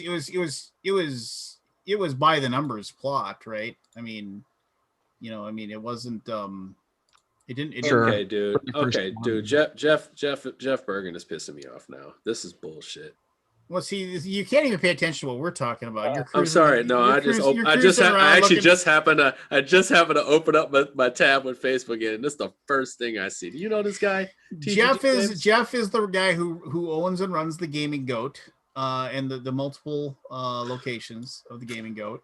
He is definitely a man with opinions. Man, let me tell you something. This is bullshit, man. Because I actually sent somebody his way today because I wanted to help him out or whatever. And I was kind of in between even saying something. But this right here is straight up bullshit. He just posted this right here. Yeah, if you want to buy games from TGG for resale, you will be banned. Zero warning. I'm here to make this hobby accessible to everyone. If you want to buy overpriced Kickstarter for resale, hit up that trash online store, the Game Steward. I'm the biggest in the world, and I sell for great prices. Don't try and take advantage of me. That right there. Well, let me ask you something, because I saw that and I was like, I mean, I get where he's coming from on, hey, don't buy myself and sell it higher, which is funny because that's what he's doing. But that's what he's doing. But I don't like saying trash about the Game Steward in there. Like, the worst thing. It is the worst thing you could possibly do is shit on somebody else's business model, and that's that bullshit. That's actually shit you don't say in people's face. Like, to me, when people say things like that they don't say in people's face. But I'm just I'm just saying, like, when you say shit that you would never say to someone's face, like, that's when I don't fuck with you. Like, that's when I have a problem with you. But here's the deal. Like, we have multiple people many times say name and shame. Like, we complain about people being vague on Facebook. Just heard some really bad news about something, but I can't share it. And we're like, well, that wasn't helpful at all. Other than so here's a guy. He wants to name and shame. He does. And so he's. Does the Gaming Goat sell Kickstarters? Oh shit, yeah. He works with tons. We get an email every single time we launch one. So they just buy retail. Well, no, and the thing is, he prices people out so that they can literally not say shit about him. He prices them out. Like, he can make your Kickstarter fund if he wanted to, in a sense, if you're a small publisher, or he can make it so he's got hold of your inventory, in a sense, right? He's got hold of this block of inventory, and he can say, "Hey, I made you successful." I know that move. Every time we launch a campaign, I get an email from him. So I just tell you right now, like, I just sent someone to him. So don't, if he even says some shit about me, I just sent someone to him today that I think would be profitable for him. That I thought it'd be a good deal for him. And I know how polarizing he is, but I just thought this is a good situation. But what he just did 2 hours ago is straight bullshit. You do not do that to people, man. Like, Mike Pleasic runs a really good biz. You know what I'm saying? And he earned it, and he's been running since 2013, and he works to make things happen too, in a different way with a different business model. And if you don't like the business model, is one thing. Yeah. But They were both like that right there, man. They were both really good customers on Dwelling. Yeah, I'm sure. I'm sure. Yeah, I like. And it's just That's like pretty cool. Actually, I didn't realize he had this much stuff. he does. He does. And believe me, he will let you know he does. But also his customers will also let you know that there's some things he does as well. So it's just man, that right there. I was cool with a little harsh. I was hoping, you know, I was putting up with his little late night posts and, you know, talking shit posts because I thought they were quite equally entertaining and shots fired at the same time. Because I don't mind a little trolling. but yeah. That's one step too far. But I ain't gonna say that because I want to fuck up people's money. I don't want to fuck up people's money, so I'm not saying nothing else. I'm just saying. It's money on the line. Just money. It's money. You know what? So Hey, I'll leave it there. Jeremy, Life's always better with money on the line. It's money on the line. See, that's what I'm saying. He Jeremy, bought all you 2K copies. See? He's got a Sleeping Gods Kickstarter in. Did I talk about Sleeping Gods yet? How great it is. That is a really good game. Like I said, I'm actually gonna do a. Oh, you guys are kidding me. Video. Stop doing this. Are you kidding me? It's really Is good. it that good? Like, okay, you know, I remember I saying about Ryan Lockett, right? Like, the dude is a genius. Games? I'm just saying. Do you like Tales of the Arabian Nights? You know, I've actually never played Tales of the Arabian okay. Nights. But I would just say like Paragraph. this. I love games that are adventures. The thing about Ryan Lockett is I always seem to die off of his games. Like but this is the one. This is the one that I felt is the one. Like I was like, there's something about this one that seems like a culmination of. It's got a Cthulhu on the front of it. You know, it's like, amazing. It is the one. Like it's the one. For sure. It's super good. Have you played with the expansion stuff at all yet, Scott? I haven't hit any of these. Oh Jesus, Lance! Yeah, when you say that, it scares me. I know. When Lance says that, I mean, no, it's really good. My daughter's really enjoying it. That's a level of hype that doesn't exist very often. I don't give my kudos out that much like that. He's got a little grin on his face and shit. That's scary. No, it's good I've stuff. been looking for this kind of game for a long time. Oh wow! The one that like connects the stories together. Like, I mean, it's not like it's quests, right? Like the quests are very fun. The decisions are hard. The mechanics are good. The characters are amazing. It's really cool game. Yeah, what's your problem? Why don't you get it? I wish I was playing it right now. Wow. I mean, I've been thinking about it. I've only played it. I put 7 hours in 2 weeks ago. Okay. And I need to get back to it. Last weekend, I taught it to 2 different people online. Wow. over Zoom. And it's really not that tough to learn. No, wait, is it good over Zoom? Is simple. Is it good over Zoom though? Like, can you play it over Zoom? And be like, kind of. You can play it over Zoom. Oh shit! All right, now I want to bust out my copy now, dude. Hey, let's bust out our copies, get it out. Dude. I know. Let's do it. Yeah. I want to talk to people about some of the quests. There's one quest that I found that is like mind blowing, and I want to talk to somebody about it. Is it put like this? Is it like? Wow. Okay. Have you played the video game Witcher? Like Witcher 3? Yes. Okay. Is it like you could possibly run into something that would actually send you down a little bit of a well more than you're expecting? Yeah. And you're like, holy shit, I'm in this. This is almost feels like this is not even part of the game. I'm in this right now. And it has that capability. I don't know if it goes that far. Well, I mean, how in a gamified way, like in a board game. Well, I've already found one thing that just like is super intriguing. I want to know what the fuck is going on. Right. Okay. And that is a really so. Are you just turning away from opportunities, like to say, "Hey, there's replayability here," or do you feel like there's so much really content. Can go another way? This really could go another way. You could just stumble around for the whole. You only play 50. What is 8? What's 18 times 3? 54. 54 turns. You play 54 turns. That's a game. Shit, 54 turns is not. Now, but I've played 18 turns and it's taken like let's say 5 hours. Oh.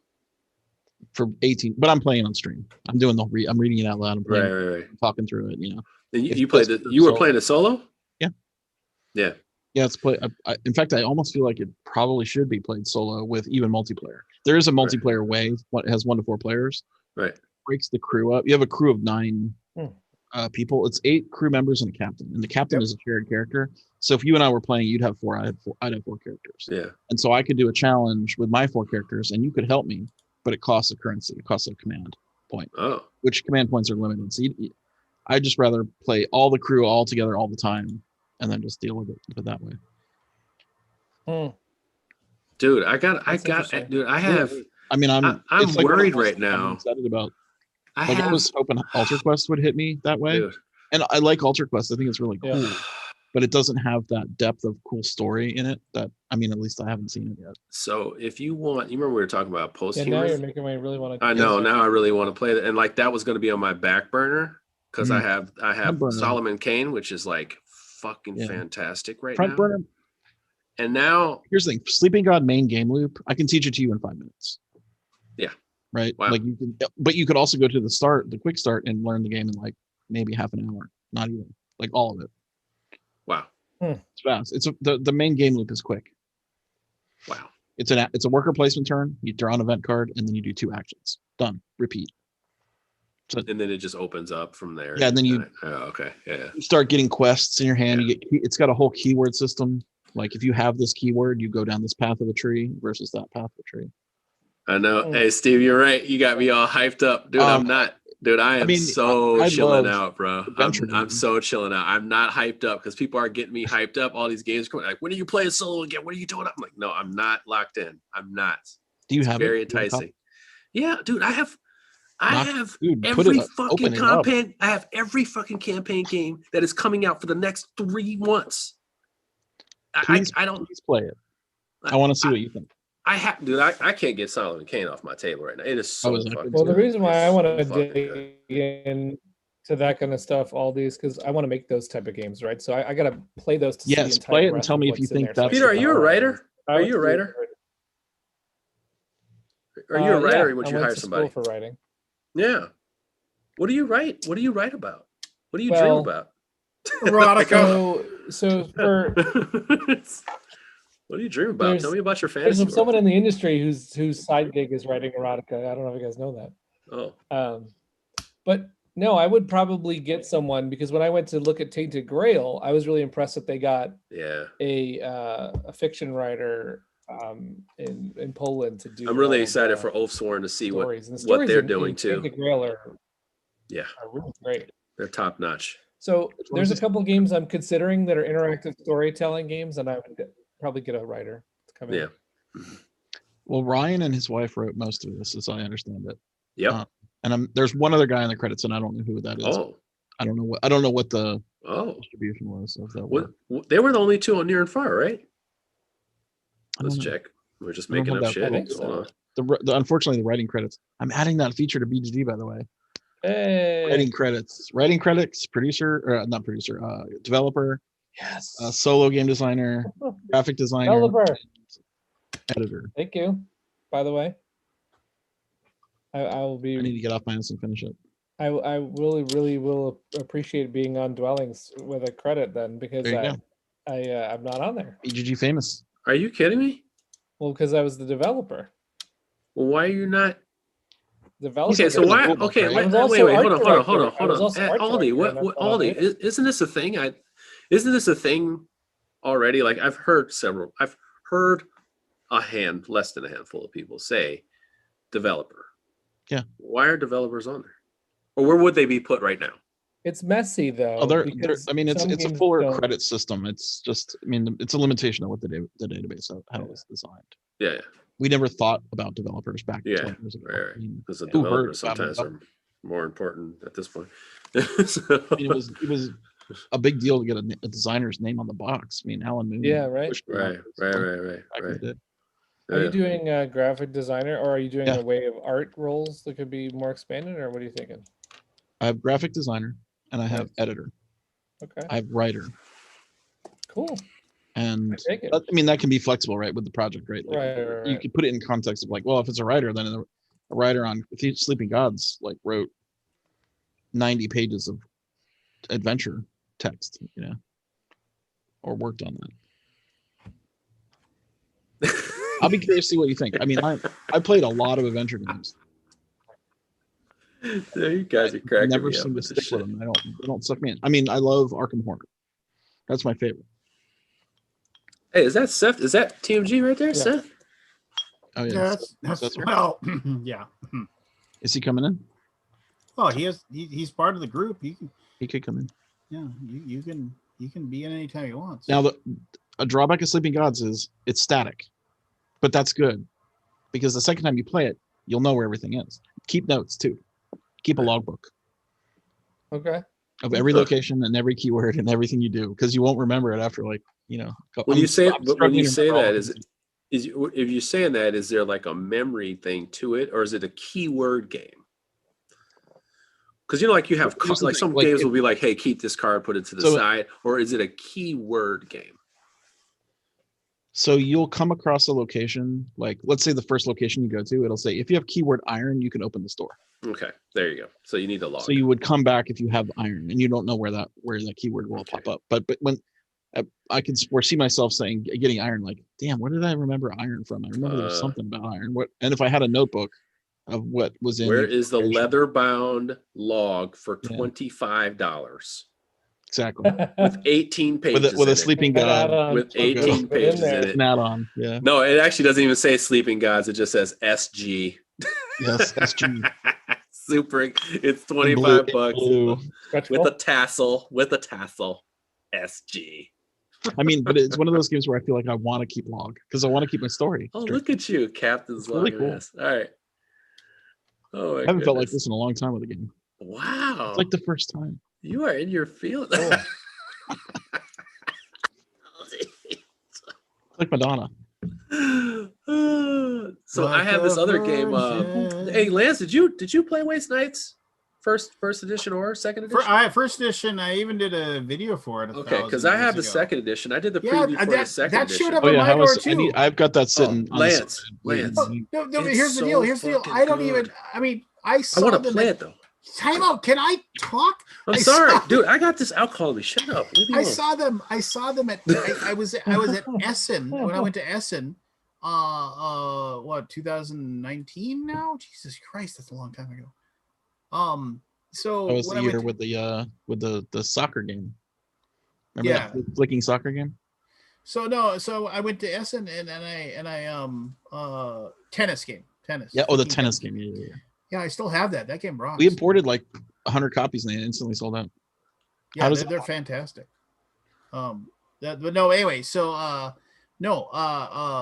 ran into them and they're like, oh, thanks so much for that video. And I was like, yeah, our second edition is coming out. And I was like, oh, I'd love a copy. And they're like, oh, give me your address. And I just wrote it on a piece of paper and gave it to them like a week ago. Like, what the hell is this? Some box showed up. I was like, wow. Wow, someone came through for you. You know how many times you do that? You write it down on a piece of paper. Yeah. You gotta match the good with the bad lands. Yeah. No, Galactica, they when I did the preview for them too, and I was surprised they even remembered. And yeah, they sent me a copy. That game is really freaking good. I had never heard of it. So I just heard that my a buddy from a group, I was working for Board Game Revolution at the time. He was like, why are they making the second edition? They're not going to do this and this and that. And I was like, well, fuck it. I'll try it. It looks cool. And yeah, that game's, I haven't played the final copy, of course. But I mean, what they gave me, of course, is an established game already, right? Right. That game's good. What's the game loop like? Like you move. So you're basically moving around a race line. You have overworld type stuff. So you're actually moving around in your car more than anything, and you're doing kind of Mad Max-ish stuff. But events will happen along the way based on the terrain you're at, and you're going to be running, for water and fuel. It's very Mad Max. It is very Mad Max. And you're going to have not only events that happen depending on the road terrain you're on, but then you also have different types of enemies as well.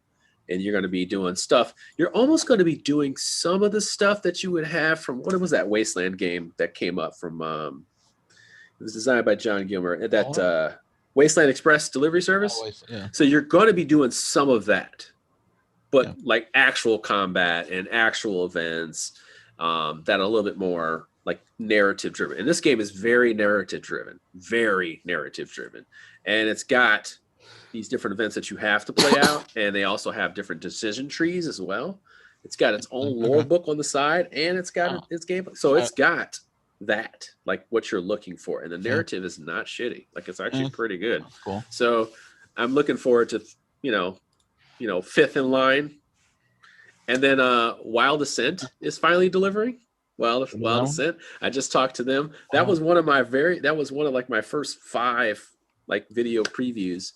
Was them, and now they are finally delivering. Aww, how cute! I know, isn't that cute? And I was like, it's like memory lane, right? And it's like, wow, that was like 2000. What's Wild Ascent? Ascent. Assent. So apparently, okay, can you somebody explain that to me? Wild Ascent. People are making fun of the name. There's something to it. That's not how you spell. I mean, ascent like rising or yeah. Ascent. Like I don't know what that ascent. means. That's not how you spell the I word. should have asked him. I had him on the phone. I should have asked him, like, why are people beating you up about ascent? Whatever. So it means approval. Okay. A registration, an expression of approval or agreement. I had never heard that before. Wild approval? I don't know. Anyway. The wild approval. But yeah, that one right there was so it's was coming. Yeah, it's coming. Was the OG, hey, here's a game that's like Monster Hunter. And this one is like, it straight up is. You're going to have multiple characters on a battlefield. You're going to be fighting them. You kind of get in a struggle, tug of war with them to trap them. And it's risk of life. You actually get hurt by grabbing them and rustling them around. Once they get past their half health, you're kind of, sort of Pokemon-ish to be childish about it. But the battling system is really, really interesting because it's got that Final Fantasy Tactics feel about positioning and turning for action points. And they even talked about streamlining it because they have another game called Storm Thunder, which somehow they got lucky with not delivering a game and like 15 timesing it on another project. I don't even understand how they did that. Like Storm Thunder, of course, they did it because of the minis. It was like, it's ridiculous amount of minis in the game. But they made a ton of money off of that and not even delivering Wild Ascent. They did it within a year of launching Wild Ascent. So yeah, I'm really, really excited about this because I thought that game was freaking awesome. I'm taking notes. Do not deliver games. Do not deliver. Just make games. another one. It's interesting. Make another one. I mean, seriously, if you want to take a look at that, we can take a look at that. I don't know. I talked to him on the phone. I was like, I have to understand what the hell happened. By the way, crazy story on this game about, and I really should emphasize this. I had no idea how crazy. I should have said this earlier when I had no idea how crazy miniatures can get. Like if things go wrong, go wrong in one spot, how much it could potentially cost you. Like when you price it out in the end, if any mistakes are made, or you're not happy with the finished product or a sculptor doesn't do things right I was like, when he told me, I just can't even say the number. It's just like when he told me how much it ended up costing him per miniature, I was just like, oh my God, I could not even picture. And then like shipping it to the other place because this didn't work. And like, he was just like, screw you. I'll move it to here. Well, shipping to there, and then like, he's like, and I actually had one spot where I had one sculpt. So I had that, I had to keep it. I wanted it. So he's like, I had that. And I was just like, oh my God, that costs so much money. He's like, yeah. So when people say you're rich, when people see that money, that number, oh no. Don't. Like, I think people don't understand. Like, no, don't. And especially if you're new and you just don't know everything. Like, this was a great example. I hope he tells the story one day. I really hope he tells the story one day. Now? Or is everything still a mold? Is there moldless minis? Moldless. Like, you don't need a mold. It can just be made and formed with air. There's still a mold as far as I know. There's still molds. Yeah. Yeah, all the dwellings ones are various injection molds, and it's Jeremy. If you go look at Wild Ascent and then compare it to like Bloodstone, they're the same price, $199 all in. Yeah, it's great. You get a lot more stuff in Wild Ascent. Yes, I mean, assuming they deliver it. But I mean, if you're just going on quantity, you know what's crazy when I play Wild Ascent? When they did it, this is the craziest thing because this is my first time getting like a bigger presentation game. Look at this thing. And what's crazy was they sent me like done miniatures. They were done. Like they were, or maybe they weren't. They were like, 3D. They were perfect. Like they were ready to go. If you sent me that as the final product, I would have been straight. But that was back then. Who knows? But yeah, I was just like, damn. He's like, we got it ready. We got the skulls ready. We got all this stuff ready. So it's like pretty much finish up the game, and we're good to go. And wow, those miniatures look good. Yeah, no. It's going to ship in 2019. I know. So basically, just put it like this. In the end, he said, "Hey, we learned a lot from this project, but we already pushed it into Storm Thunder already. Like everything." How many people they learn so much, but like, how do people learn from each other? There's like these minis have been a problem for everybody. I mean, it's also these but it's always these companies. That's the thing. Like some companies' experiences are different than others. You know. Yeah, but think about this, for example. I mean, well, when I first started on Kickstarter, I did ask. I'd said, "Hey, how'd you do this? How'd you do this?" With minis, it's a little bit of a harder thing to figure out. Like, "Hey, Awakened Realms, how did you?" Right. X, Y, and Z. Oh, you got an in-house modeler? Oh, I guess I can't really ask you. Because my experience is I got to get an external modeler to go do the dwelling stuff. And then that modeler may or may not know the best practices in China. So then China tells me, oh, actually, you haven't done X, Y, and Z with your minis, but we'll do that for you for this fee. I'm like, oh, okay. Yeah. We'll get them right. Then it's like, are you choosing Easter? Why are you choosing them? What material are you going to use? Like it's a lot. I should, to your point, Scott, I should write down some of those. Please learned somewhere. Share the no, I mean, if you feel comfortable to it. No, I'm fine doing that. It would only help everybody, right?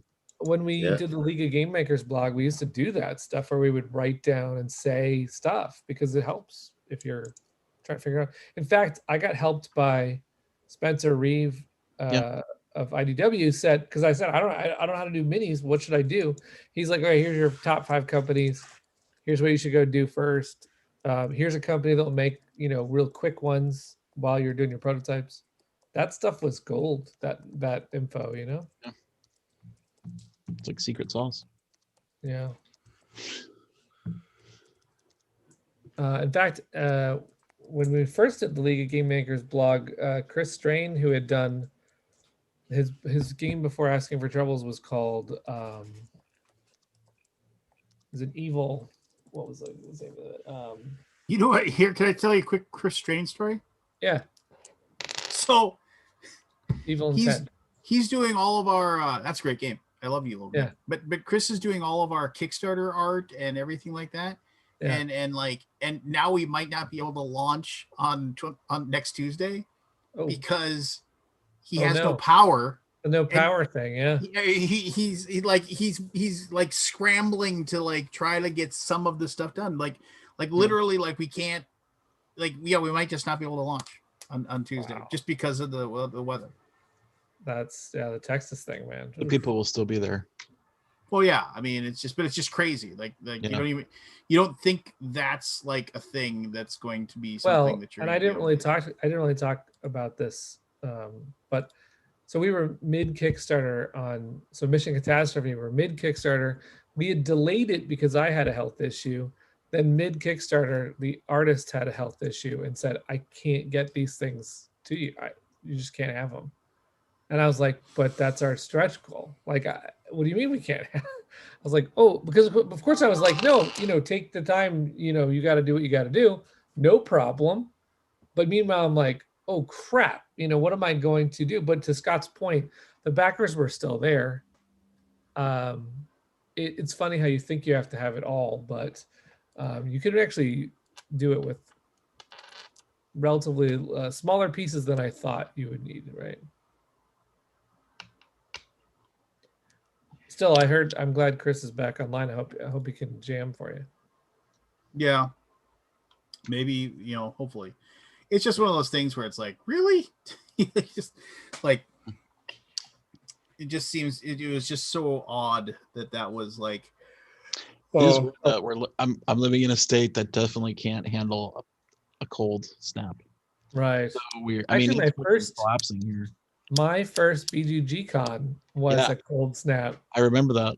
Where they shut down the airports, right? Or it was like everyone should get out now. Yeah, everybody was scrambling to leave.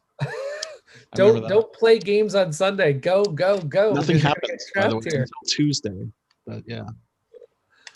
But my point on Chris's first game was he did these minis. He had little henchmen, but then he promised backers a giant statue of the villain, and he said that the manufacturer shipped those. Oh, I've heard this whole. They broke all those things. What happened? So they all the villain was this woman, right, or something, and then so the company that produced those for him and sent those out to him, they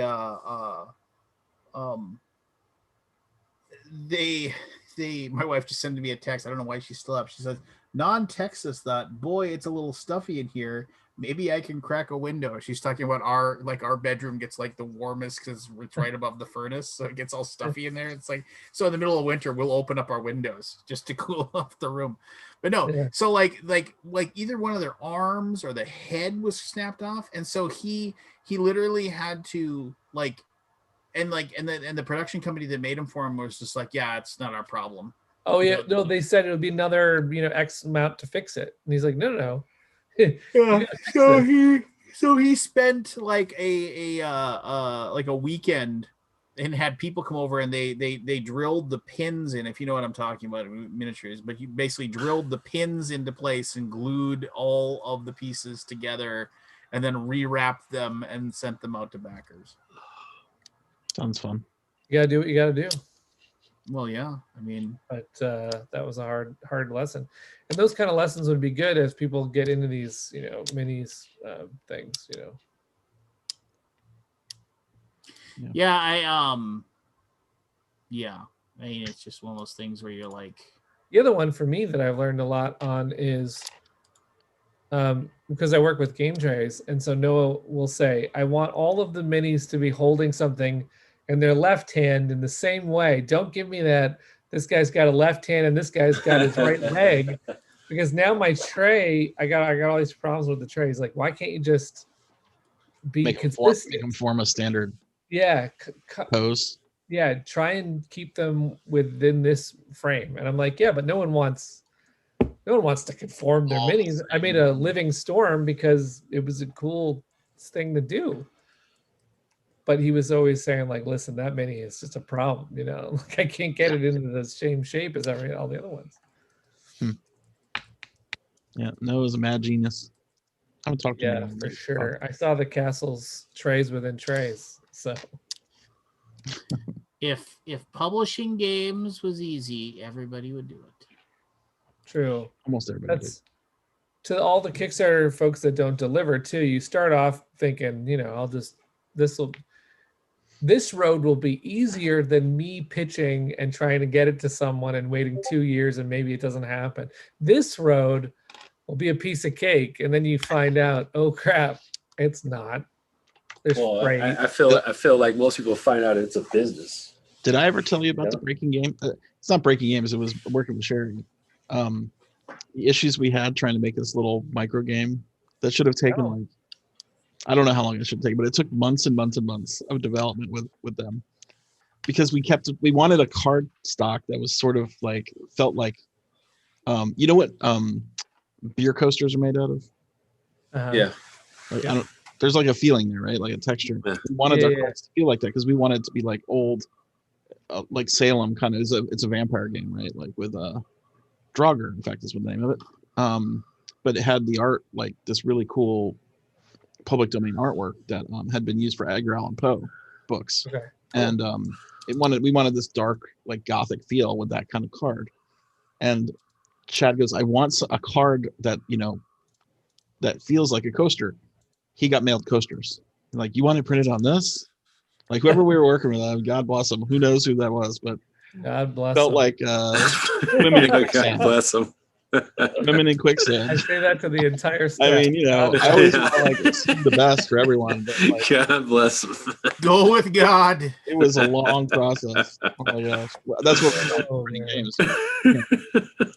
You know what the story? I mean, I have to be careful with what stories I say here, but the reason why the reason why I had to do the manufacturing on Dwellings is because I got looks like, you want to do what now? Like, this is a huge thing, Yeah. But that should be a problem with what was the parent company? Ad Magic. Yeah. Because didn't they do all kinds of crazy stuff for Cards Against Humanity? They put a secret card in a box I mean, come on. I mean, oh no, there's all sorts of stuff. Like for example, the Sherry runs all of their. I mean, used to run all their stunts for Black Friday. You know the bullshit, those crazy things. shipping bullshit, and Yeah. the private island. Yeah, I remember that. All and her one of her famous stories is they had popsicles at PAX West that had the actual card in the popsicle, and That's nothing compared to like dwelling. yeah, I mean, in fact, one of the reasons why she let me do the sound bases is that on Exploding Kittens they have a patent for you open the box and makes a sound, so she's like, Really? sure, you know, we're not afraid of doing that. That hadn't been patented before. That had not been patented before. What? A sound when you open a game box. But there's all those birthday cards you get with sound. Right, but it's different. Oh, it's different because it's games versus cards. Yeah, right. It's first game. Those people with the cards that should have pushed the limit a little bit. So yeah, I think the dwelling sound bases are also patented. Oh wow! Really? Wow, some the bases. There, huh? Yeah. Wow. That's the only. That's one of the main reasons why we took a loss on the bases themselves. Were way more expensive than the Kickstarter backers would believe. But she was mostly thinking, well, I'll have the patent, and if we want to do more, and if other people want to do them, investment. Yeah. Makes sense. But yeah, there's almost nothing they won't try at least once or twice or whatever. Yeah. But did they make Clask too? What was that? Yeah, did they make the Clask? Well, make that? Oh, they did the Rainbow Kitty thing too, right? Like the paws, the magnetic paws that shoot the balls. That game that just came out. Is that no? Actually, that no. And Magic is well, Exploding Kittens was on for Exploding Kittens, but then they've jumped ship to do some other stuff. Mm. But she could do that if she wanted to. They could do that. Right. Pretty much there's no one who could, because of Cards Against Humanity, there's no one who could come to her and she'd be shocked, like, oh, I couldn't possibly pull that off because she's already been asked to do the craziest stuff ever. So why not? Right. There was one that I really thought was fun was at PAX East. They had a panel. People would come up with card ideas in the panel, and they were making the cards outside. Like you know, an hour away at a plant, and then shipping in the cards. So in the morning they had packs made of the backers. Wow, it was crazy. It was awesome. What's further? Yeah. So logistics wise, they've been tested. Yeah, they had a cool game like that. Who is that published that game? A game like that. It was the same company that did Roy Store Cubes, and I can't remember their Hub Games. They had that game. It was called like What the Whatever, and you can make you play the game, but you are making your own rules to the game, and you're writing them down, and like you're basically building it. Something. What's that? Was it What the Blank or? Yeah, What the Blank. That's what it was. What the Blank. Yeah. What the Blank. I wanted to play that. Supposedly it was good. It's super fun. It's super fun. That is like one of those games you got to play when you're having a couple drinks and you just want to be silly. And plus, when you're playing with a classroom of kids, like that was the thing. You make up these silly rules and then you. I remember Forrest was talking. He was raving about it. Yeah. Oh, yeah. He would totally love that game. It'd be great to play with him. Like it'd be crazy to play with him, especially with kids. You know, like it's just great with kids. It's for kids. It's for the kids. No, I will play with you, Lance. Oh. Yep. We covered a lot of stuff tonight. I'm sorry, I missed the beginning. Should I come with a list of like 10 things next time? Is that what? That'd be awesome. Yeah, because that's what we need. Well, I mean, that's what we need. More direction. We didn't even talk about Terraforming Mars. No, I'm not talking about Terraforming Mars until I get done with. If you wanna hang out after we shut down, I'll tell you the story. I'll tell you the background on that post that I made in our secret little lair. I'll give you the deets. Yeah. As they say. I can't talk about that game. Some gossip. How many times do you think? I think our followers have to be just annoyed with us. It's like, what is all this stuff? All this cool stuff they talk about after we're done doing live. It's just internet gossip. I have one random stupid story. Can I tell you the stupid story that happened? Absolutely. That's what we're here for. Okay. Close it big. This is mostly going to embarrass the hell out of me in this story, so I think it's fine. So it's a grievance against the stores that have a bunch of normally stores put a bunch of stuff for kids, to suck them in to get candy at the aisles that right before checkout, right? Yep. This is a grievance against the store that it's sort of the Old Navy model where you like to wind through a couple things and then there's stuff to buy as you're winding through, right? So I haven't gone to too many stores in the pandemic, but I'm in like a big camping store called REI. I don't know if you guys have REI. Oh yeah, I was the project manager at US Bank. Don't sidetrack the story. One story at a time. For like basically, I was in charge of I was one of a few supervisors that were in charge of the call center people that were going to handle the REI credit card. So I totally know what REI is. So REI is a co-op. So like I guess everybody owns it. When you're a member there, you get to be a piece of it. The prices are expensive, but I've always trusted the quality, right? So I'm at REI because here's why I'm there. I want to buy my son a really good winter coat and some good shoes. And I feel like this is worth in a pandemic going in, and I want to get the good stuff. I go there. So I'm in there with my son. We've got him measured. I get him all the stuff, and I get to the end, and we're in the counter, and I say, we should have, because we're gonna do some walks, we should have some water bottles. So we grab a couple of water bottles, and we're like, hey, let's just grab these and let's go to the counter and go. And she gives me a total, and I'm thinking that's a lot of money. And I thought, God, that jacket is that. I mean, that's an expensive jacket. And the shoes, my God, this is a crazy total. I never once looked at the water bottle prices. I never once thought about one of the ones like, yeah. So then I get out and this is where I was totally stupid. So I have this like bug in my head, like I should check the receipt later because that doesn't seem right. Maybe I'll look it up. But meanwhile, I forget about that and I take the labels off the water bottles and I wash them. I do the whole thing and they're ready to go. We've used them. And then I look at the damn receipt. $100 water bottles. I was like, what in the hell are they doing? This is like at a, like, oh, let me grab one more thing before I check out. It's a $100 water bottle. I'm so pissed off. I'm like, I can't return them. I now use them. I own 2 titanium water bottles. That's titanium is the price, right? The metal. Yes. I'm like, really, titanium? Seriously? Weird factoid. Russia is like one of the few places you can get titanium. So when we were making the SR-71 spy planes, which are made out of mostly titanium, that's why they can fly as fast and as high as they can without burning up. Wow. We had to go through so we could spy on Russia. We had to go through these weird 3rd and 4th place countries and shadow companies and shadow countries, and we bought thousands of tons of titanium from Russia so we could build these planes to spy on them. Well, now I want these damn water bottles to last forever, I guess. Oh, they will. That'll last forever. That'll outlive you. Yeah, no. Of course, you don't lose them. I mean, come on.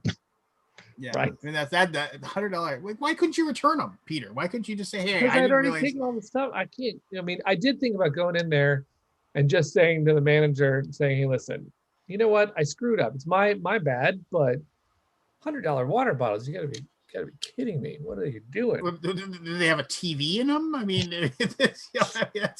they're amazing. Believe it, I wanted to buy a water bottle going through Europe, and I looked at I'm not paying 75 euros or whatever for a fucking metal water bottle. So, yeah. Well, I was plastic bottle. I was an idiot. When one of my dogs, this is sorry to. What is the etiquette there when you're the price is whoa? What do you do? I say, whoa, how much is that? That's what I say. I'm like, yeah, it's my money. And we're talking about money. I'm not going to I mean, I've been with people that are like, oh, just pay it. I'm embarrassed. No, screw you. This is my money. If I'd caught it right then and there, I would never have paid that. Yeah. I thought it was the jacket or something. Here we got Diamond Jim. Did you get the REI or the North Face jacket? Yeah. Yeah, I got the I bought a North Face jacket, man. I friggin' love it. No, I can remember many years ago I took one of my dogs in. Oh wait, hold up. Let me tell the story real quick. So, what is that? This is my second thing that I got from Facebook. What is it? Is it a desk light or Well, something? Aldi, I hate to tell you, I thought it was something special about a catch drain, but it's really just. Oh wow! It's just Where do you put really, that? In the shower? Facebook. What Put it in the sink. Oh, in Yeah, the sink. So no, I'm with you, Lance. no, I was at the vet. One of my dogs had a procedure on her eye. This is many years ago. Thankfully, this dog is still with us, though she's sick and won't be alone for much longer. But anyway, regardless, so after the procedure, they said bring her back in so we can make sure that it was fine. And I was like, okay. So I went back in, and they were like, yeah, everything looks good. You know, they said we would like to, if we could, do you mind if we test to see, like, make sure that she's producing the right amount of like liquid from a tear duct in her eye, you know? And it's just a quick little test with the strip. And I was like, yeah, sure, go ahead, you know? And so the first time when I brought her in, she got the surgery. I went and got her, took her out. I remember they were like, oh, come back in, 2 weeks and we'll check. And I was like, what's the charge on that? Oh, it's no charge. It's just come back in. We want to take a look at her. I was like, all right, fine. So I come back in, we take a look at her, do the thing.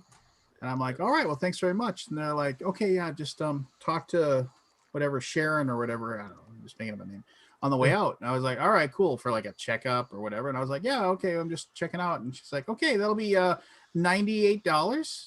And I was like, whoa. This is the follow-up. They said it was free.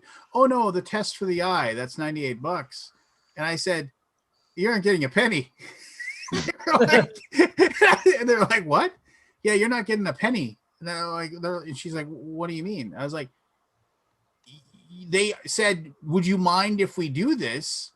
And I said, go ahead. At no point did you say, would you mind if we do this? This costs money. $98. If you had said, oh, it's $10, fine. If you had said, oh, there's a charge, well, they're like, and then she was like, well, it's like, it's not our job to tell you. I was like hell it isn't. I was like, you don't get to just do something and not tell me up front that it costs money. And she's like, well, I'm going to have to bring the vet out here. I was like, you can bring anybody you want out here.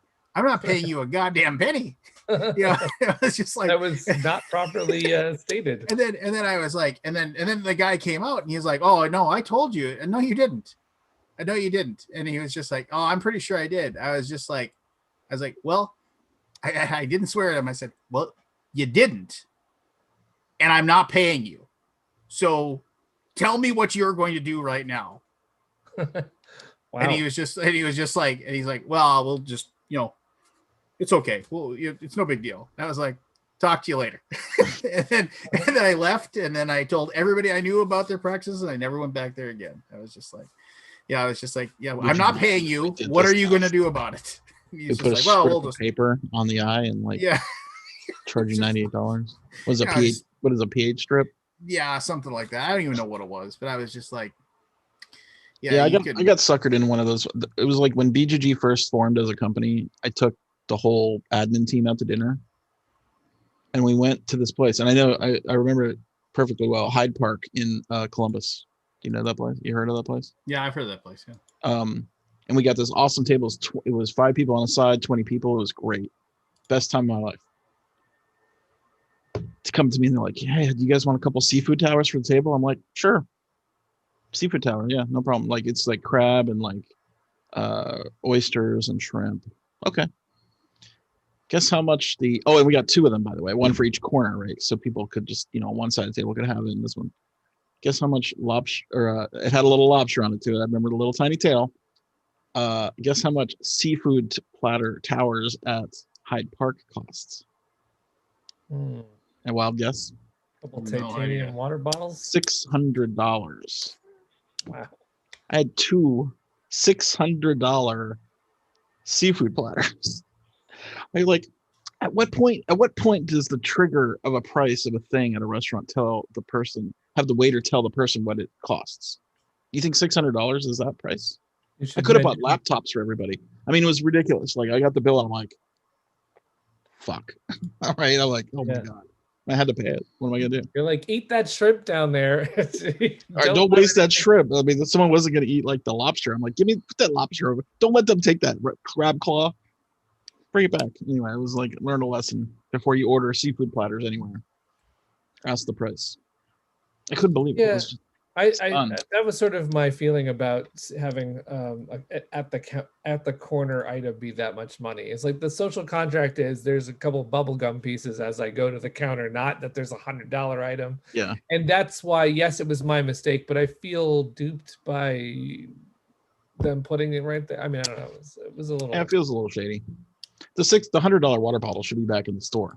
Like the $20 water bottle should be at the front. Right. You're trying to get that last whatever. Yeah, it's an impulse item buy. What $100 impulse item? Well, I guess impulse is thinking to yourself, I'm going to hike to the top of that mountain, and I'm going to need this water bottle. Well, I'm going to need it to hold on to my hiking rope. That's right. And not possibly break under no circumstances. I do have to laugh when my wife asked me like what kind of like you like when we were going to do the whole wedding ring thing, and she was like, what do you want? I said, I don't really want, I don't care, it doesn't have to be anything fancy, just don't care. And so she did all this research, and like, because buddy of mine had gotten like a titanium ring, and I said, that sounds kind of cool, I just want something that isn't going to break, that I'm not going to like bend or anything. And she did this research, and she found out like, oh well, these tungsten rings work even better, and I was just like, well, that's cool. And then so she got me this tungsten ring, and I've had it on ever since. But it's like, you're not gonna be able to see shearing. What don't Google finger shearing tungsten. Yeah, exactly. Have you seen that? Don't look it up. Yeah, but no, so like, but you probably can't see because it's in the camera, but the inside of the ring is like shiny because it hasn't been exposed to the outside. The outside is really dull, and everything that I've read says, oh yeah, if your tungsten gets dull, you can just use a little bit of like toothpaste and you can scrub it and it'll come right back. It's like, yeah, no. It's like, and then I was just like, yeah, this isn't tungsten. It's just like, because it was like $11. What could it be? Who knows? Yeah, if it was $11, there's no way that's tungsten. On the inside of the ring, they printed tungsten though. So they printed the word. Yeah, they printed the word. What they use to etch tungsten? You have to use something. You have to use diamonds to etch tungsten. I think only tungsten can. Only tungsten can cut tungsten. Use a tungsten. And so every once in a while, I mention it to my wife, and because like this is a great new Kickstarter, and then Forrest can critique it.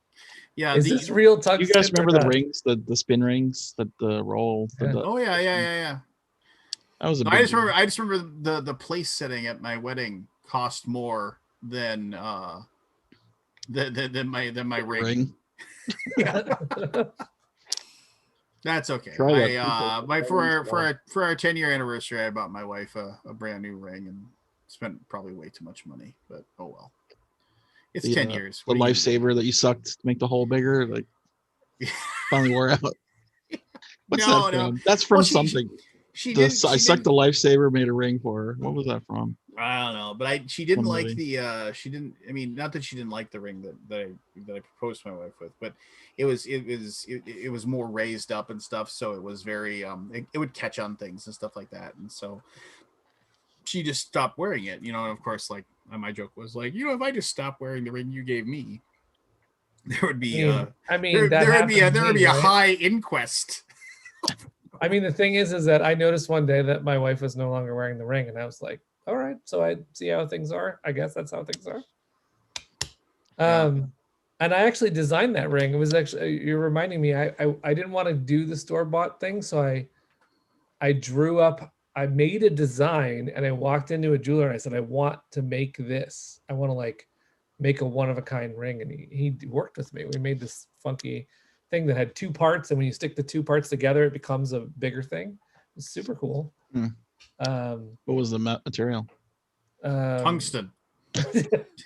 Well, the reason why I did it is because she wanted to use her mother's stone. So we took her mother's stone out of there, and then I added sapphire next to it. And because he did sort of he made two parts that came together. So the sapphire was in one and the diamond was in the other. It looked like a Wonder Woman thing because he made it so like it was like W or something. It's pretty cool. Yeah, but whatever. That's not wearing it anymore. Naga. Well, I mean, yeah, you Pete, you told me that story when I saw you. I think it was at BGG, and like you were, I mean, that sucks. But I mean, I did appreciate your kind of Yeah, I don't know. that's cool. You had a very adapted way of looking at the fact that you and your wife are separated now, and just how you approached it. And I admired that a great. I thought you were being jokey. No. I didn't know. I feel like an idiot now. No, I'm sure Pete would be. I can't speak for Pete, but I'm pretty sure Pete isn't upset with you. I'm not at all, because it is what it is now. It was 14 years, but we had a slow, gradual, like, oh, I guess we're not really gelling, and we're good co-parents of our young son, so it's fine. We're really good about that. But funny side note of that is that so my wife used to play games with me. She played Suburbia. We played a couple games. I could get her once in a while. And then one day she's like, I hate games. I was like, oh, interesting. That's not good, because I'm doubling down. I'm going into another, I'm continuing my hopeful career in game making. So this isn't a good sign. How do you hate games? I guess you just don't like enjoying the playing of them. Well, there was a couple of reasons, and I think one of them is that if I invited people over, I used to play a lot of poker games. People would come over, and then she actually thought that as competitive as poker players were, she's like, some board gamers would make her feel like she's an idiot if she took a certain move. So she actually did not enjoy the types that would come over. I tried to weed those out, but they come with the territory. And she's like, so eventually she moved to only wanting to play a game with me, or sort of just like that kind of a thing. But my appetite was huge. Her appetite wasn't huge. And then I think that to some degree, there's a funny blog that she wrote for the League of Game Makers. There was one where she wrote a blog, and she said how excited she was to have not married a football fanatic or there's a couple of different types of guy fanatics that she was avoiding. And then she's like, but instead I got to be the other woman to board games. So I was like, hey, well, I'm sorry. Board games have an allure. I don't know. They okay. Yeah. But it was fair. It was a fair criticism, and I took it and I said, hey, I totally hear what you're saying, and I can't help it now. I'm going to shows. I was going to 15 shows a year. Oh yeah. And that took a toll, so all those things. I mean, when we were doing shows, I guess I'm pretty lucky with that. Like, it never was an issue here, or it hasn't been. Yeah. But we don't have kids. Kids could be harder, right? Because the kid thing is the bit that complicated it the most, because when you're having those problems, and I'm from my mom divorced when I was 4. And my dad left. By 8, he was gone. I don't know what my dad's like, So I said, is it better if I stay around in the same house so that my kid doesn't have this situation? But then he might see yelling, he might see fighting, he might feel the tension. Or is it better if we split up and I give him the best of me, but just not as often, I agonized about that. As a child of a divorced family, I feel like divorce was rough for me, because you're torn between obligations in 2 families, right? Yeah. As a kid, you get torn. Yeah. So I don't know. I think staying together is probably better. I looked at that as I tried to hold on for that, and then I realized I wasn't going to be the best for him. So actually, as it's turned out, I think it's been better for him. Okay. But there's that. How much distance is there? Physical. Well, I just moved down the street so that he would have almost no. That would have been awesome for me as a kid. Yeah. Right, but to drive an hour to go see your dad, it's like, oh. Yeah, I'm trying to one up my dad left, so I'm trying to make sure. Well, I looked at apartments that were farther away because, of course, what I wanted was let me go somewhere. But then when I saw my son's, I actually went apartment hunting with my son, and he saw this one, and he thought, Dad, this is really close. And I was like, oh my God. But for him, that's what he wants. And so I realized right away I should just do that one and That's nice. make him feel like we can walk back to the other How old place. is he? He's 11. In 4 years, he won't want to have anything to do with you. Right. He'll be like, come on. Yeah, forever. Forget it. When he gets his car. That's right. Yeah. Do kids drive at 16 still? I don't even know. I think they do. Still legal? I don't know, because what if we have all those cars that take people around and Uber? Yeah, like the Ubers are all automatic drivers. If that happens, then I don't. Where's Forrest? Forrest is going to make a fortune. No. We can't make fun of Forrest when he's not here. I don't know the story, so I'll have to get that one another day. He's got this idea about getting Teslas to run buy a $70,000 car to let let it drive around by itself and make him money. Yeah, while he's sleeping. Okay, I gotcha. Or whatever, doing board games. When you go down that road, it really makes you think about how if there are automated drivers taking you places, right? Yeah. And then you get to a mall and you're like, wait, hold on a second, I'll be right out in 20 minutes, whatever. All of a sudden, parking lots and parking structures could potentially not be needed. Yeah. To the extent that they are, right? If we get there, it's quite exciting. Yeah. So then all of a sudden it's a whole different ballgame It's an interesting idea, and it's an interesting world that maybe in some cities it might work, right? Jeremy, hang out for just a second. We're gonna stop being live here in a moment. Okay. All right. Yeah, we should. All right. Enough stories. Anyway, I feel like we ended on a weird note. We did end on a weird note. Self-driving cars. I feel like lasers attached to dolphins. Yes. All right. Transdimensional. Sorry about that, everybody. No, you're okay. Good night, everybody.